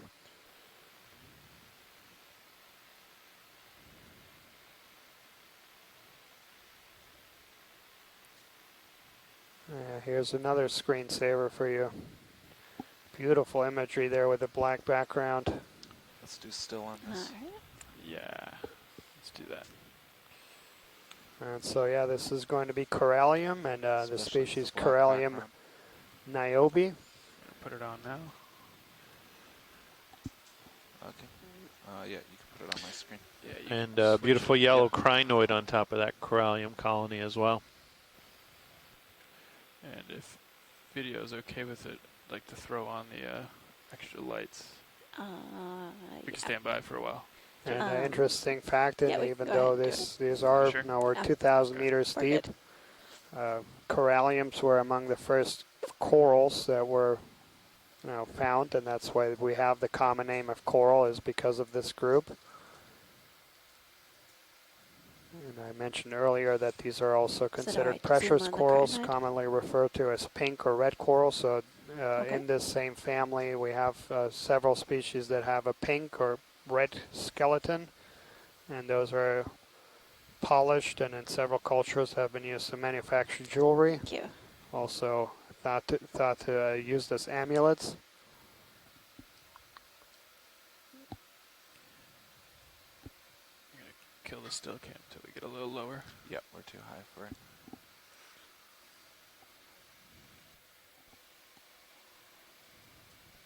It appears to be a real abundance of bryozoans at the base of these coralliums as well. Pilot, if you could come down lower, that would... Yeah, just I would focus on elevation changes instead of the camera tilt. Okay. Excuse me, altitude change. Yeah, and this is something that we commonly see, is that these big corals are settled on topographic highs.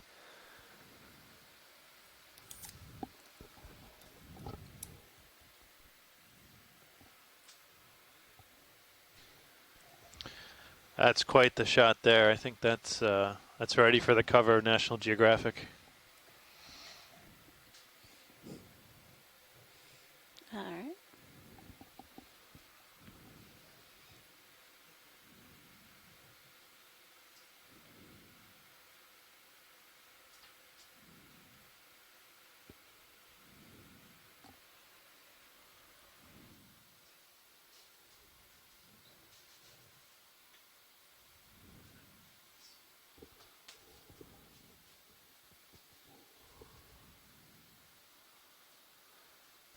How's it going?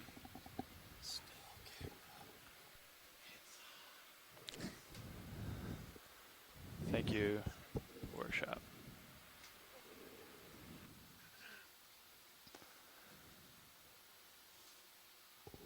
That one was really good. That's still...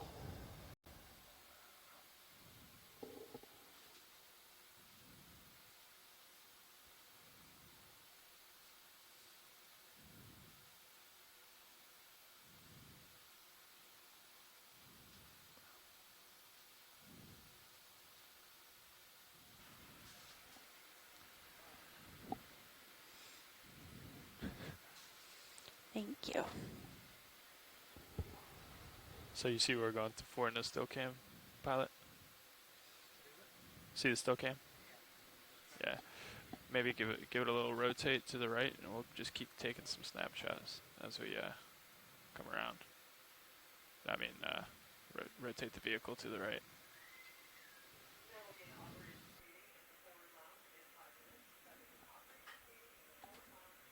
I mean, like, move the vehicle to the right and keep it centered.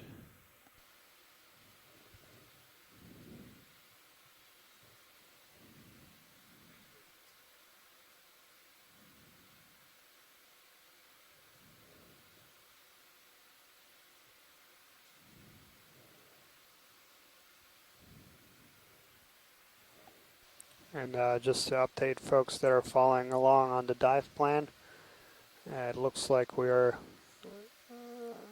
very close to waypoint 4.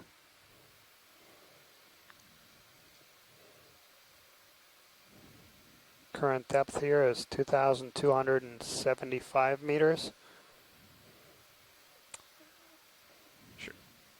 We still have about an hour left of exploration here. And so we'll continue moving along this ridge crest, documenting in particular anything new that we haven't seen on today's dive.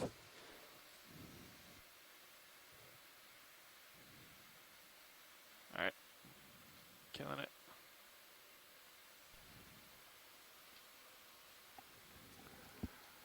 So you can.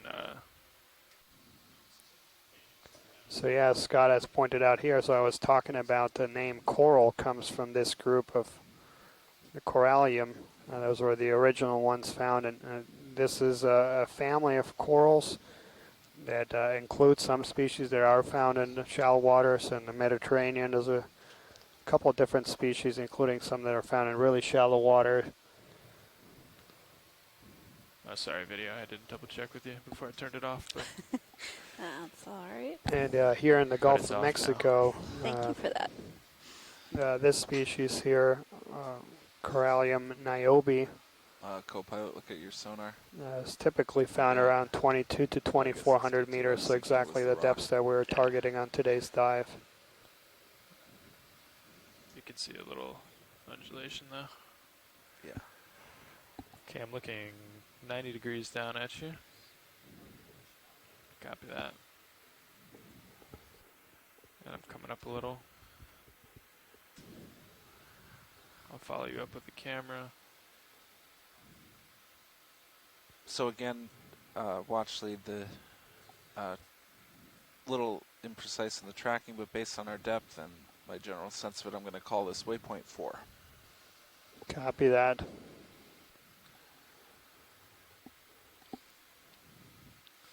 All right, you look nice and stretched out there. Yeah, let's maybe zoom in on these. It's hard to tell what's uphill here, but well, it's I think 200 might be probably another. the same way. At some point, it's expected to turn back to the west. So these are a few more of the glass sponges in the family Euplectellidae. If 200 isn't downhill, I like it.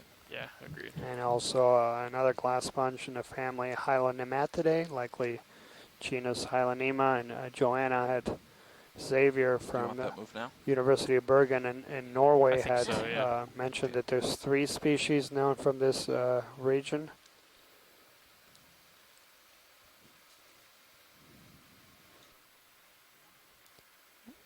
Awesome, thank Bridge, you. nav. Another move, please. 30 meters, bearing 200. There's a squat lobster right in between those 2 sponge. Good copy. If I could zoom in for just another second, that would be great. And lasers are off. Once you zoom out, I'll put them back on. All right, I think video's clear. Great. Putting lasers on. There you go, nice. I think we can continue on, yeah. Thank you, Bridge. So from this angle, if we look at the rocks, we can see what does appear to be pretty steeply dipping bedding planes. Again, these area we're working in has been incised by canyons, so it's likely that a lot of the underlying rocks have been undergone some degree of collapse as these canyons have formed and rocks have been adjusted and moved downslope to some degree, but surprising degree of dip on some of the bedding planes we're seeing today during this dive. Pilot, we just got them move in and I am on heading. Okay. Yeah. Just right of lasers. Yep, you're right there. Yep. Yep. Pilot, is your camera tilted up?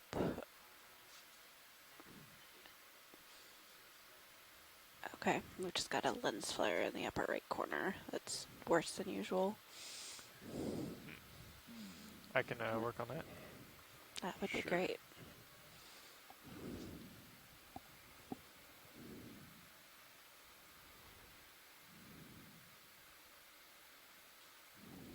Actually, it might be the outer jaw of the craft. There's a little glint off of that. Yeah.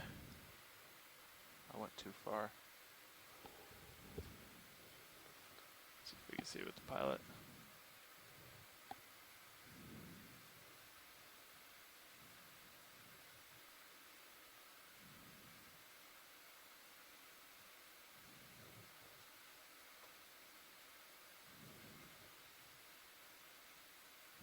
Yeah, maybe.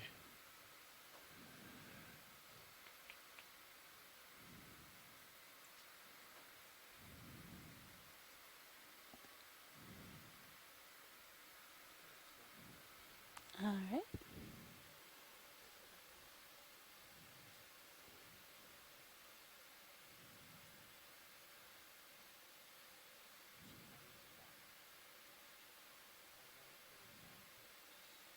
That's still a partial. So I've got more. Yeah, that's great. Thanks. Yeah, when we first saw this on the horizon, it looked like a permnoid, but it's definitely a bamboo.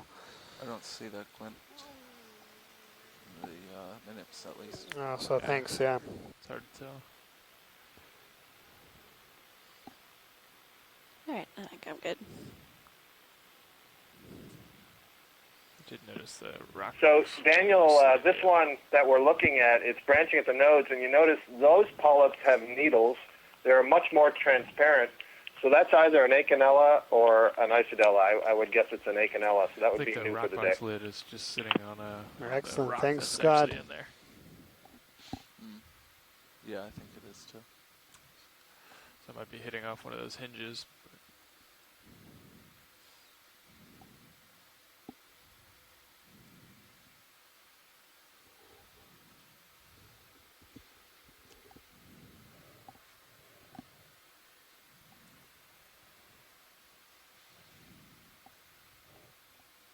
How's tracking today, Nev? That sounds like a great sign. You can see it, co-pilot. Oh, yeah. Yes, on that screen. Thanks for bringing in it front up. of you. All right.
All right. If we can hold it for one more second, it would be great.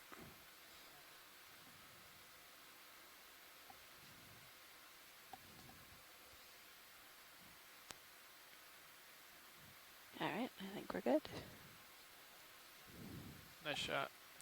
Yeah, that was excellent.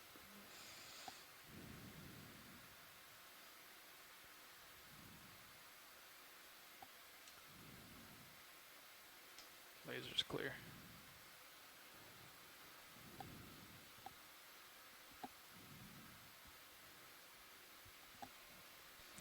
Yeah, and Tina had pointed out that many of the images we're getting today are really spectacular National Geography noteworthy pictures, and it's really the topography here. This ridge, you have really steep drop-offs on both sides that provide these beautiful backgrounds. And it's a truly remarkable feature.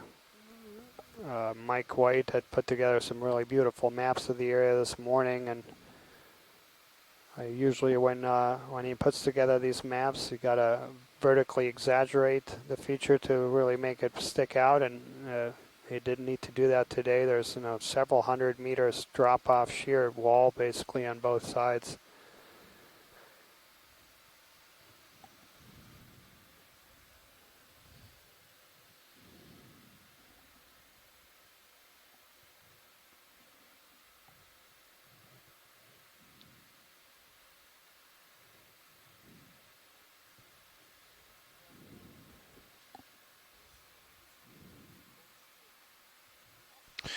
As we look down this edge in front of us, it's very easy to imagine how rocks could break off and tumble great distances down the slope. This is an actively eroding area. We're between two canyons, and as those canyons widen and deepen over time through gravity-driven transport of rocks downslope, this ridgetop we're on will continue to undergo erosion, and we'll continue to see exposed rocks and movement of rocks.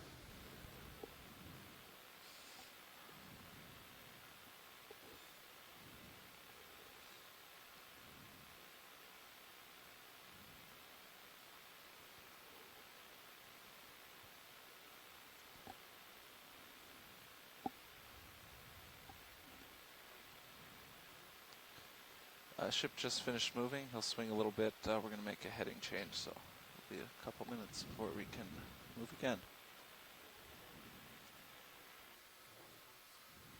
The ship is going to make a heading change. Sorry, it's not going to affect you. All right.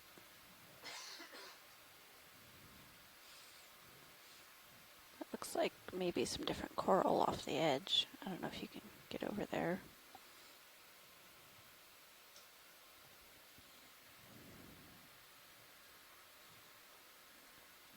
I'll keep my heading here.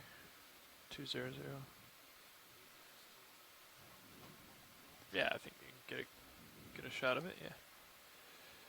I'll still swing a little too.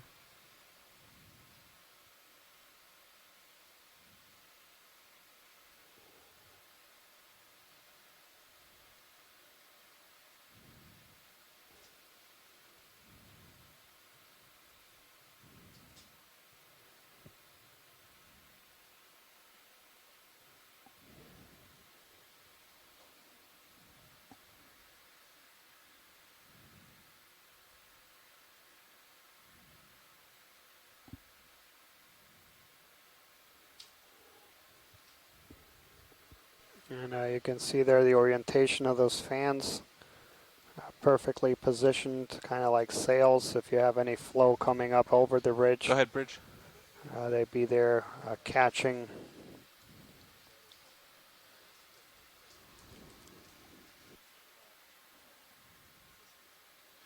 Great, thank you, Bridge.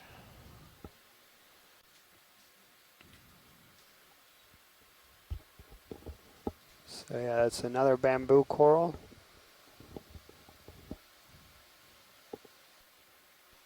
And we see one branch with a really tight clump of barnacles once again. Seen that a little bit today. In contrast, earlier dives in the expedition.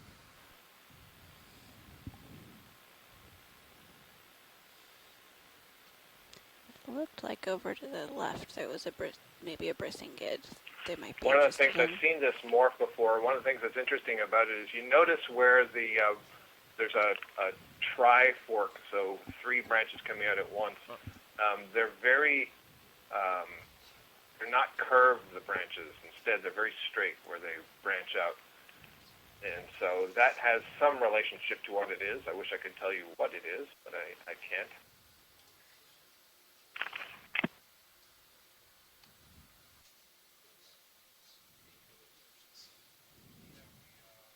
That is full zoom.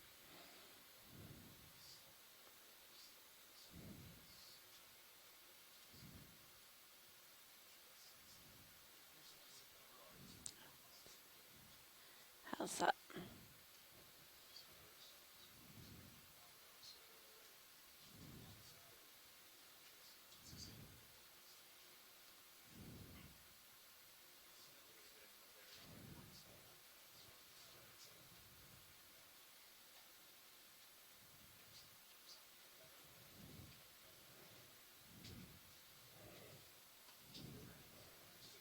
All right.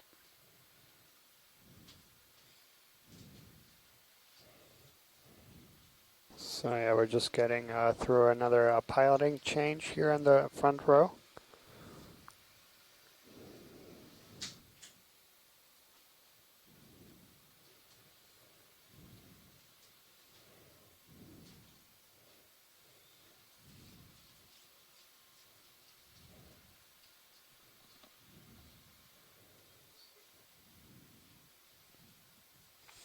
Hey, Fernando.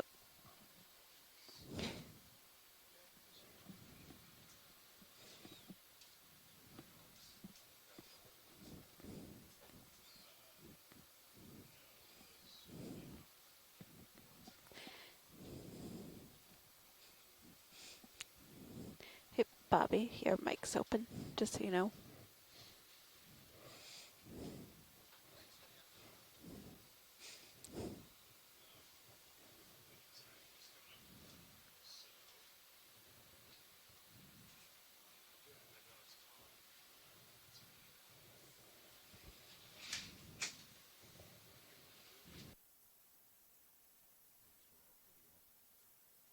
No problem. I had noticed that.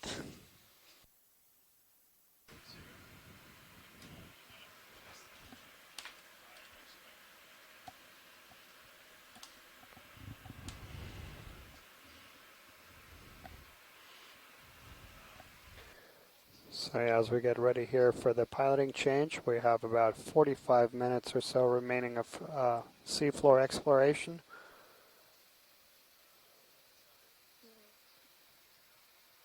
So we'll come off the bottom around 3:15 local time, and then we'll have our planning call about 15 minutes after that.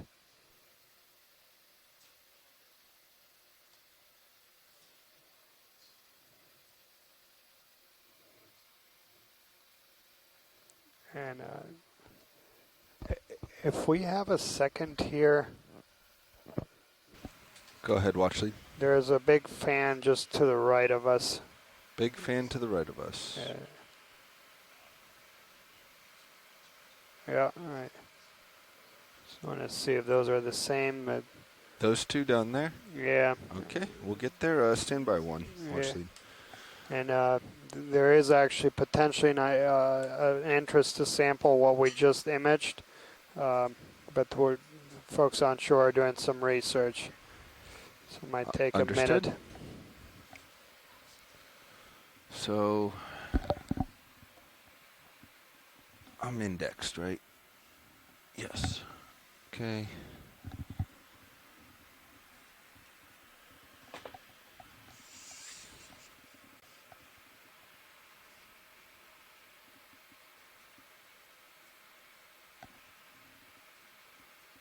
All right, thanks, Scott. He is pointing out that this looks very similar to something that was collected from the Bahamas at a depth of 1,600 meters. That would still make this a potential range expansion, so yeah. You can go ahead and keep me Daniel, here. not just keep that, me, but you in mind. so I'm Yeah. sorry, I was doing a Thanks. little further searching. It'll be fine. That is the only specimen that we have that has that genetic signature and that has that morphology. So what I was noting before was really distinctive is there's trifurcating branch points the last few moves in a planar colony. Really interesting. So there's only one known collection of this thing from the Tropical Canyon. So this would be quite valuable. No, video. Okay, copy that, Scott. start to go in Thanks. here. We'll do a couple snap zooms on that, and then we'll probably we'll turn ahead. around and attempt that collection. So thanks so much for doing that research.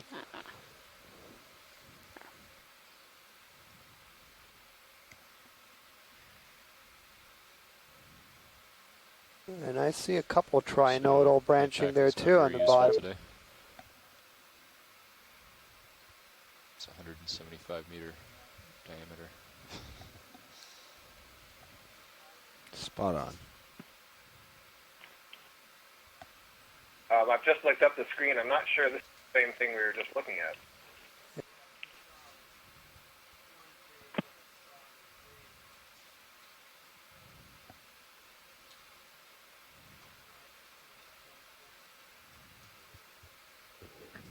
So that's max zoom. Yeah, I'm pretty far away looking down. Yeah, so I think once we're happy with video on this one, we'll try to sample the coral that's just clear. below behind us, the one that we just zoomed in before this one. All right, so it should be off to my port side here. Yep.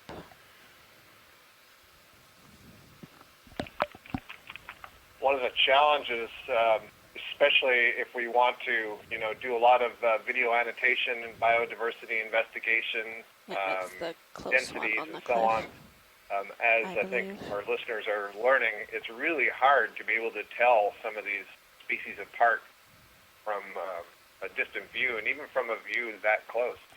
Sometimes we have to get even closer. And I think it's going to take, the various collections that we've been doing over the last couple of years on this expedition, is this the one straight ahead? Along with this really fantastic imagery to correlate what we see when we look at it under a microscope, when we do the genetics, and then back to the video images, so that in future expeditions that do these video transects, we'll have a much better sense of what we're seeing and be able to better identify and quantify. And are we going to want the whole thing, a little piece? I just wanted to, sorry, I'll unlatch you, Bobby. Hi, Bridge. I just wanted to confirm that our bailout is still to the northeast. So all right, copy. Thank you.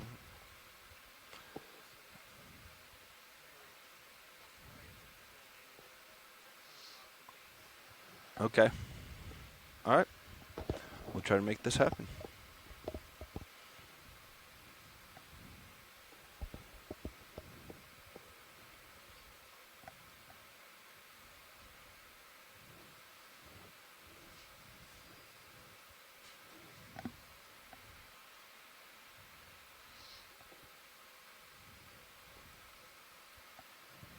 Just a really nice view of the rock cliff falling away below us as well. Gives you more of a sense of the dramatic topography we're seeing along this ridge.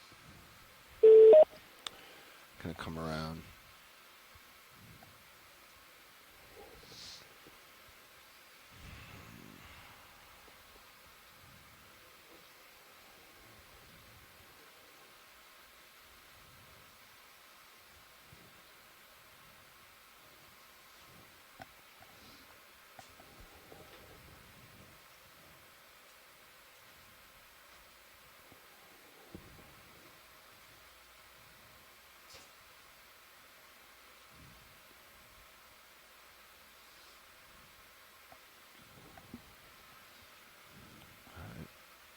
Go in here. What kind of angle do I have? What kind of views? Yeah, my mini's useful. Help me out.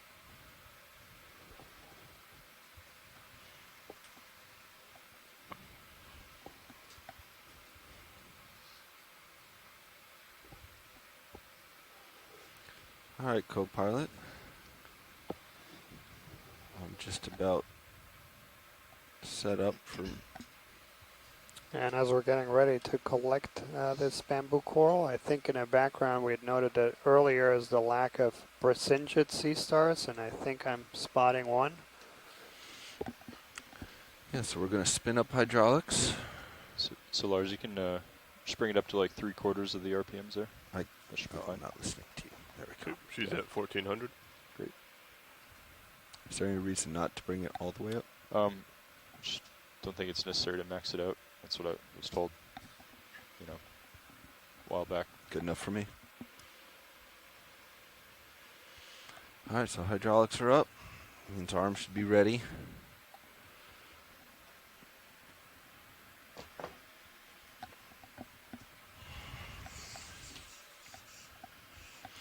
If you're comfortable with your position, co-pilot, let's bring Mini Zeus up on your screen.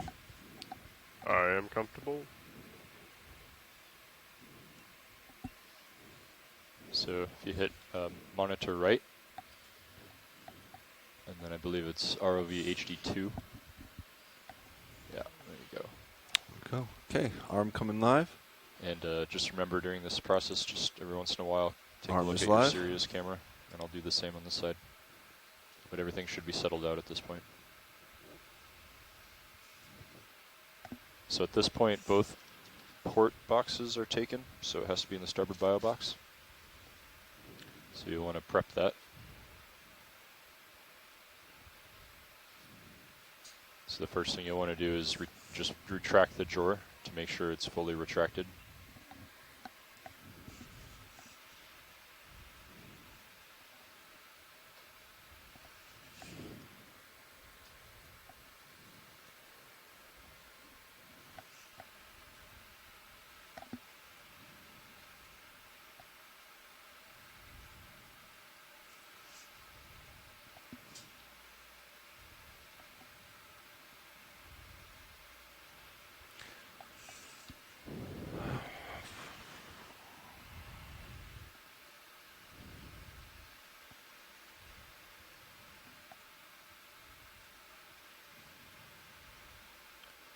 So, watch lead, this is pilot. If I try to get my fingers right in about here, I'm looking at a co-pilot screen. Does that look like that's sufficient, or you want me to go further back towards the base?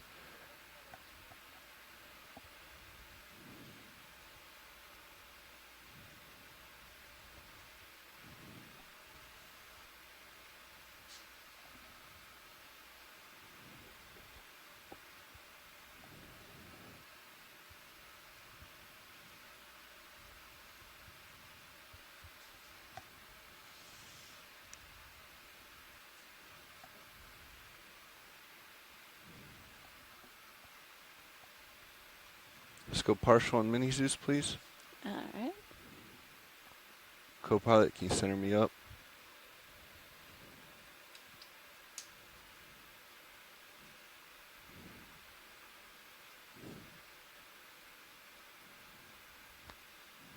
Yep. That looks good.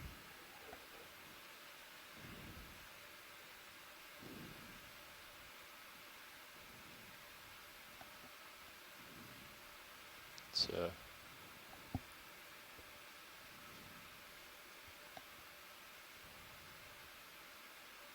oh, I'll start. It broke off at the base. I was starting to lose it.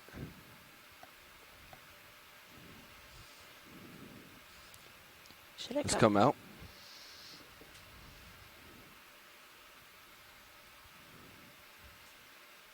It's hard to say if the...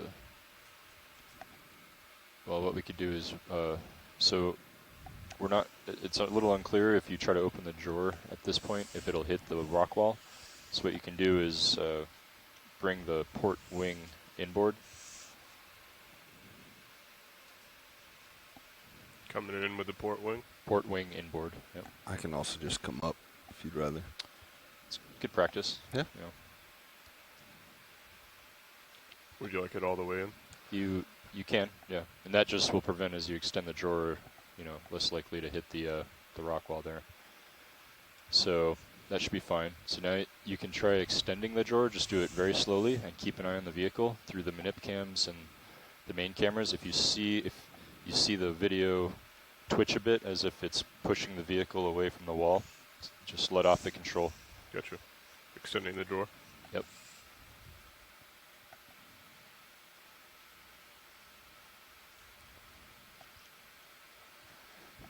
And just to confirm, you did extend the starboard biopin. It is extended now. Okay. Coming out with the drawer. Copy. You can come a little faster. I'll move my arm so you can get a better view. So you're pushing. You're pushing. Yep. And the drawer, the bio box isn't open. So you want to go ahead and retract the drawer. So it was pushing the box. Yeah. Okay. I'm just going to come up for this one. So you can go in full speed, retract. Yep. That's fine. So Copilot, I'm just going to come up, make it a little easier for you on this first one. Copy that. While I'm coming up, go ahead, push that port wing outboard. Okay. Port wing is going outboard. And then Nav will walk you through the steps again.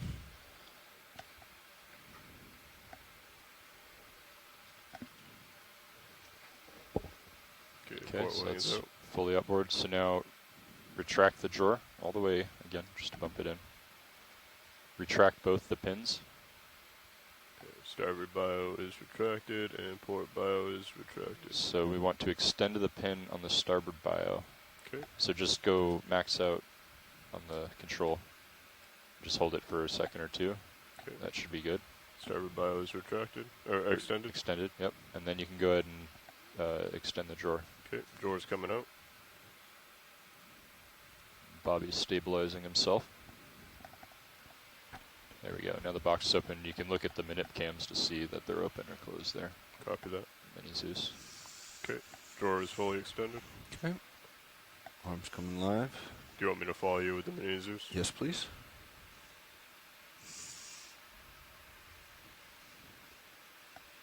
So this piece was a little bigger than I thought, huh? Yeah. You'll be able to get it stuffed in there, most of it. Is there anything I can do with the lights to make it easier to see, or? No, you're fine.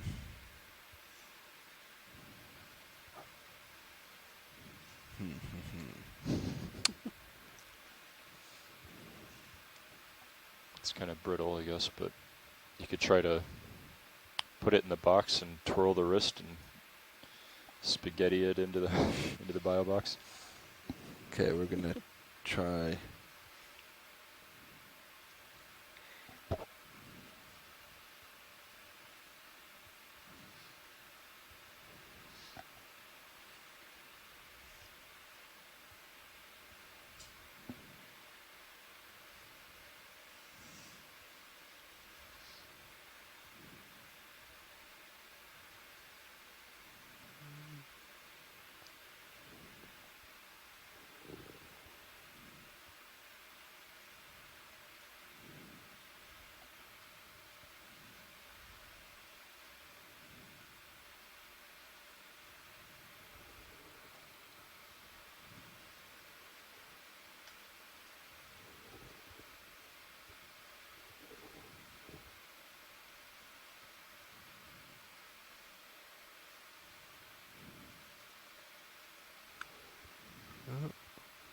Gotta keep that down. I gotta realize I'm backwards here.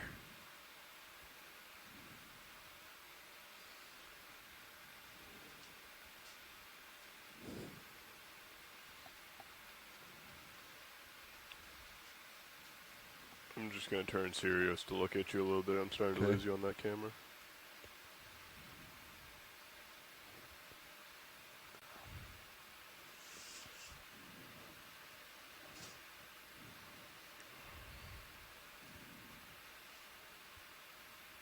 Getting myself all turned around here.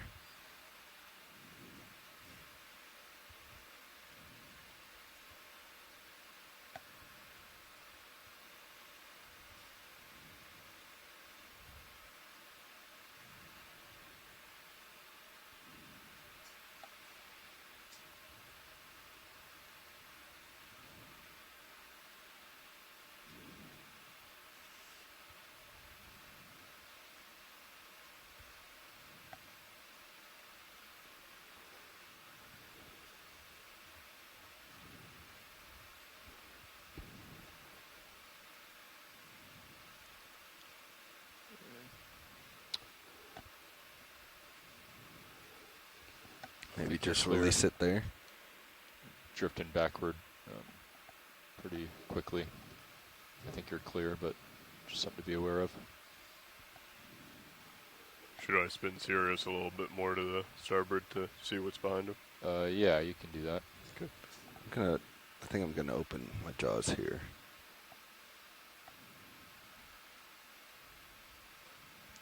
Yeah, it's pretty brittle. It'll probably just break apart into the box.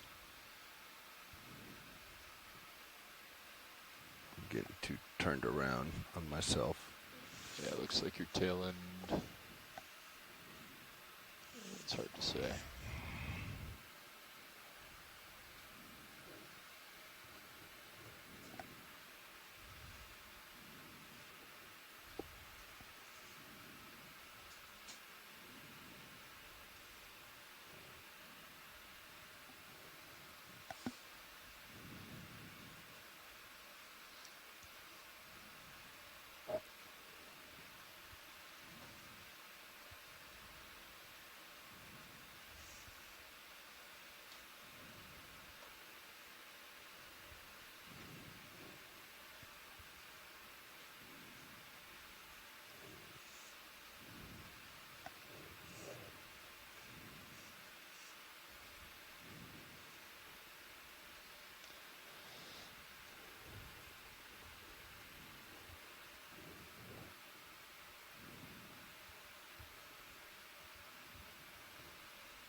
All right, I think that's good.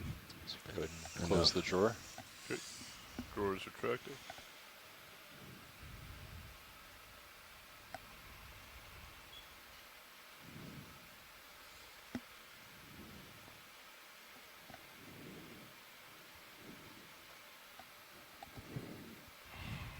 And the bio boxer should be retracted as well? Yeah, go ahead and retract it. Or the pins?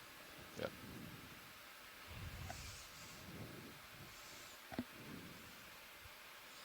All right, so we've secured our fourth sample of the dive.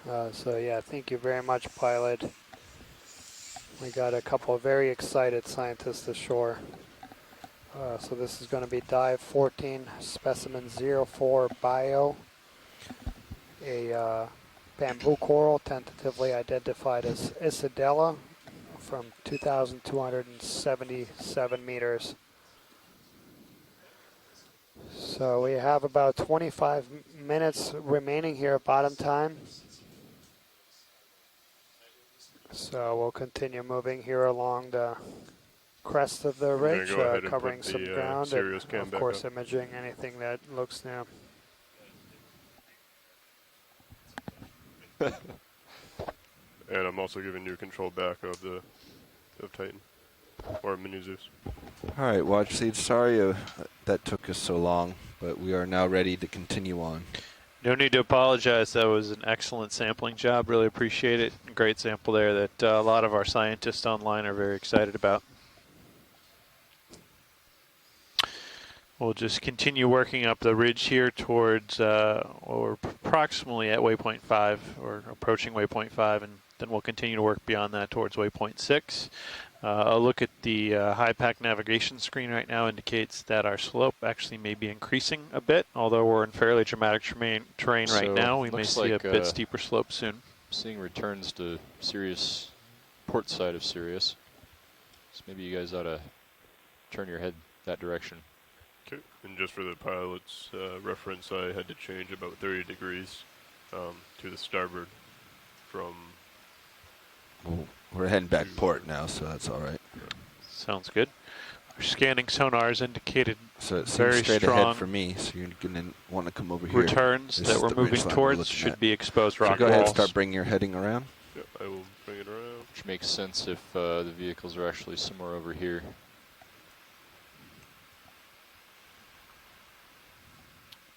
But I'm going to move towards 150.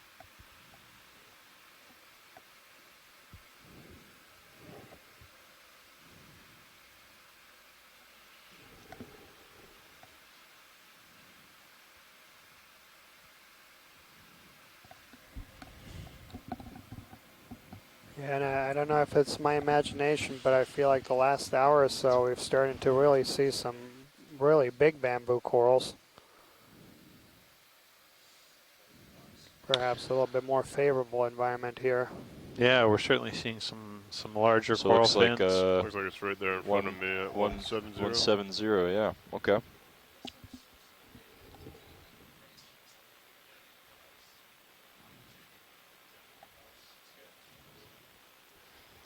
All right, so 170. And I currently have you at a camera angle of negative 65 degrees. 65. Copy. All right. So he's going to push forward Let's pretty do quick. this. Could go ahead and give you like 20 meters. Get you closer to those rocks. Yep. Unless you'd like to do 30. Either one works for me. I'm ready? comfortable with 30. 30, okay. Bridge, this is RV Nav.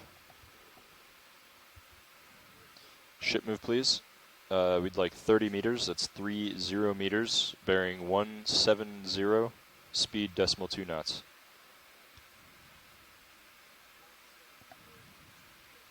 That's a good copy.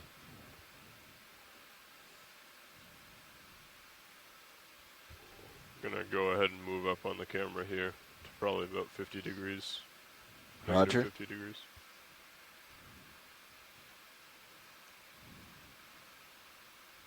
Good.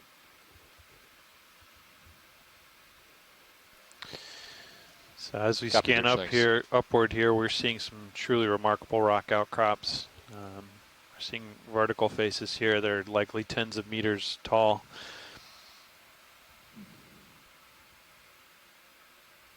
As we previously observed, there's an oxide coating, ferromanganese oxide coating on these rocks that give it this black appearance. And as we look over here to the right, truly magnificent garden of coral fans. I don't think we've seen these densities yet today, and possibly not yet on the expedition. And it is amazingly fully vertical. So you're going to keep your heading on the way the ship this is is moving, terrific, right, and co-pilot? it gets to why, Yes, that's correct. as Mike And White as far will as know, I auto like heading the works, as dog soon leg as I approach to figure out the where I overall want to track. be, I like I press coming it. up the side Just leave of a auto heading in all ridge the time. feature that may have some more steep slopes, and then So getting go ahead and on move to, your heading around, the and top you'll of the see ridge axis it's of not the actually your spine, heading but, that that changes, is, it's the green line that's great. on that compass This is rose. what we were hoping to So see when you're in yesterday as auto well. heading, moving the joystick changes the commanded position. It does not actually equal thrust. The software takes over and Yeah, certainly figures we out how to haven't get seen there. these densities at So these I would depths, just so leave we're auto at heading in 2,300 all the meters time. here. Okay. And And just- auto heading should just be lit, Yep. illuminated, correct? It shouldn't Correct. change color. Shouldn't change at all. Excellent. I will be looking at 170.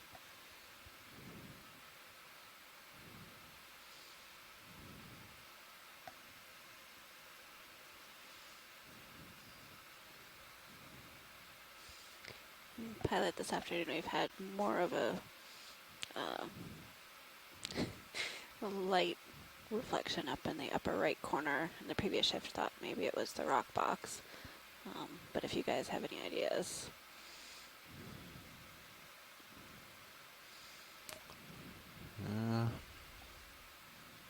Not really sure. It's not too bad right now.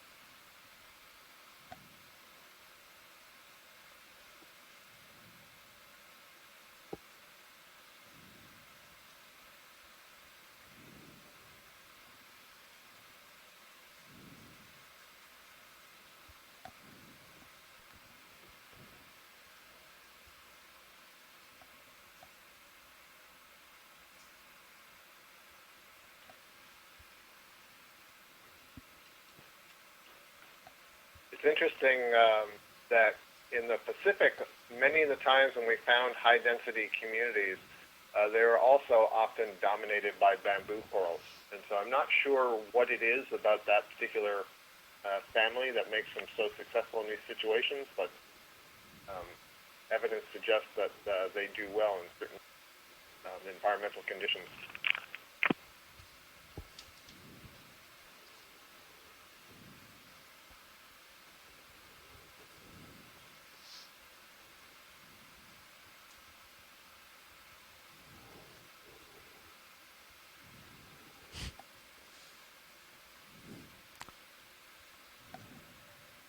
Apparently. Is that dust from the toe? Yeah, apparently my toe was carrying a lot of sediment.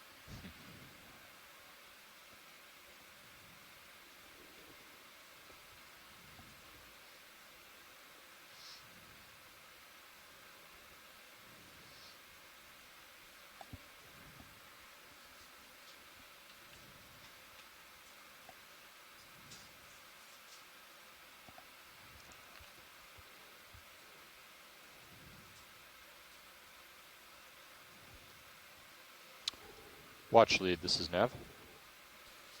Go ahead, Nav. Just want to let you know that we only have about just over 15 minutes remaining in the dive for bottom time.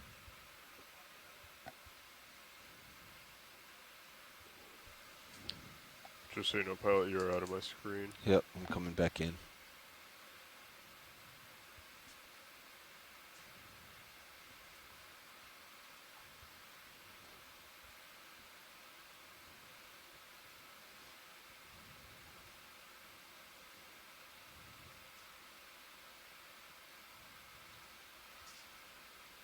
And there's a sponge exactly like the one we sampled yesterday.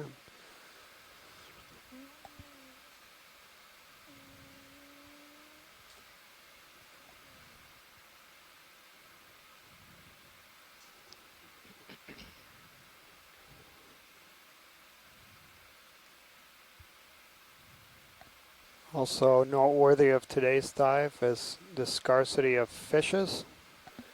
And that's something that we have observed over and over again, that on more sandy, soft bottoms you see more fish, and then on these rocky, hard bottoms, less fish.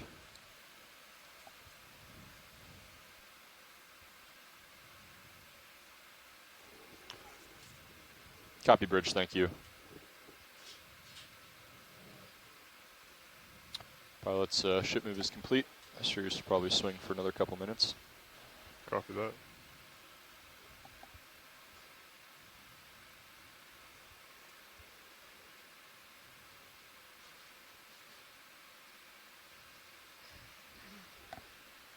You said that was a 30 meter move, so yeah, correct? just as a time check, we have 15 minutes remaining of bottom exploration. Well, he's so we'll plan to have our moving as well. Dive planning call for tomorrow's dive at 3:30 Central Time.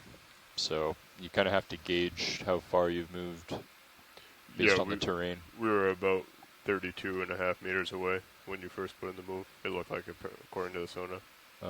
But if D2 moves forward or back, that reference point will change, right?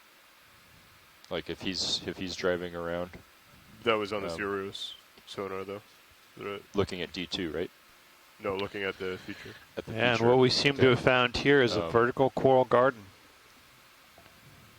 Sorry, I thought you were referencing D2 as your endpoint. Did you just do that? Did I just do what? Video? What was that? Did you darken up the screen? I did. It wasn't responding quite as quickly as I thought it would. So it overly did it. That's quite all right. My right side went dark very quickly, and I was curious why. Because the iris didn't want to listen to me. Yep.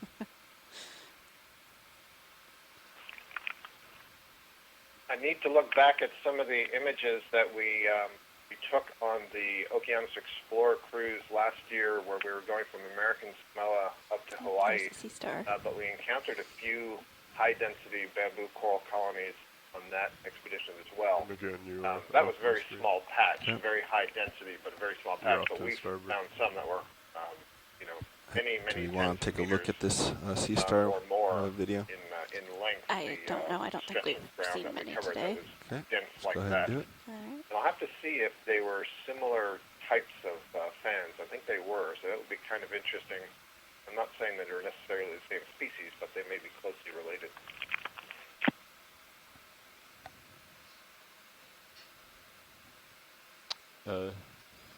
Lars, you're looking down right now? Yeah, I was just seeing if I could get a glimpse of him. Okay. But I'm returning to where I was. I think he's off to the side. Perhaps a gonosterid. So if you let's combine. If you Sea Star there? rotate the Sirius rotator significantly, you want to let the pilot know just so he doesn't It's like glance maybe over a and think sponge he's and corallium way off. Just going beneath the vehicle now. Way off track. Copy that. But you can see his light pool on the right side, so that means he's just off to the right side. And you can, if you look at the GUI, you can see with his heading now, he's going to come back into your view momentarily. And some more So large fan corals as we move up slope. You can see his shadow there. Tilting the camera up. And again, some of the steepest and most precipitous And slopes we've look at seen your all delta. day. Your delta's We 6. see You wanna over-steepened come up. vertical rock walls here. Okay. Coming up a little bit. Really dramatic terrain on this ridge top. So let's come up on your camera as well. Keep coming up on the winch. Hello. Hey, Chris. Hey, Dan. I just wanted to chime in real quickly because you guys passed over that new species again, but also because you guys also saw, I think, one of the few Brisingid that we've seen on this cruise or the entire expedition, really. And they always seem to be mounted on those corals. I think they're Preastra. They're 6-armed. And I think I've seen maybe 3 of them. And I think the first time, I'm not sure if they were misidentified online or maybe around if 10 someone meters. said they were 10 to 12 ophiuroids. meters But right they were initially, the one I saw was initially labeled as a brittle star. So I thought it was just convenient to call in since the 2 of them were relatively close together. But I see you're trying to meet the waypoint for the last part of the dive, so I'll leave it to you. So as we're excellent, thanks, Chris. In the middle of a move, Lars. It was good to see the new species again at the very least. You're Thank you. coming into the slope with Sirius, and D2's under you, Yeah, but here you're we both have moving another up the slope, right? So as you move dense forward, you're going to want to aggregation. come up on the winch because D2 is going to be coming up in depth as it's moving forward as well. Copy that. Can you bring your camera up to find me? It may be that's these more vertical settings, as Scott noted, create sort of the microhabitat that initiates these denser colonies of bamboo coral we're seeing. Sorry, what was that video? If we have time, it sounded like Chris Small might want to Well, shot part of of the these interesting thing for me in terms of these high-density communities is these large planar fans and not some other species of coral that's making such a high-density I'm wondering if we should turn and there are go towards certainly me a little diversity bit. in It these seems to be the high-density more communities. interesting So we side can of see this right ridge. here there's some black corals. So why don't you turn your head some sponges. I a little see bit some, to starboard, bamboo Lars? whips in the background, but they're dominated largely by one species. So interesting questions there. Part of that may be recruitment. You know, you get to an area, one colony, a couple of colonies get to an area, are successful, and then their offspring settle in the same areas. There's so much. Go ahead, video. Let's start to go in. That could be one explanation. That's looking it may be something more pretty than that. good. We could do like a Seeing 1 it in very 8-0. widely separated parts of the world. Yeah, and I'll do a 180, Bobby. we had Chris just call in. And I think there's one to the right that's even more pronounced. Bridge, this is RV nav. Okay, let's come partial wide. We'd like another this move, one please. to the right. We'd like 30 meters. That's 30 meters, bearing 180. We'll have to go from speed here. decimal 2 So knots. these are going to be Brisingid sea stars. Good copy. And yeah, he had just commented on the fact that how few we had seen.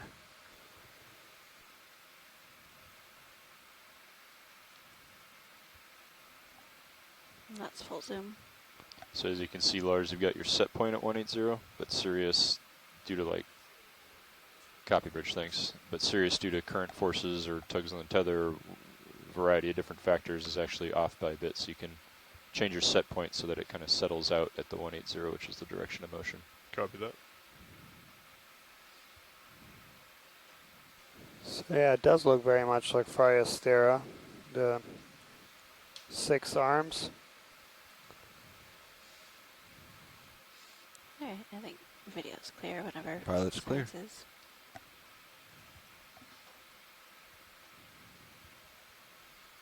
And so the ship is moving now, and so as you both And move forward, in front you of both us, need we to have come another up, branched as you do so, and that's why so perhaps the sonar telopathies returns from the terrain. It's going to be different, and you kind of have to balance looking at the sonar and looking at reference points on your actual monitor from the video camera to kind of gauge how far you've gone. Because as you come up in altitude, or come up, come up to shallower depths, that sonar return is going to be different, and it's not going to be a good reference from where you started, right? Copy that.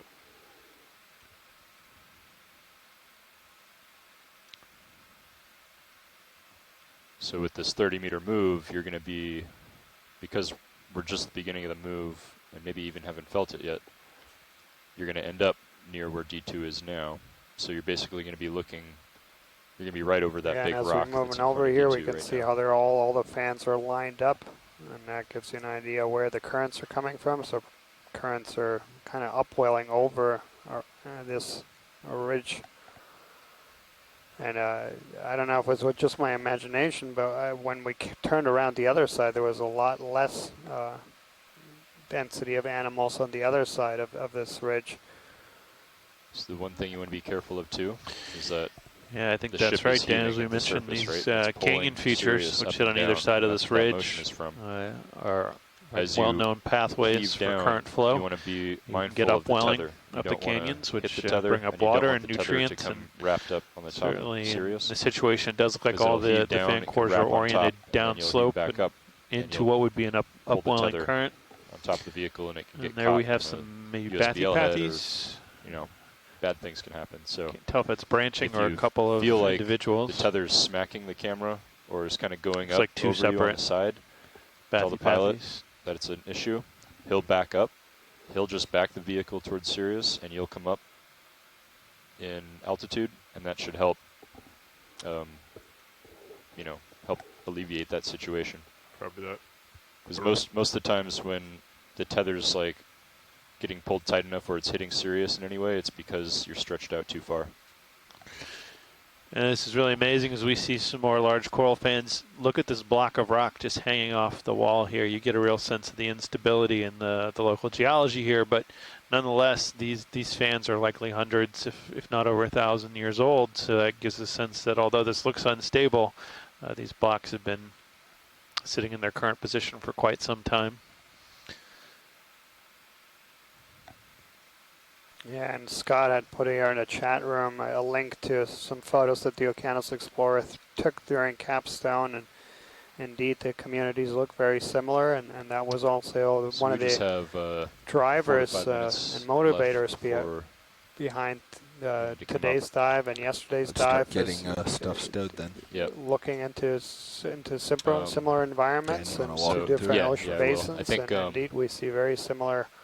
So 4 to 5 minutes from communities, now is similar densities. 3 to 4 minute setup time. So I think we've safely can say that there are high density communities here at depths below 2,000 meters in similar environments. Are on the just left of center. And lower. Go ahead. So we are getting, only have a few minutes remaining.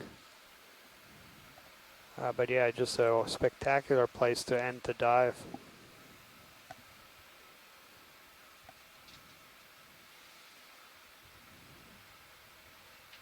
See a lot of brittle star there, ophiuroids.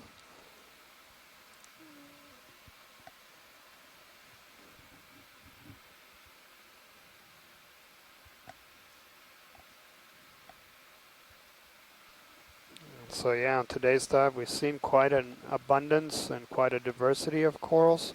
There's also a zoanthid there. A couple of the groups that we didn't see today that we did see yesterday.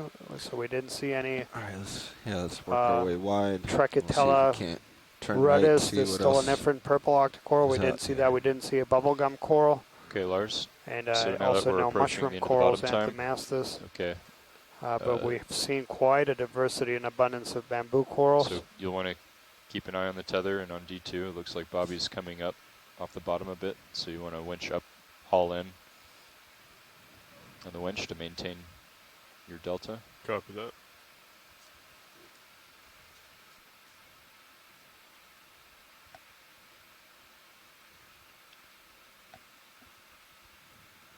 And while you keep an eye on doing that, I think it's time to start stowing the swing arms. Okay. So your hydraulics are up. Wow. Yes, the lower port Really and starboard swing arms need to be tremendous fully view outboard and then full stow. of these coral gardens. Copy, so we Bridge, can thanks. climb up these so steep first, rock faces. Let's verify the HPU is enabled and spun up. Okay. It is. Right. Should we have it spun up all the way, or is usually 1400 all right? No, that's fine. Okay. That's fine. Usually we'll ramp down the RPMs and disable the HPU if we're not using it. Gotcha. I forgot to do that after the collection. Yeah, that's no problem. So yes, so with the lowers, you want to ensure that the lower swing arm is fully outboard. Yep. So you're looking at port. So go ahead and bring your lower swing arm fully outboard.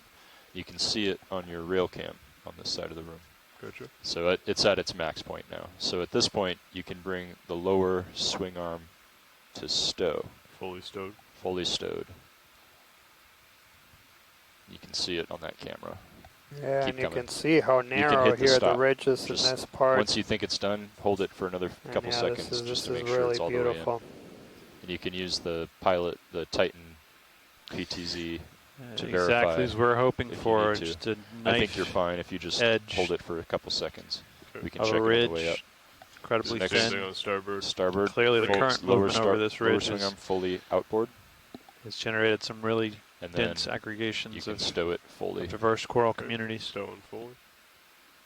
I think this is a really good illustration that we need a lot of factors coming together in order to Bobby's find these coming up high-density in communities. altitude, so you need to have pull up on the winch. the right underlying geology. You need to have the current flow. You need to So have now the with the food uppers, available, and you need to wanna have the bring recruiting the upper coral swing arms in an fully area that up. is stable enough that they can grow for long periods of time, that you get to see all these really large old colonies. And then to my fully recollection, we haven't seen anything quite like this in the Gulf of Mexico so far. So really thrilled that we were able, or not that we, but that the ship crew and the ROV team were able to get the ship into this area of the Gulf that is notorious for its strong currents and is hard to deploy remotely operated vehicles over the side and be able to be stable enough to be diving on fully something up. that has this incredible sort of topography. This is not easy by any stretch of the imagination. So, and then great upper win swing for arm everybody. Thank fully you. stow. Stowing. That's absolutely right, Scott. We mentioned yesterday that 7 previous attempts had been made to dive on these deep tow ridges, and all of them had been thwarted by high currents, both at the surface and undersea. And so the last 2 days we've had an incredible opportunity to get a sense of the communities here and have been richly rewarded. Go ahead and haul in on the winch. And a bit more to Scott's point, with dives like this, I think Scott really summed it up well. We're starting to see all the different things that have to come together to make really great communities, and those are going to help inform models of coral density, so in the future we can become even better at predicting where we may find communities like this and planning our exploration dives accordingly. Anyway, so. And I should check the drawer and the... Yep, at this point you can do the wings so yeah, unfortunately we are out of bottom time here. So yeah, a huge thank to our pilots for a truly spectacular dive there with some really difficult specimen collections. We covered all the ground that we wanted to cover, got all of our collection baskets full. All right. Got some great close-ups, so yeah, couldn't ask for a better dive. Why don't you go and start back towards huge Sirius. Thanks to our piloting team, and then also huge thanks to our shore-based science team for being with us throughout the dive. All right, so Bobby is going to drive for those D2 folks under that are Sirius interested in Lars. tomorrow's dive, we'll have a planning call in 15 minutes from now for everyone else. And tilt your camera we down. hope to see you And tomorrow. When he's right under you, tomorrow's you going want to to be a have a relatively delta of shallower about 20 dive. meters. Should be touching down right around 9 o'clock Central Time, and for what will be hopefully another exciting dive. So thanks, everyone.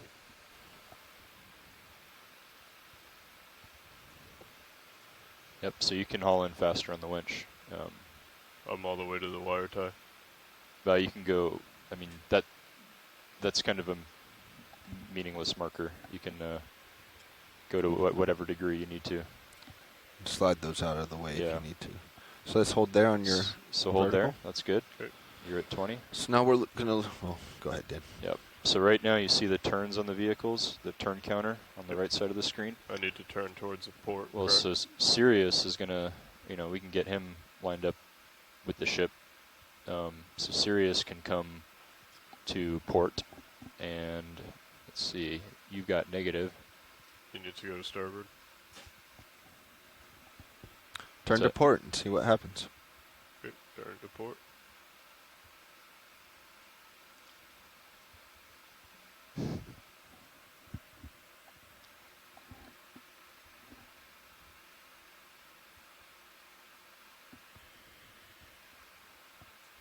Should I have my camera at 90? It's at 70 at the moment.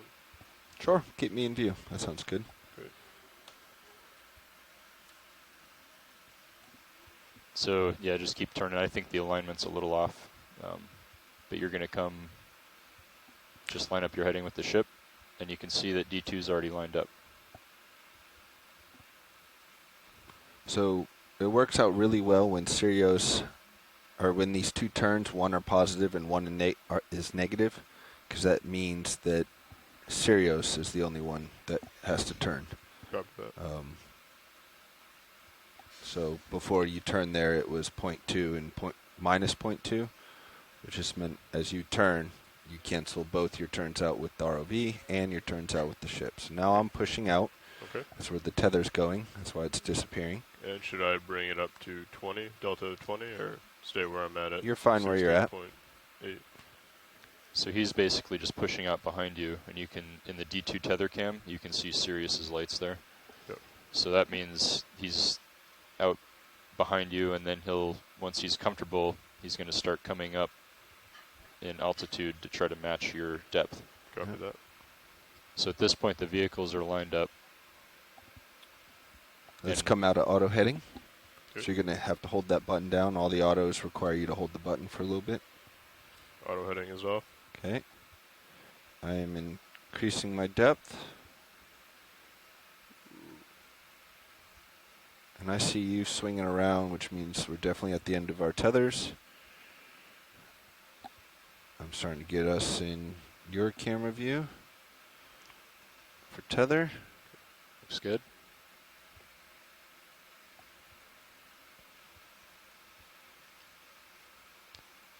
So Bobby's going to put some forward way on to keep things stretched out nicely. Yeah. And